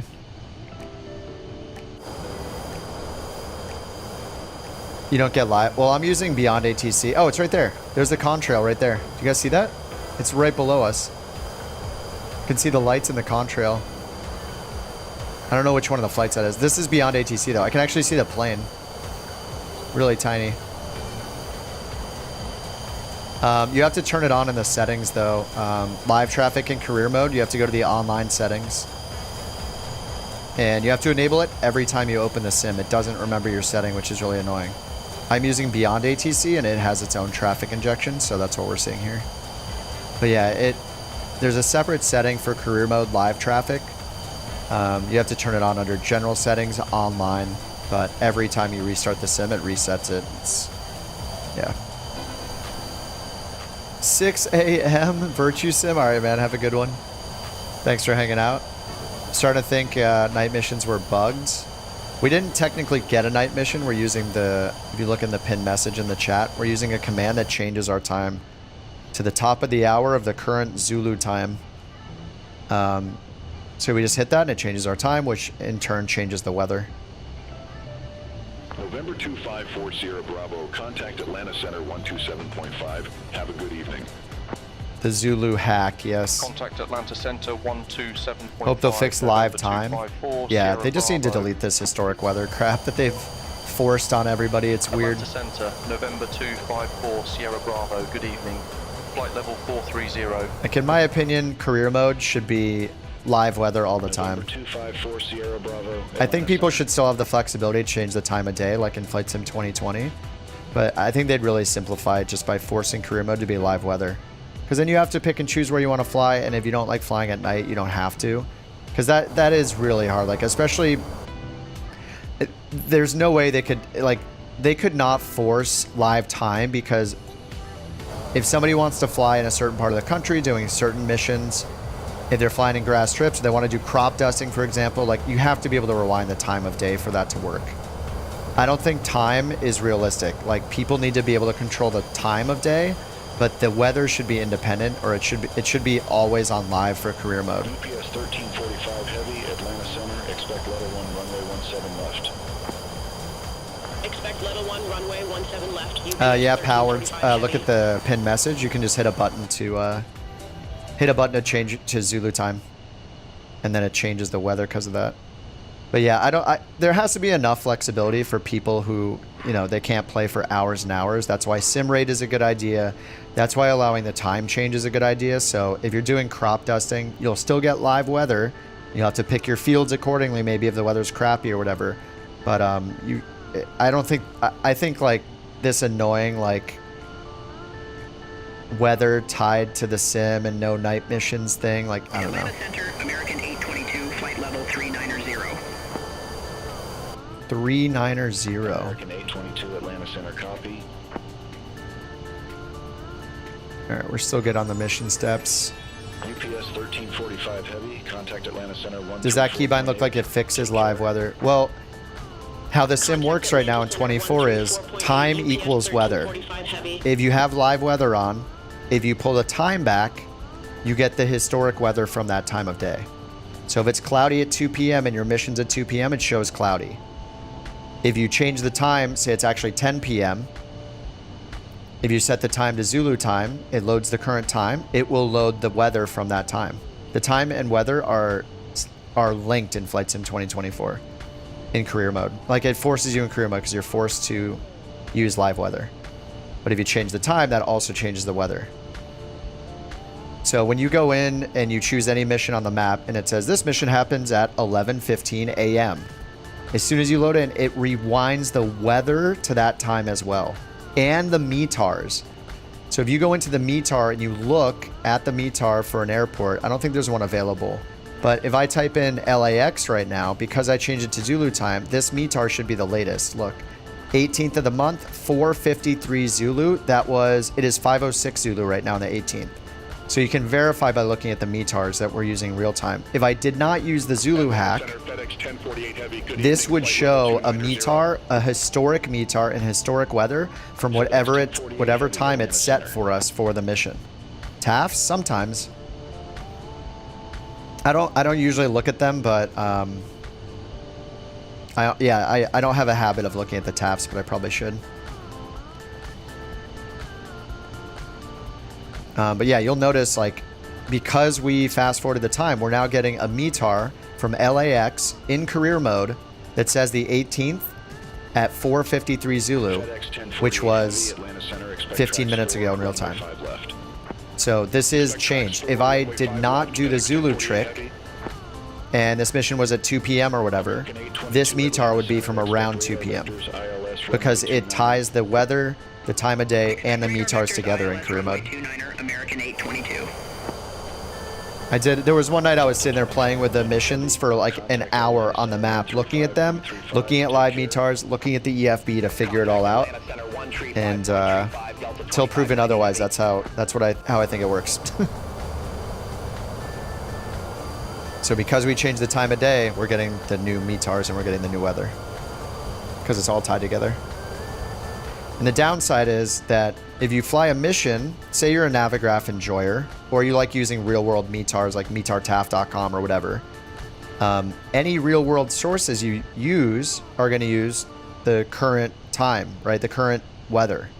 You're not going to look up a real-world METAR using like a website and get a historic METAR. You're going to get the one for right now in the real world. So the problem with career mode is if anybody uses that stuff or you use the METAR pulled in by Navigraph, for example, you're going to get a wrong METAR because that METAR is real time right now. Your sim will be rewound with the weather rewound and the corresponding METAR shown here in the EFB, but only in this EFB because this is all sim EFB, sim historic weather, sim historic METARs. So your real world one is going to be wrong. It's going to be like 6 hours, 8 hours ahead, whatever it is.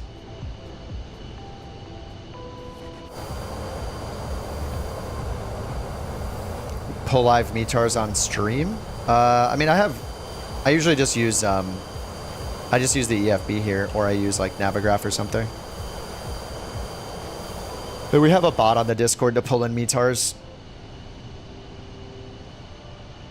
But I'll usually just bring up a website, or I'll just bring up the tablet, or I'll bring up, Navigraph. I don't need like a specific thing for like METARs on the stream. Thanks, though. November 254 Sierra Bravo. Contact Atlanta Center 128. That's us, Atlanta Center. All right, how long are we from top of descent? Contact Atlanta Center 128.0, November 254 Sierra Bravo. Sierra Bravo. Okay, we are... Center, November 254, oh, yeah, we don't have a Sierra top of descent, Bravo, so they have us in runway 430. 23. Let's go to the descent button. Approach, runway 23. 254 Sierra Bravo, Atlanta Center, copy. Oh, there's an RNAV. Vulcan Isaac. I'm just going to hit 2-3 visual for now because they haven't assigned us an approach. Whoops. Cancel. Let's do 2-3 visual. Visual 2-3 straight. Insert. Activate. Get rid of the discontinuity. Delete waypoint. Alright. Top of descent is between 53 minutes and an hour 6. So it's after Isaac, but yeah, we can see it on there. Wish we had a top of descent timer. Bravo, contact Atlanta Center, 135. No Vision Jet. Yeah, this is PC24. I think the avionics are the same in the Contact Atlanta PC12. Center 135.0, November 254, Sierra Bravo. Atlanta Center, November 254, Sierra Bravo. Flight level 8 passenger 430. get more than 6? No, I don't think so. Medium cargo. It's based. It seems to be based on the mission type, how much money you get late night.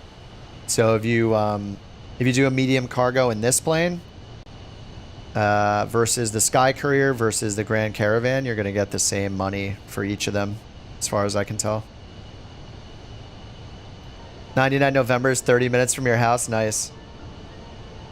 Yeah, I had to put the K in front of it because the Volanta thinks that any airport in the U.S. starts with a K, which is not the case. But yeah, 99 November. It should say 99 November, but they don't support the FAA identifiers.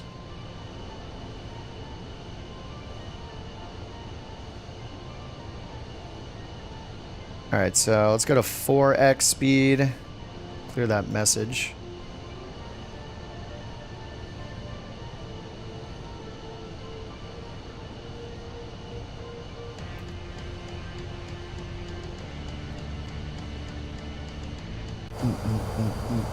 Number one favorite streamers. Boyfriend, that's a good answer. Doc, the Doc. I still watch Lyric more than anybody. Lyric is like OG. He's always entertaining. He's always funny. He's always like chill. He doesn't get involved in like any drama. He never has. Never been involved in any crazy drama. He just always seems like a fun, chill dude. He's just, yeah. And he's been doing it for like over 10 years, maybe longer than that. He's just got a great, like, entertaining personality. The dude, I could watch the guy play anything. Full autopilot? I'm pretty sure it does. I think, I'm not sure what approach we're going to get, but I think I did an ILS approach in this before and an RNAV approach, so... Yeah, this plane has some bugs with, like, the physical location of things. Like, this doesn't move right here. November 254 Sierra Bravo, Atlanta Center. Few ES-30 missions. Yeah, I deleted it. Or I didn't delete the stream or whatever. I deleted the plane. I sold the plane. Calling us old? No, what, Lyric? I mean, I've been watching Lyric for like, I don't know, a decade. I've been watching Lyric for a long time. Seem pretty chill. Yeah, like Flight Sim also, if somebody wasn't chill playing Flight Sim, it'd probably be really weird. Unless they're just doing like the lulz, I'm crashing the plane stuff, or like, haha, I'm screaming in intense anger at everything, like trying to do like fake excitement, like, ah, like scream. I don't know. But I feel like most Flight Sim streamers are probably pretty chill. Like the ones I watch are generally chill. I mean, there's always got to be a new dose of Flight Sim community drama here and there, so. I love the Reddit when it's like, hey ma, new Flight Sim drama, drop today. Oh, that's us. 3495, you got it? British Av Geek? Contact Atlanta Center 134.905. November 254 Sierra Bravo. Videos have helped me be a better pilot, heck yeah.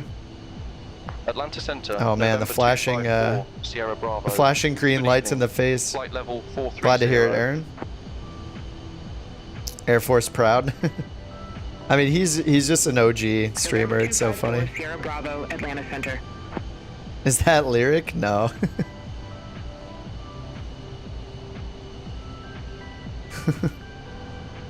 I mean, yeah, Air Force proud, super entertaining.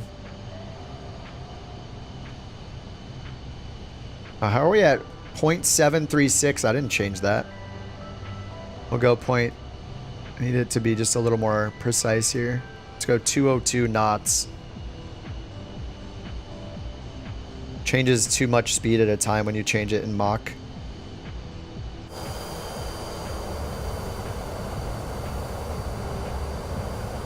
Favorite streamer for Microsoft Flight Sim?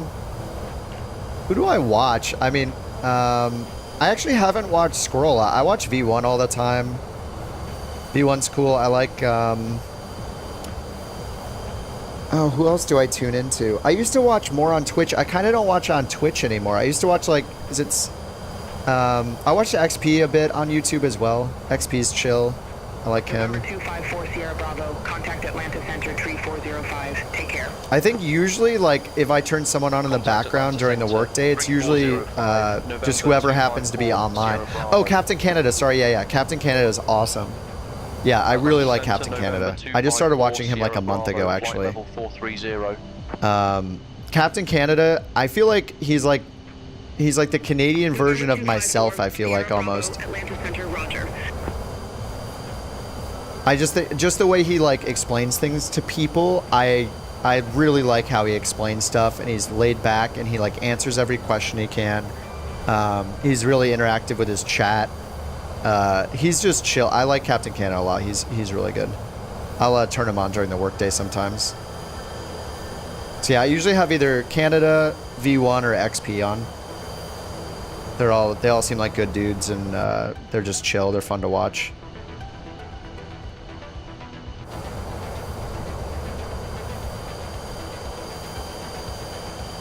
Canada seems humble, yeah.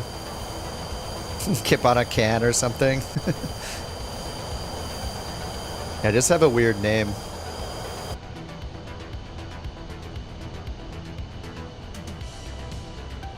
Alright, do I need to accelerate more here? Where are we at? What time is it in real life? Oh, it's only 9 p.m. Nice.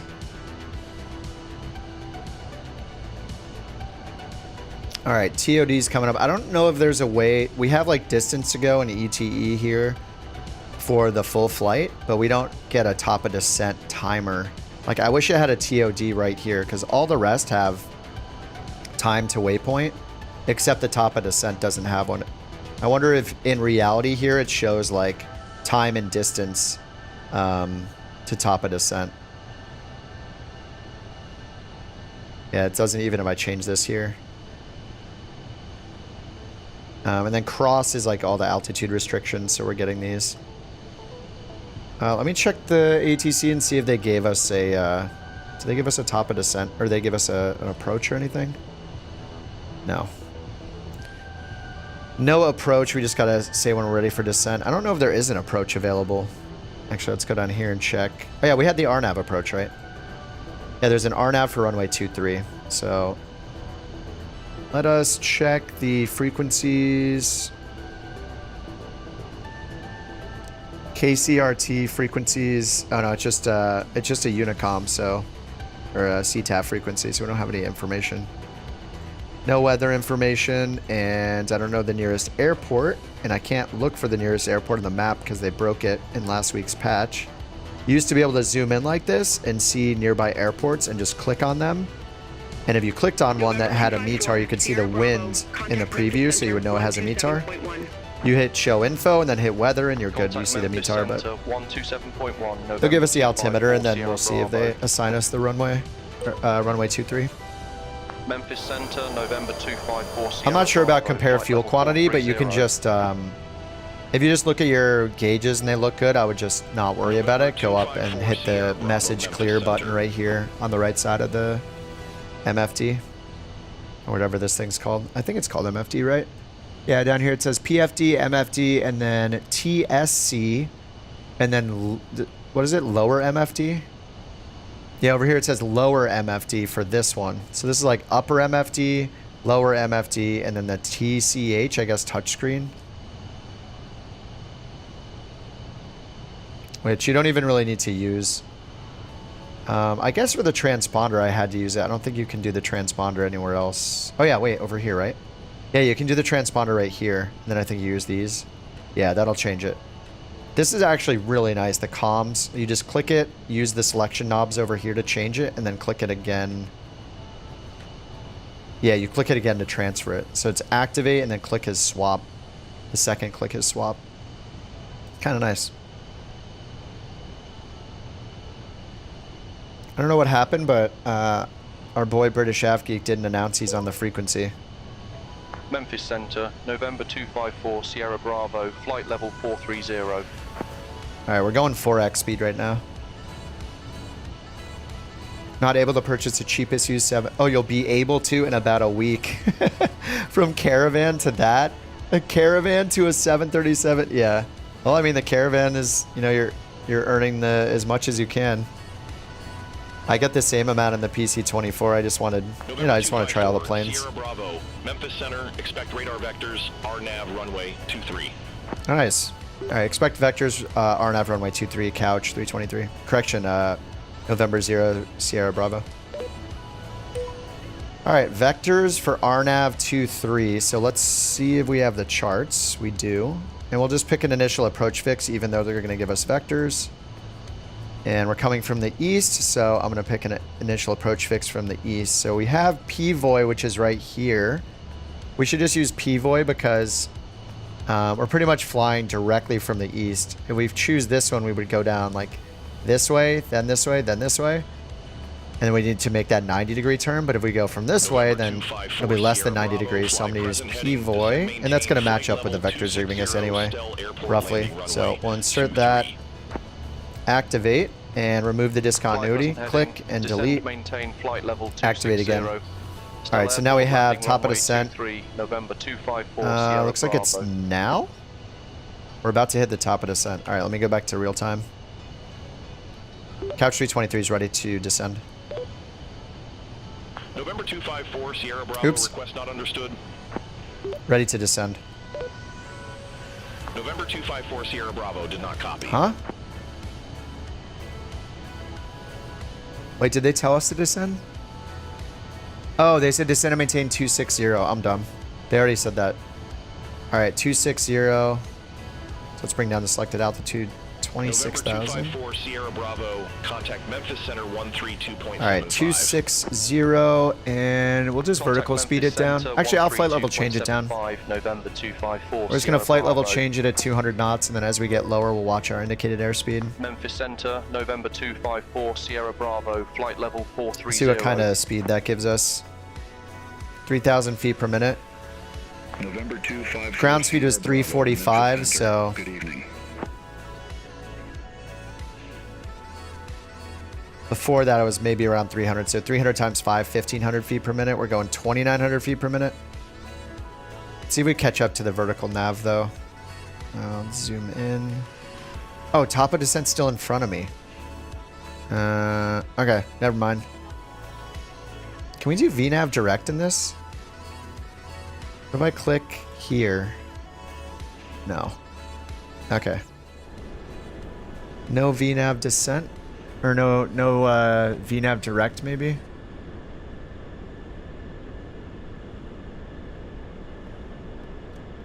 Show constraints, terrain TCAS. All right, I'm just gonna do altitude hold, and then VNav. Well, they did tell us to descend though. We don't. Yeah. I'm changing my mind now. I'm just gonna use vertical speed based on our ground speed, which is 300. We'll go 1,500 feet per minute because it's just an open descent. They told us to descend. They told us just to descend to 26,000. We're not on an arrival or anything like that. We don't have a bunch of altitude constraints, so we're just going out at 26,000 at a normal rate of descent. So we'll do ground speed times 5. I'll do a little faster. I'll do like 1,600 feet per minute. November 254 Sierra Bravo, contact Memphis Center 128.5. All right, then we're keeping our ground speed up. Keeping our indicated airspeed up. I can bring this up a bit more. Memphis Center, November 254, Sierra Bravo, flight level 392. All right, so now our ground speed is 330. November 254 Sierra Bravo, Memphis Center, copy. All right, 1,700 feet per minute. A nice 47 knot headwinds. Wonderful. You're about to buy Premium Deluxe because you're stuck on career. Top Aircraft's PC-12 can't get a better plane than that works. You could just fly the PC-12 under, like, people keep saying to fly it at like a max of 17,000 feet until they fix the bug. So just change your cruise altitude and just do 17,000 or something to avoid the hypoxia problem.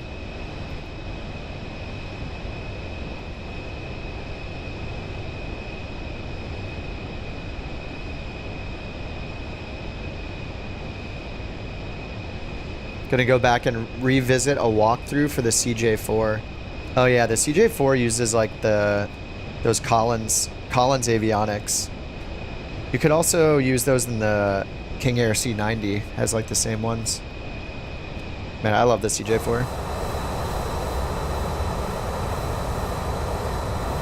Yeah, I gotta get in the PC-12. I think I can afford it after this flight. I think I could have already afforded it actually. I should try it out. Bush search and rescue. I've done some of the search and rescue in the Draco. The Draco is really fun. The Norton's also cool. I like the Draco the best. I break it the least. But the Cub, I cannot handle the X Cub. Dude, the X Cub is so hard to land without flipping over. The way the ground is now in Flight Sim 2020 or 2024, it's so hard. Yeah, don't ask Jason about. Well, yeah, we'll never hear from him again. Let's just, you know, mum's the word. Yeah, the bouncy wheels, dude. That thing. It's just the ground. Like the ground is so detailed now. There's so many bumps and ridges every foot. You just hit one of those and you're flipping, or you're like your wheels like you're tilting and hitting. Or sorry, you're scraping a wing. You know. Memphis Center, November 25. Yeah, the C90 has the good evening. Flight level has the Proline 21 looking avionics in it. November 254 Sierra Bravo, Memphis Center.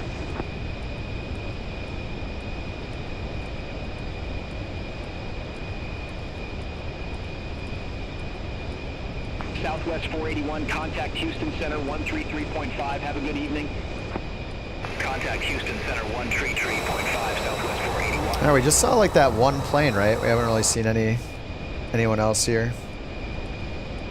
Hey, did they give us an altimeter? Oh yeah, we're going to 26,000, so we don't have an altimeter setting yet. And we get a night mode. The FAA charts don't have a night mode, so this is like, oh, Jeppesen charts have a night chart, which is so nice. I guess that's another reason to use to become a Navigraph customer, is to get the Jeppesen charts. Let me load in the Jeppesen chart instead. Oh, my eyes, dude. November 254 Sierra Bravo, turn right heading 280, vectors for the approach. 280. Turn right heading 280, November 254 Sierra Bravo. Oh man, that thing accelerates too fast. All right, 280 heading mode. Vectors for the approach. We're still going down. I'm gonna descend a little faster.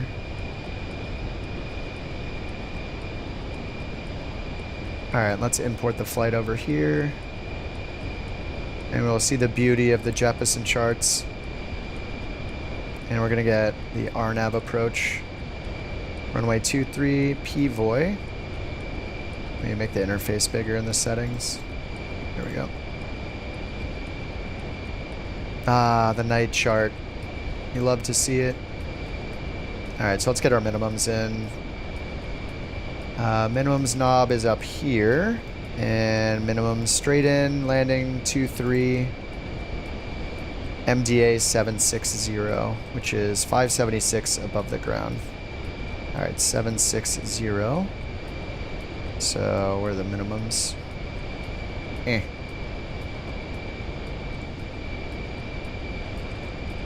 It's RA right down here, Barrow, 760. Whoa, 2,500.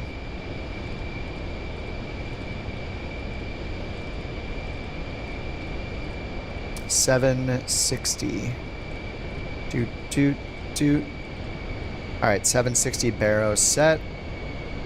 Right there.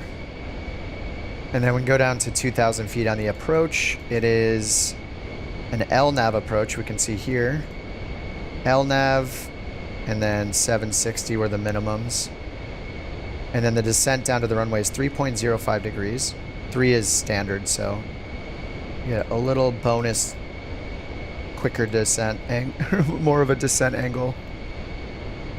And then Pappy's on the left side of the runway. Go around as climbing left turn, 2,000 direct PVOI, which is where we came from. So we turn all the way around, go direct PVOI if we need to go around. All right, and then MSA, minimum safe altitude. That's 25 miles radius, I think, by default. Runway 23, 3,200 feet. So if they tell us to go below 3,200 before we get close. 254 Sierra Bravo, descend and maintain flight level 240. 240, all right. Descend and maintain flight level 240, November 254, Sierra Bravo. All right, 240. Yeah, Navigraph charts, you get them globally with Navigraph. For sim use only. So yeah, I could go up here and search like EDDH charts, approach charts. Let's look at the chart. There we go.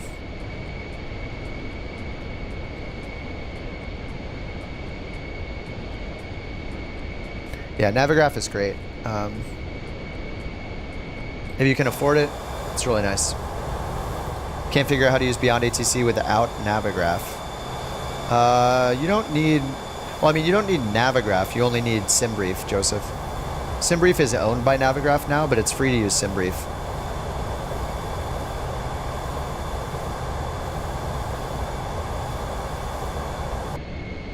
November 254 Sierra Bravo, turn right, heading 290. 290. Turn right, heading 290, November 254, Sierra Bravo. There's a lot of acceleration on that shortcut. All right. Heading 290, we're going down to 24,000. 254 Sierra Bravo, turn left, heading 260, descend, maintain 4,200. 26, 4,200, wow, okay. Turn left, heading 260, descend, maintain 4,200, November 254, Sierra Bravo.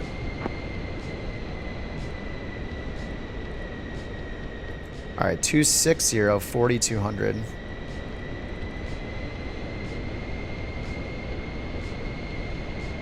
November 254 Sierra Bravo, contact Memphis Center 135.875.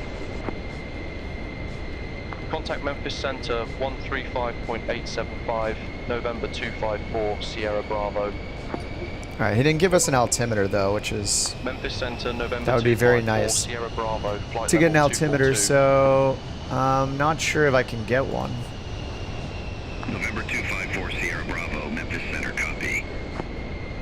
All right, down here we have... Where can I get the nearest METAR? Heavy descending via Hobrook 4, flight level 350. Okay, using nearby weather. 1 mile away, KBQP, altimeter 3020. All right, 3020 on the altimeter. This is where Navigraph's helpful. Normally I would do it in the EFB, but they made it so you can't see nearby airports for some reason on the map. So it's helping right now.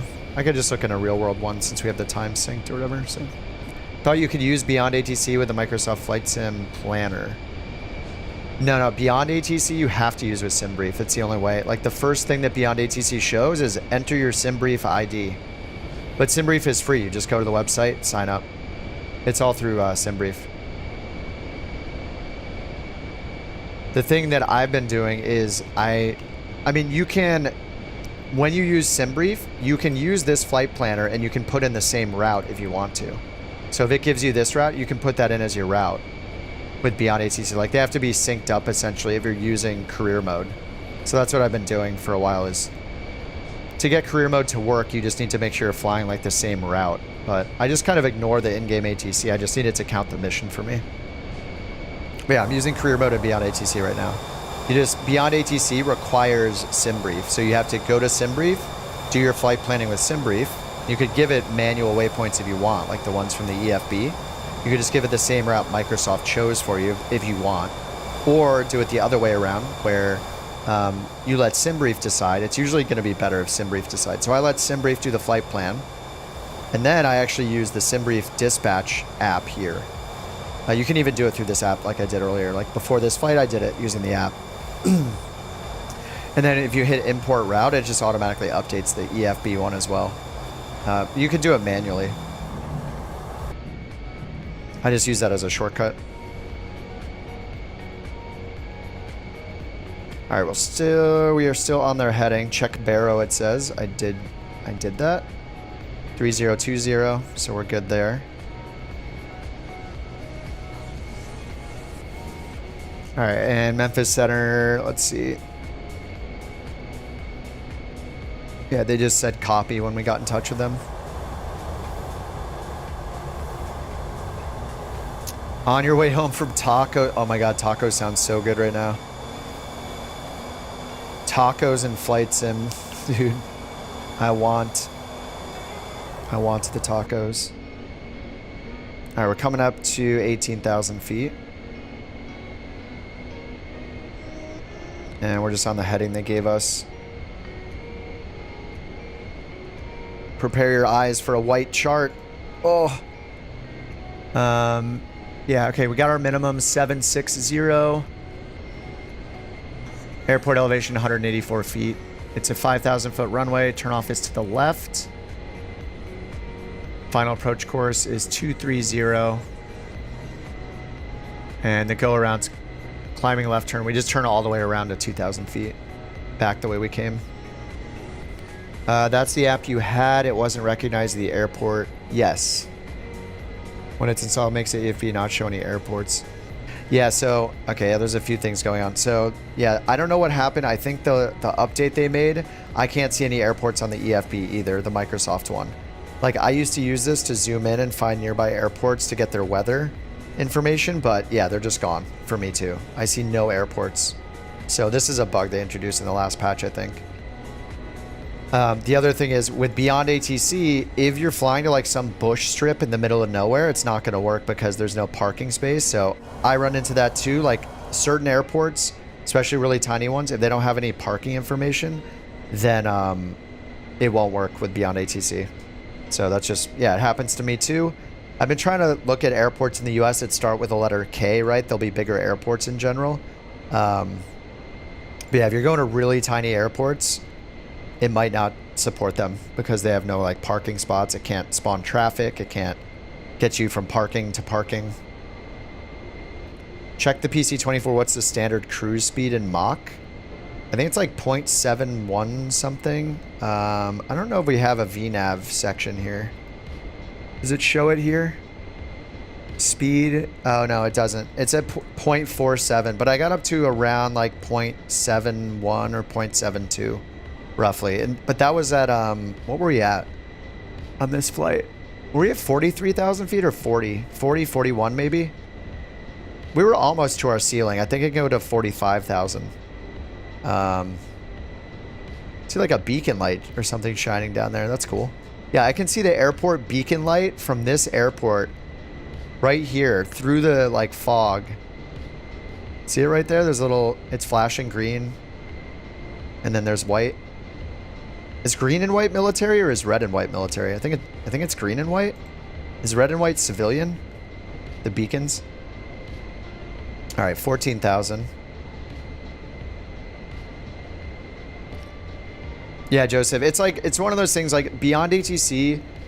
It's amazing when we're using it in career mode like this. Like I was running into that too, where certain airports just wouldn't work. I'm like, all right, no Beyond ATC this flight. Now that I've been doing cargo and bigger planes, I'm like I'm specifically picking missions that go to airports that's like in the US that start with K because they're going to be bigger and they're going to be supported, more likely to be supported. This one I took off from a little private strip, or this is public actually, 99 November. It's a smaller airport, but it still just happened to work. I asked them about it, like I put in some feedback and said like it'd be awesome if you could do it for on-route traffic. Like even if you can't get parking to parking, maybe they can loosen the requirements for it to load, and you'll still get like traffic and like be able to talk to a center controller or something. Maybe we'll see that later. That would be nice. But yeah, for now, like, just if you look for bigger airports, it's way more likely to work. Needs to learn the Garmin and the PC-12. Oh yeah, it's what I'm using right now. It's Honeywell. I don't know the name of it. It's like a Honeywell avionics.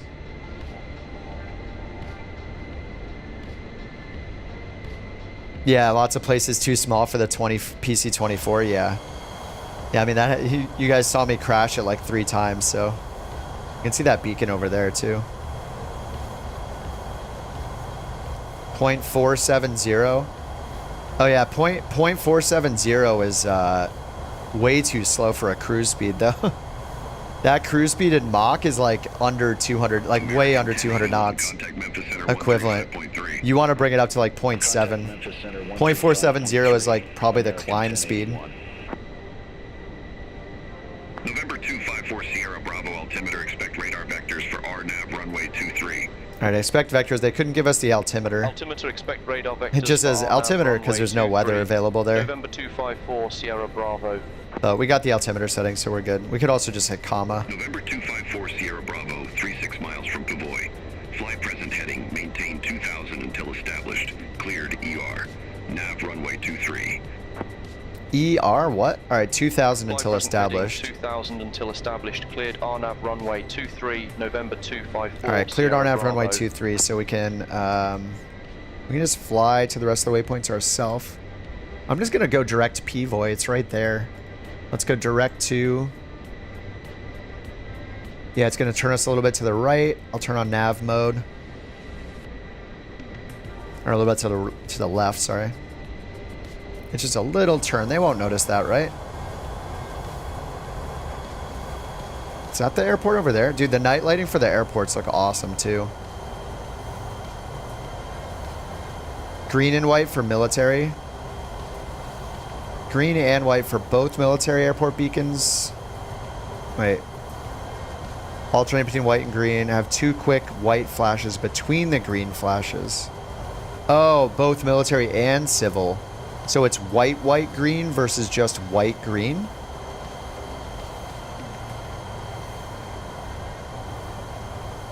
So 2 white flash. What is that right there? There's like a circle of lights down there. Is it like a... It's like Thunderdome or something? What is that?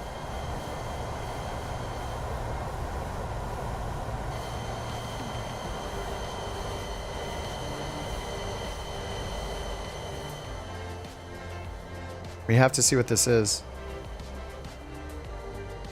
17,000, it's 216. Yeah, it matters your altitude, but yeah, if you're in cruise in a PC-24 and you're not over like 30,000 feet.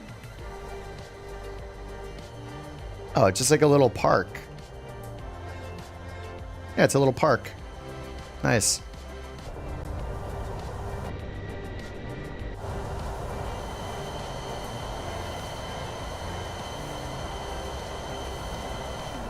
All right, so they cleared us for the approach. So what is our bottom altitude is 2,000.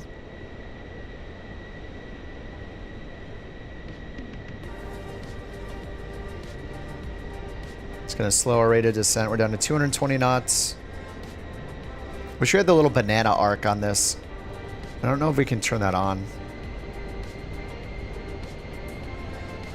It's PE waypoints. Airspace, airways, flight plan constraints, and missed approach. I think you can turn the missed approach off. Clean up the flight plan shown on the screen. That's nice. Center to waypoint. You can also do either center on your aircraft, center to waypoint. And then there's a skip waypoint, which goes forward through the waypoints. And then recall goes back through the waypoints.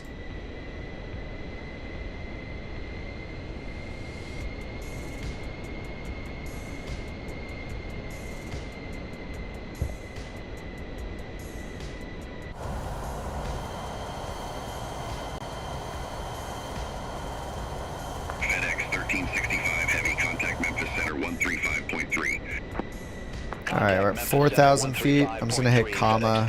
Okay, it's 3017 here. All right, let's go 1,000 feet per minute. I feel like we need to get like way over here first. I don't see the airport.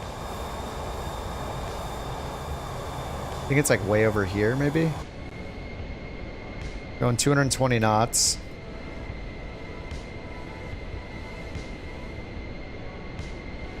"12 minutes? Holy. They cleared us all the way down to 2,000 feet. First time flying the PC-24 was avoiding it for the avionics. It's enjoyable.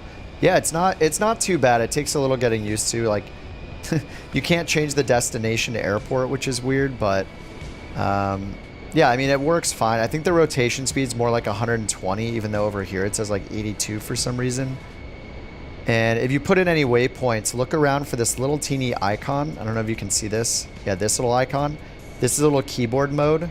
So if, for example, you want to add a waypoint, you would like click and say amend, and then it adds this little field, and you click and drag with your mouse to move this. And you can see here like the little keyboard icon again. So if I click that and it's white before I click, then I can type with my actual keyboard. Otherwise, if you don't do that and you click, it expects you to use this keyboard down here.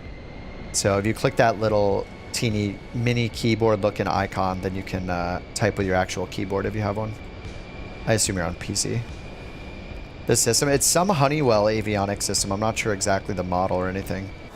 I probably should look it up and start reading manuals. You were using the keyboard below? Yeah, I was at first too until I noticed those. Yeah, just click it until it's white and then you'll click the field. So as long as this is showing white, whenever you click the field, it'll show magenta, and that means you're in keyboard mode. If you click it and it's not magenta, then you know the regular keyboard mode's off.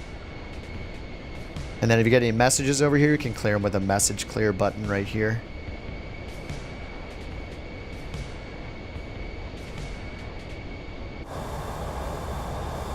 And just remember, in this plane, it's bugged down here visually. Like, most of the controls are wrong. Like, this is not in full throttle position. You can see the actual position here. Just look at your gauges and look down here for your flaps and your gear. Do not look at the actual handle. I had times where I was like, it was set up for takeoff, and then I hit flaps down again and put the flaps way too extended for takeoff. I was like, oh no, because I looked down at the handle. I was like, oh, the flaps are up. Nope. Flaps were not up. Got to look at the instruments.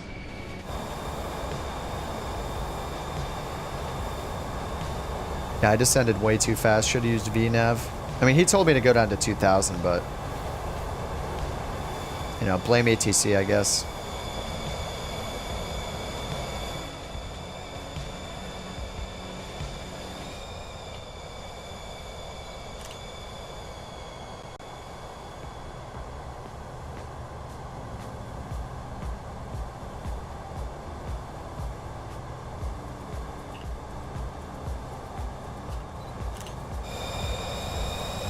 After a month, you finally got a cargo mission that arrives at your local airport. Oh, nice. Dude, that's awesome. Let me turn these panel lights down. These things are... I feel like... I thought I turned them down quite a lot, but they're so bright still. Okay, there. That's a little better. Alright, I think I see the runway right there. Alright, let's get our speed down. Way down.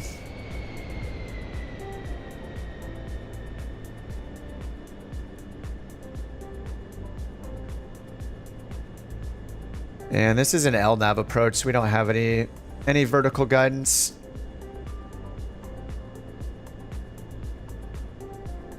Does it even say LNAV? I think it says it over here. RNAV. Yeah, LNAV, VNAV. Oh, interesting. Yeah, see, oh, that's cool. Lets us choose the different minima. So LNAV parentheses VNAV. So that's probably advisory vertical guidance then, not true LNAV VNAV, which would give us vertical guidance. We're just down so low.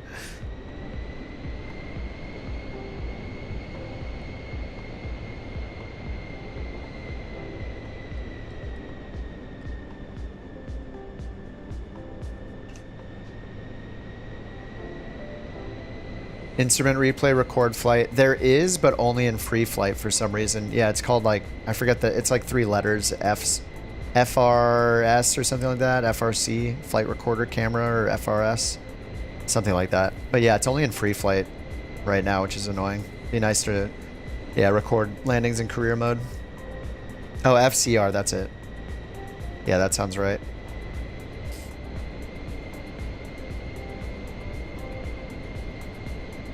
Oh, it's doing the reversal. All right, let's cancel that. We're established on final runway 23, couch 323. November 254 Sierra Bravo, affirmative. Oops. Keep using the wrong call sign.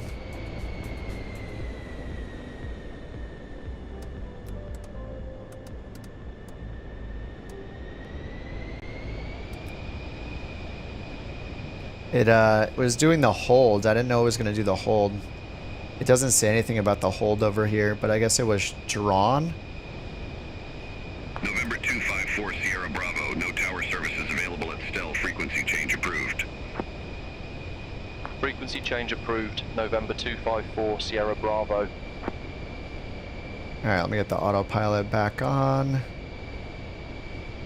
Auto throttle back on. Nav mode.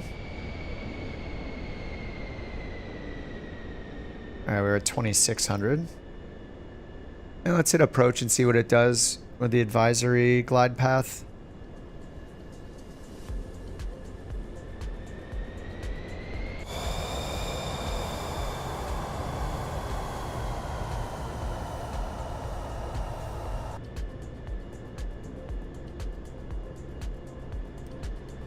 Yeah, I don't want the flashing landing light, so I'm just going to use the taxi light, I guess.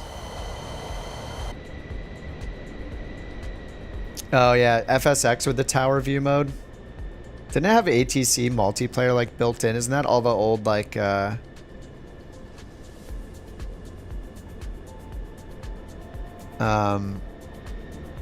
all the old Air Force Proud videos of him doing that? Wasn't that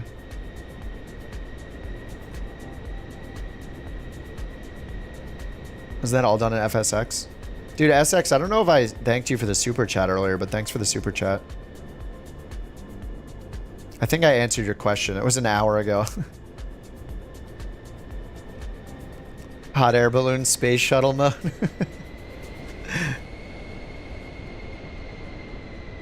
Alright, let's get flaps 1 down, 8 degrees.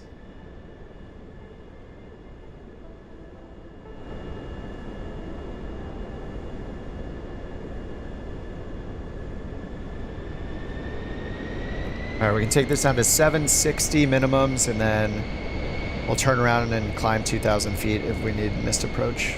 Climbing left turn 2,000 feet. Alright, there's VGP. So we're getting like... Is that virtual or VNAV glide path? I think it's VNAV glide path, but it's giving us an advisory glide path, which is pretty neat. Alright, 5 miles to the runway. Let's get gear down.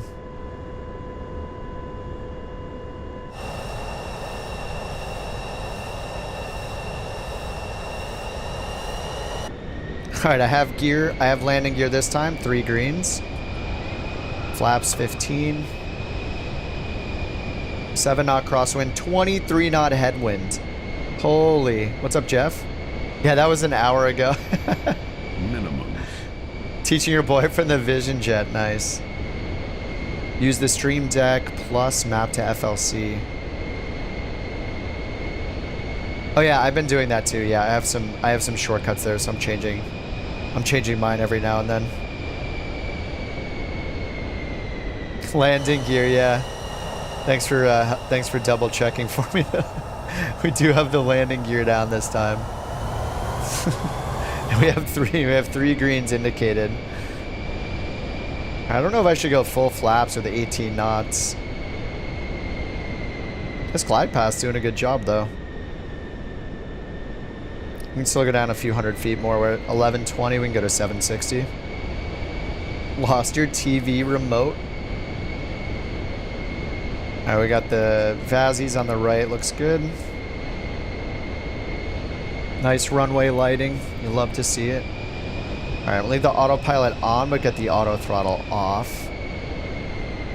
Just get my physical throttles in the right spot.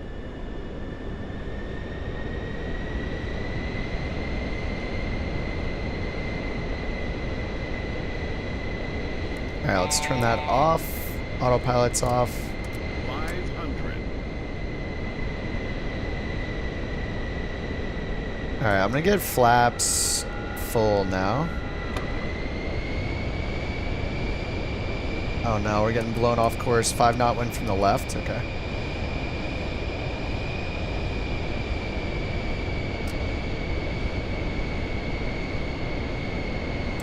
High.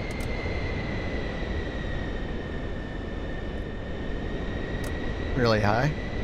This thing drops so fast though when you pull the throttle. There we go. Oh, oh, more power, more power. Landing light off. Oh, it flashes though. I don't want it. Oh, we're floating. We're floating. Uh-oh. It's a long enough runway. Stall. Shh. Shh, freaking me out. Okay. Yeah, this thing is interesting on final. I need to stop using this camera. The perspective's really weird. Oh, we're getting some stutters. Oh, I see a hold short all the way down there. I guess we'll go down there for the mission. Getting the audio stutters. What's happening? PC24, it's a little weird. There's like the throttle doesn't move. The second throttle lever doesn't move and the flap lever doesn't move, but you can still use them. At least with shortcuts. Hey, look at these stutters. Oh, there's a taxi, like a turnoff down here. I mean, there must be. It's at the threshold. Getting crazy audio stutters. I don't like it.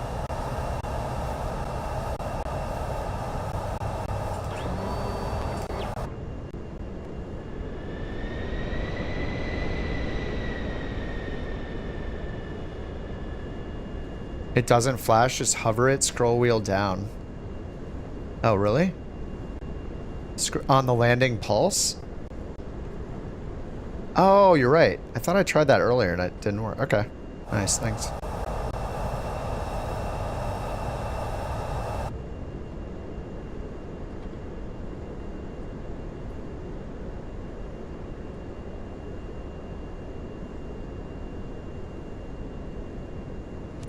All right. There's our parking spot right in front of us. Can I mouse wheel up, I guess, for landing light off? Oh no, you can't turn the landing light off. Okay, now I'll use my switch, I guess. Okay, I think that worked. Wait, let me try again. Landing light on. Yeah, mouse wheel up doesn't work.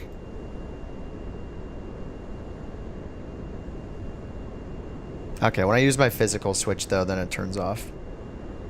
Off? Wait. Isn't that landing light still on? I'm so confused. What is happening? Oh, what the heck? Now it's off. Huh? What is happening? Alright, I think my switches are messing with it. Yeah, I think it's my physical switches messing with it. I just shouldn't use those anymore in complex planes when they have three-way switches. Oh, what's up, Eduardo? How's it going, dude? Yeah, the flaps and the thruster lever, the second thruster lever doesn't work. Second throttle lever. But it still flies fine. I mean, I've flown this probably like, I don't know. Maybe not 10 times yet, but I've flown it a bunch. What's up, Hakeem? How's it going? Moldy Basement, what's up? Great name. Alright, parking brake. And we'll just do the quick shutdown.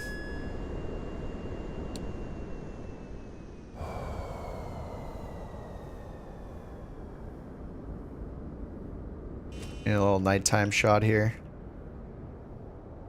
I think towards the runway looks the best, right? Oh. Damn. Doesn't pause it anymore, I forgot. How do you unlock missions for the CJ4? You pretty much don't. People say there's a couple, like, people have said there's some in China and Taiwan, like just a couple of them. But Yeah, there are like no VIP missions yet.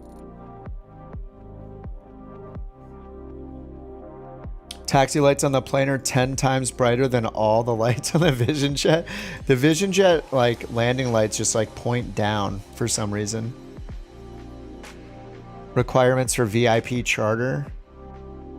So there aren't like any VIP missions yet. They're all called, like, private instead of VIP. We were just, like, looking at that a little while ago, and that's why you can't fly any of the planes that are only for VIP missions. Oh, man, not even 1 million.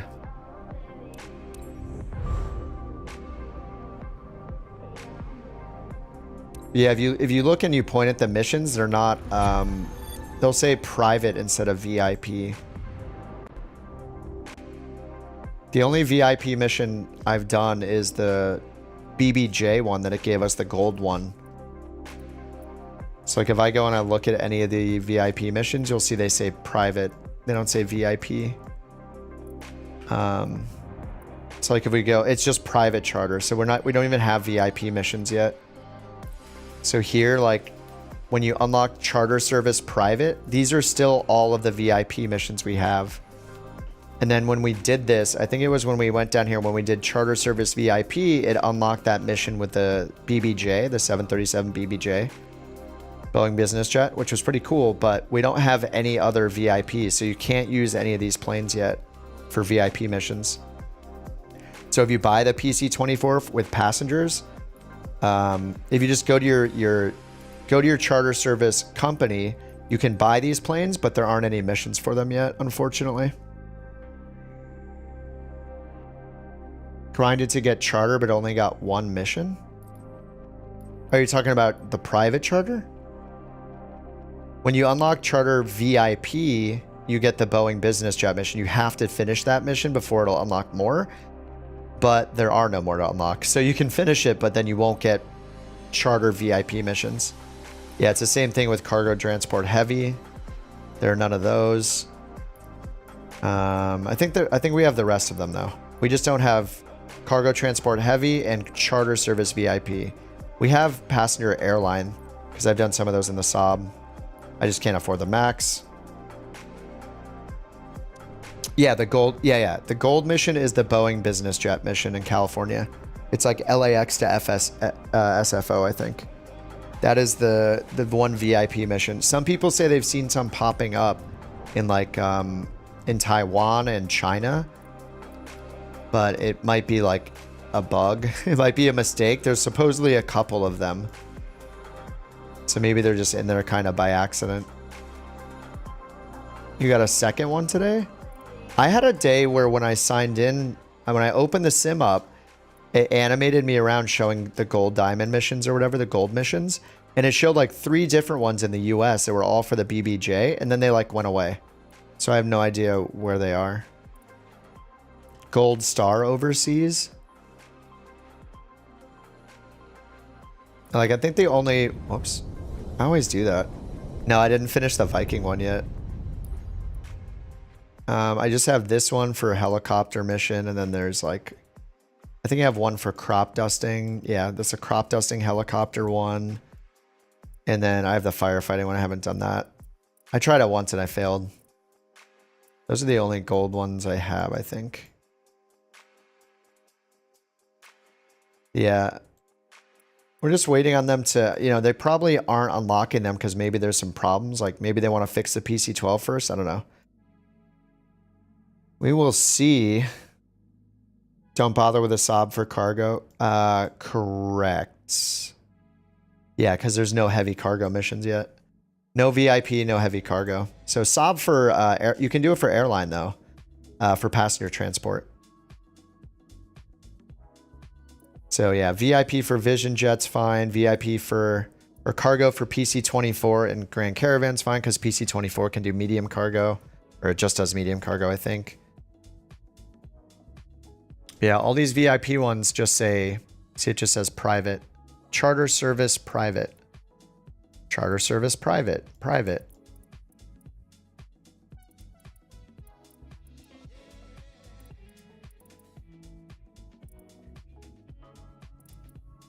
What's the airport code for Taiwan, or like, Were they in Hong Kong or where were they in China?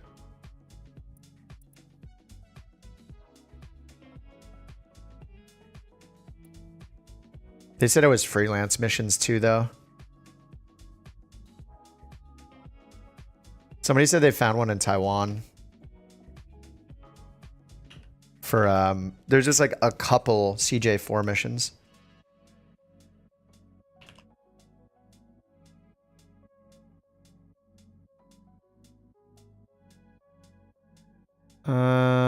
RCTP.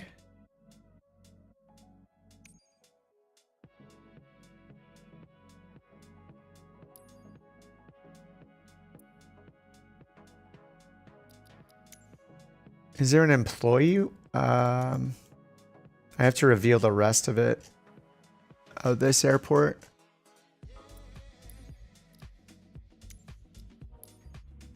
That's just a helicopter landing pad. I guess there's only the two up here. There's passenger airline. Wait, how do I... I already have that one unlocked. Wait, no I don't. Just this one. ZHHH. Wuhan. Fast travel. There's not an employee mission for it, is there? Oh yeah, VIP. PC-12 for the employee mission. Oh yeah, it says charter service VIP, right. Nice, yeah. Yeah, that's so weird. Damn, 6 hours and 30 minutes. Is this one too? No, this is private. Yeah, so there is one of them. Thanks, Dingo. Yeah, charter service VIP. Second BBJ was for Japan. Oh. Yeah, I don't have another. Unless it's one of these. This is private. Yeah, I don't have a gold mission.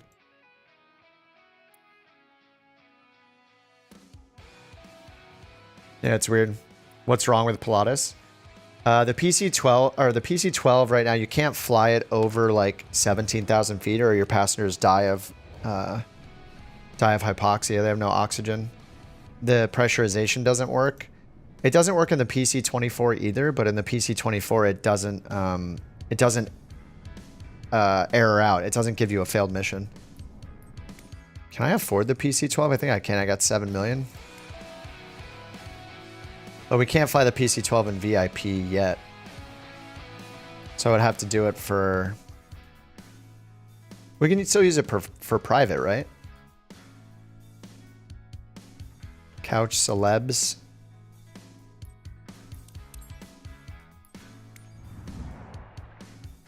Oh, it's already 10. Yeah, I think I'm going to call it a night, though.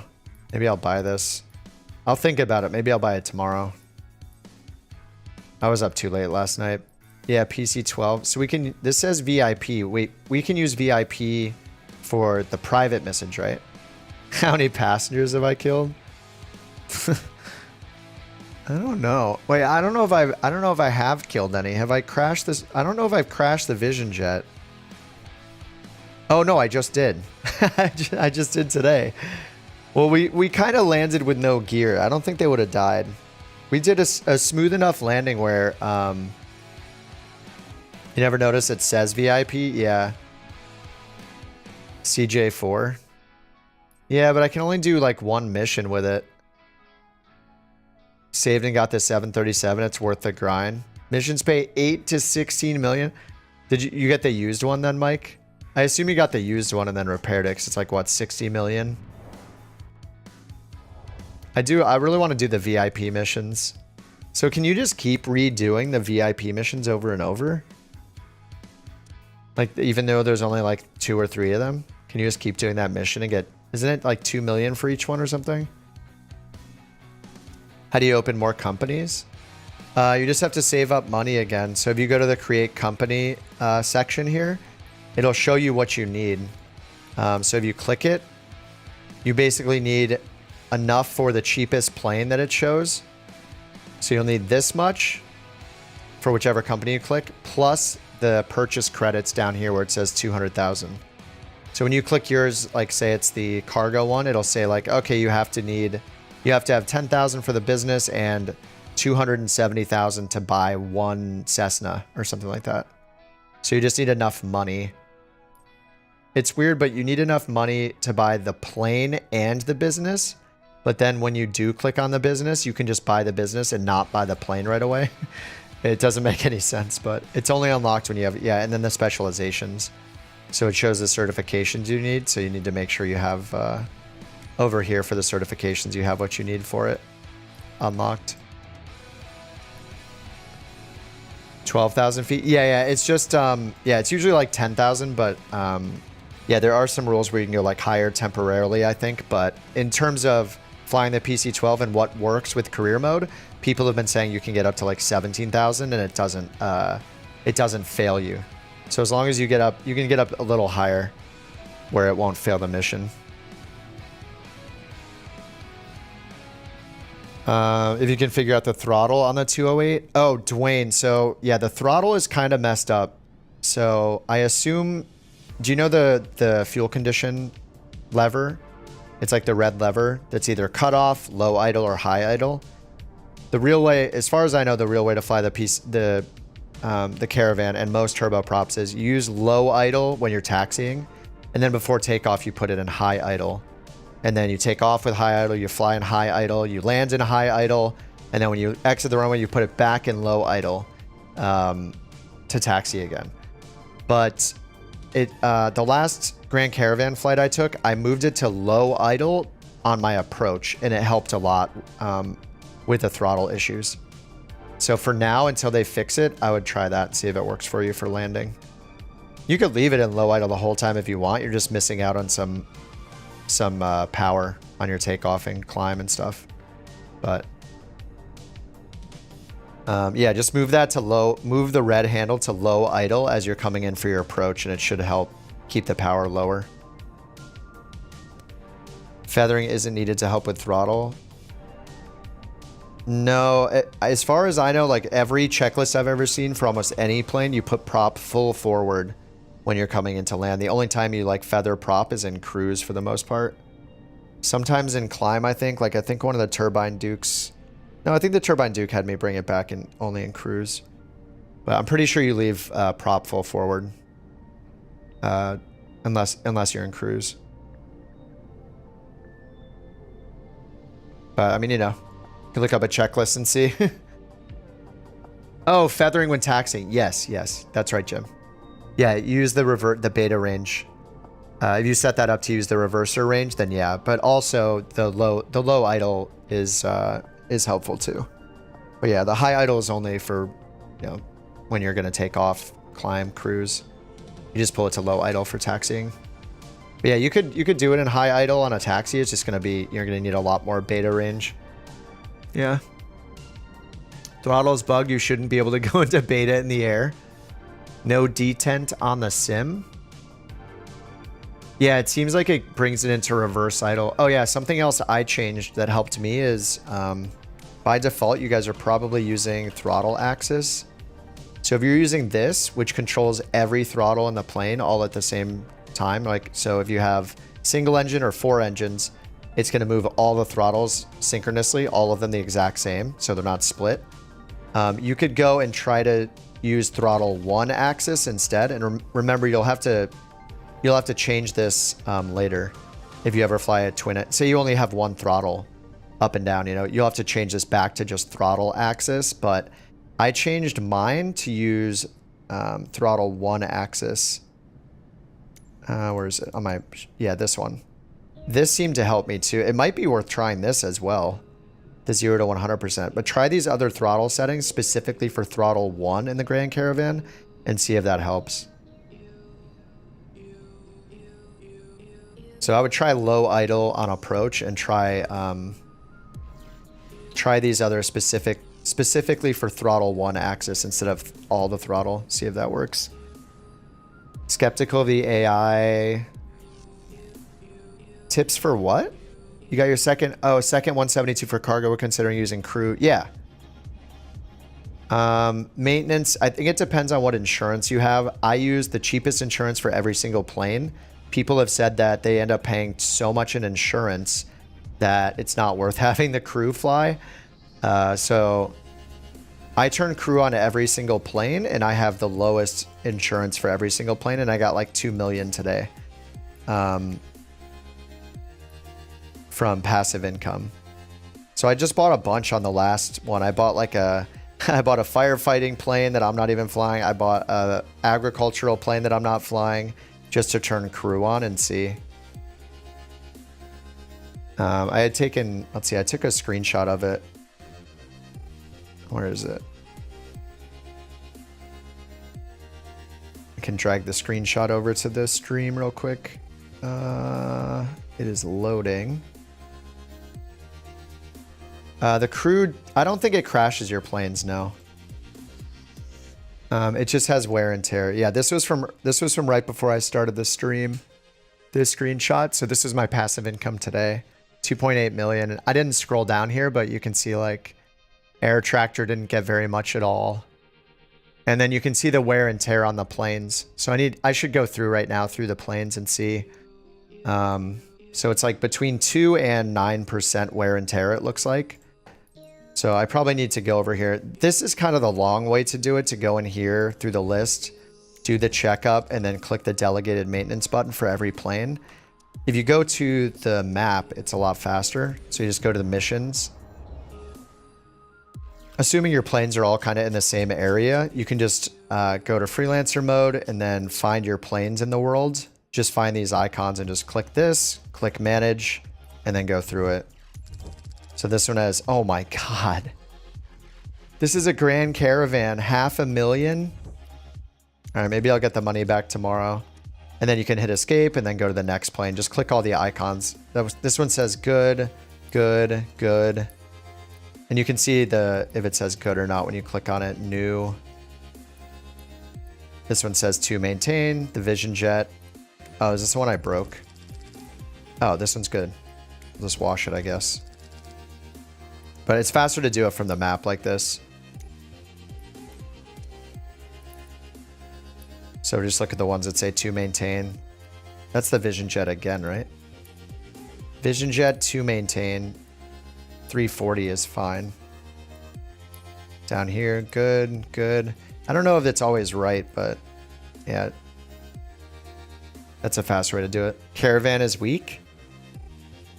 Caravans, yeah, I mean, it's a big, you know, it's a big tugboat. It's a big dump truck. It gets the job done, but yeah, it's pretty slow. It carries like 4,000 pounds of cargo though, so it's kind of nice. Scale and crew mode. Some people were saying earlier that like, well, there's a rumor and people are like testing it. People are convinced that at 12 o'clock or at midnight Zulu time, so 0 UTC or Zulu time, as soon as it hits midnight, 0000 on the clock, if you're flying during that time or you have the sim open, you don't get passive income. So people are now closing their sim right before midnight Zulu time.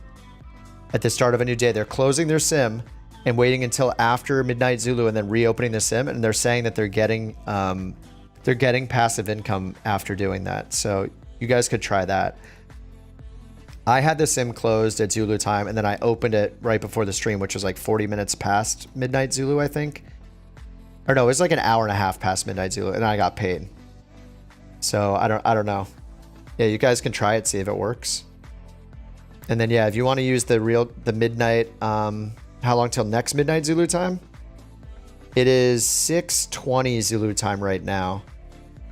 For state and time, it's pinned in the chat. You want to look up, I have it in the description of the video too, so when I close this stream out, you can still find it, but it's called Set Zulu Minutes. Thanks to Kevo who showed us this trick. Just use this one right here. I set my to control and then the little grave key, which is where the tilde is. But set Zulu Minutes, this is what you want. So get in your plane. You have to be in your plane to click it. You can't use it when you're in walking mode. You have to be inside the plane. And then just hit the shortcut and it'll set you to the current Zulu time up to the hour. and then it will set the minutes to 0. But it'll be pretty close. Ideally, you hit the button when you reach the top of the real hour. So as soon as your Windows clock says like, you know, 11 o'clock, 12 o'clock, 1 o'clock, the top of the hour, then you just hit it again. And then you'll be in like as real time as you can get. The tear in crew mode, I think it's just how much they damage the plane. I assume it's how much wear and tear the plane got from the pilot. So if you like go in and do a checkup and then look through this. Oh, this one needs maintenance. PC-24 cargo, that's my fault. But I assume it's like some sort of rating based on every component, like how much everything wear down like that.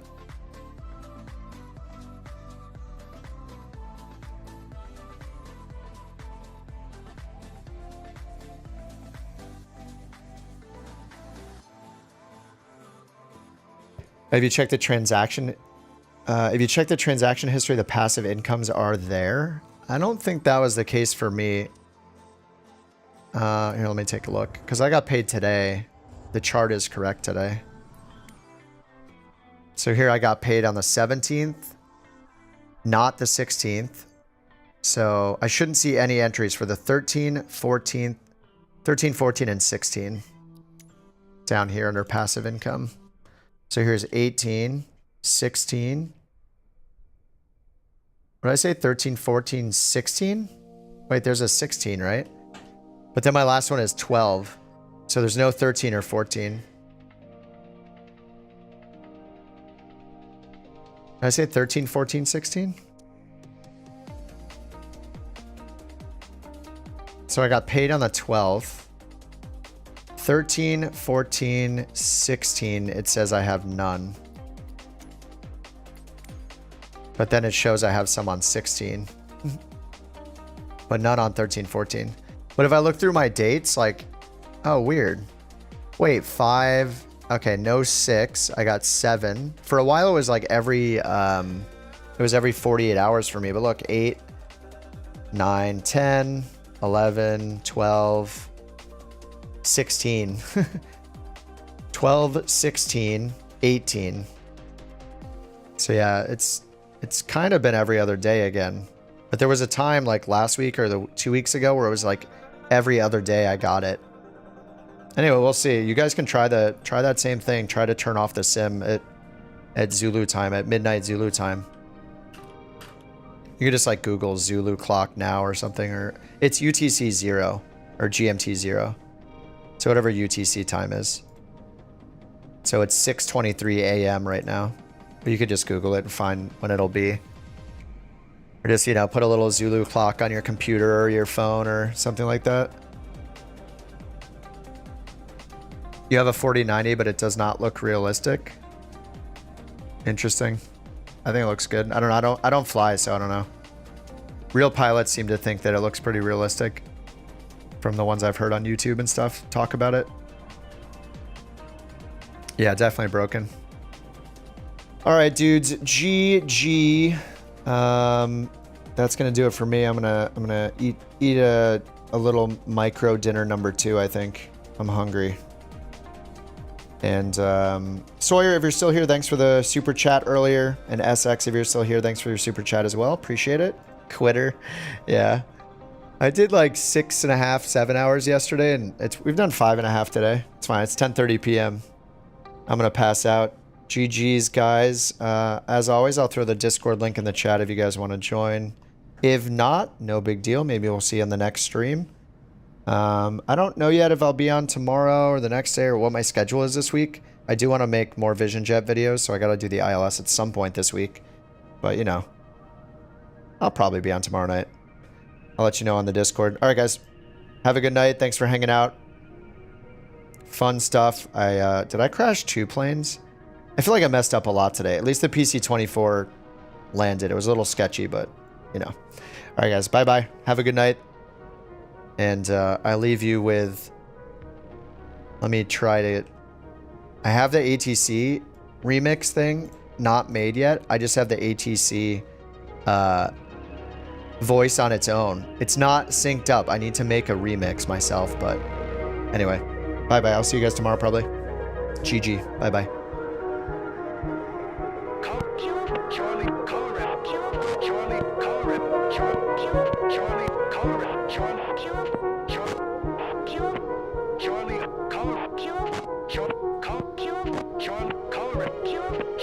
It doesn't work with this song.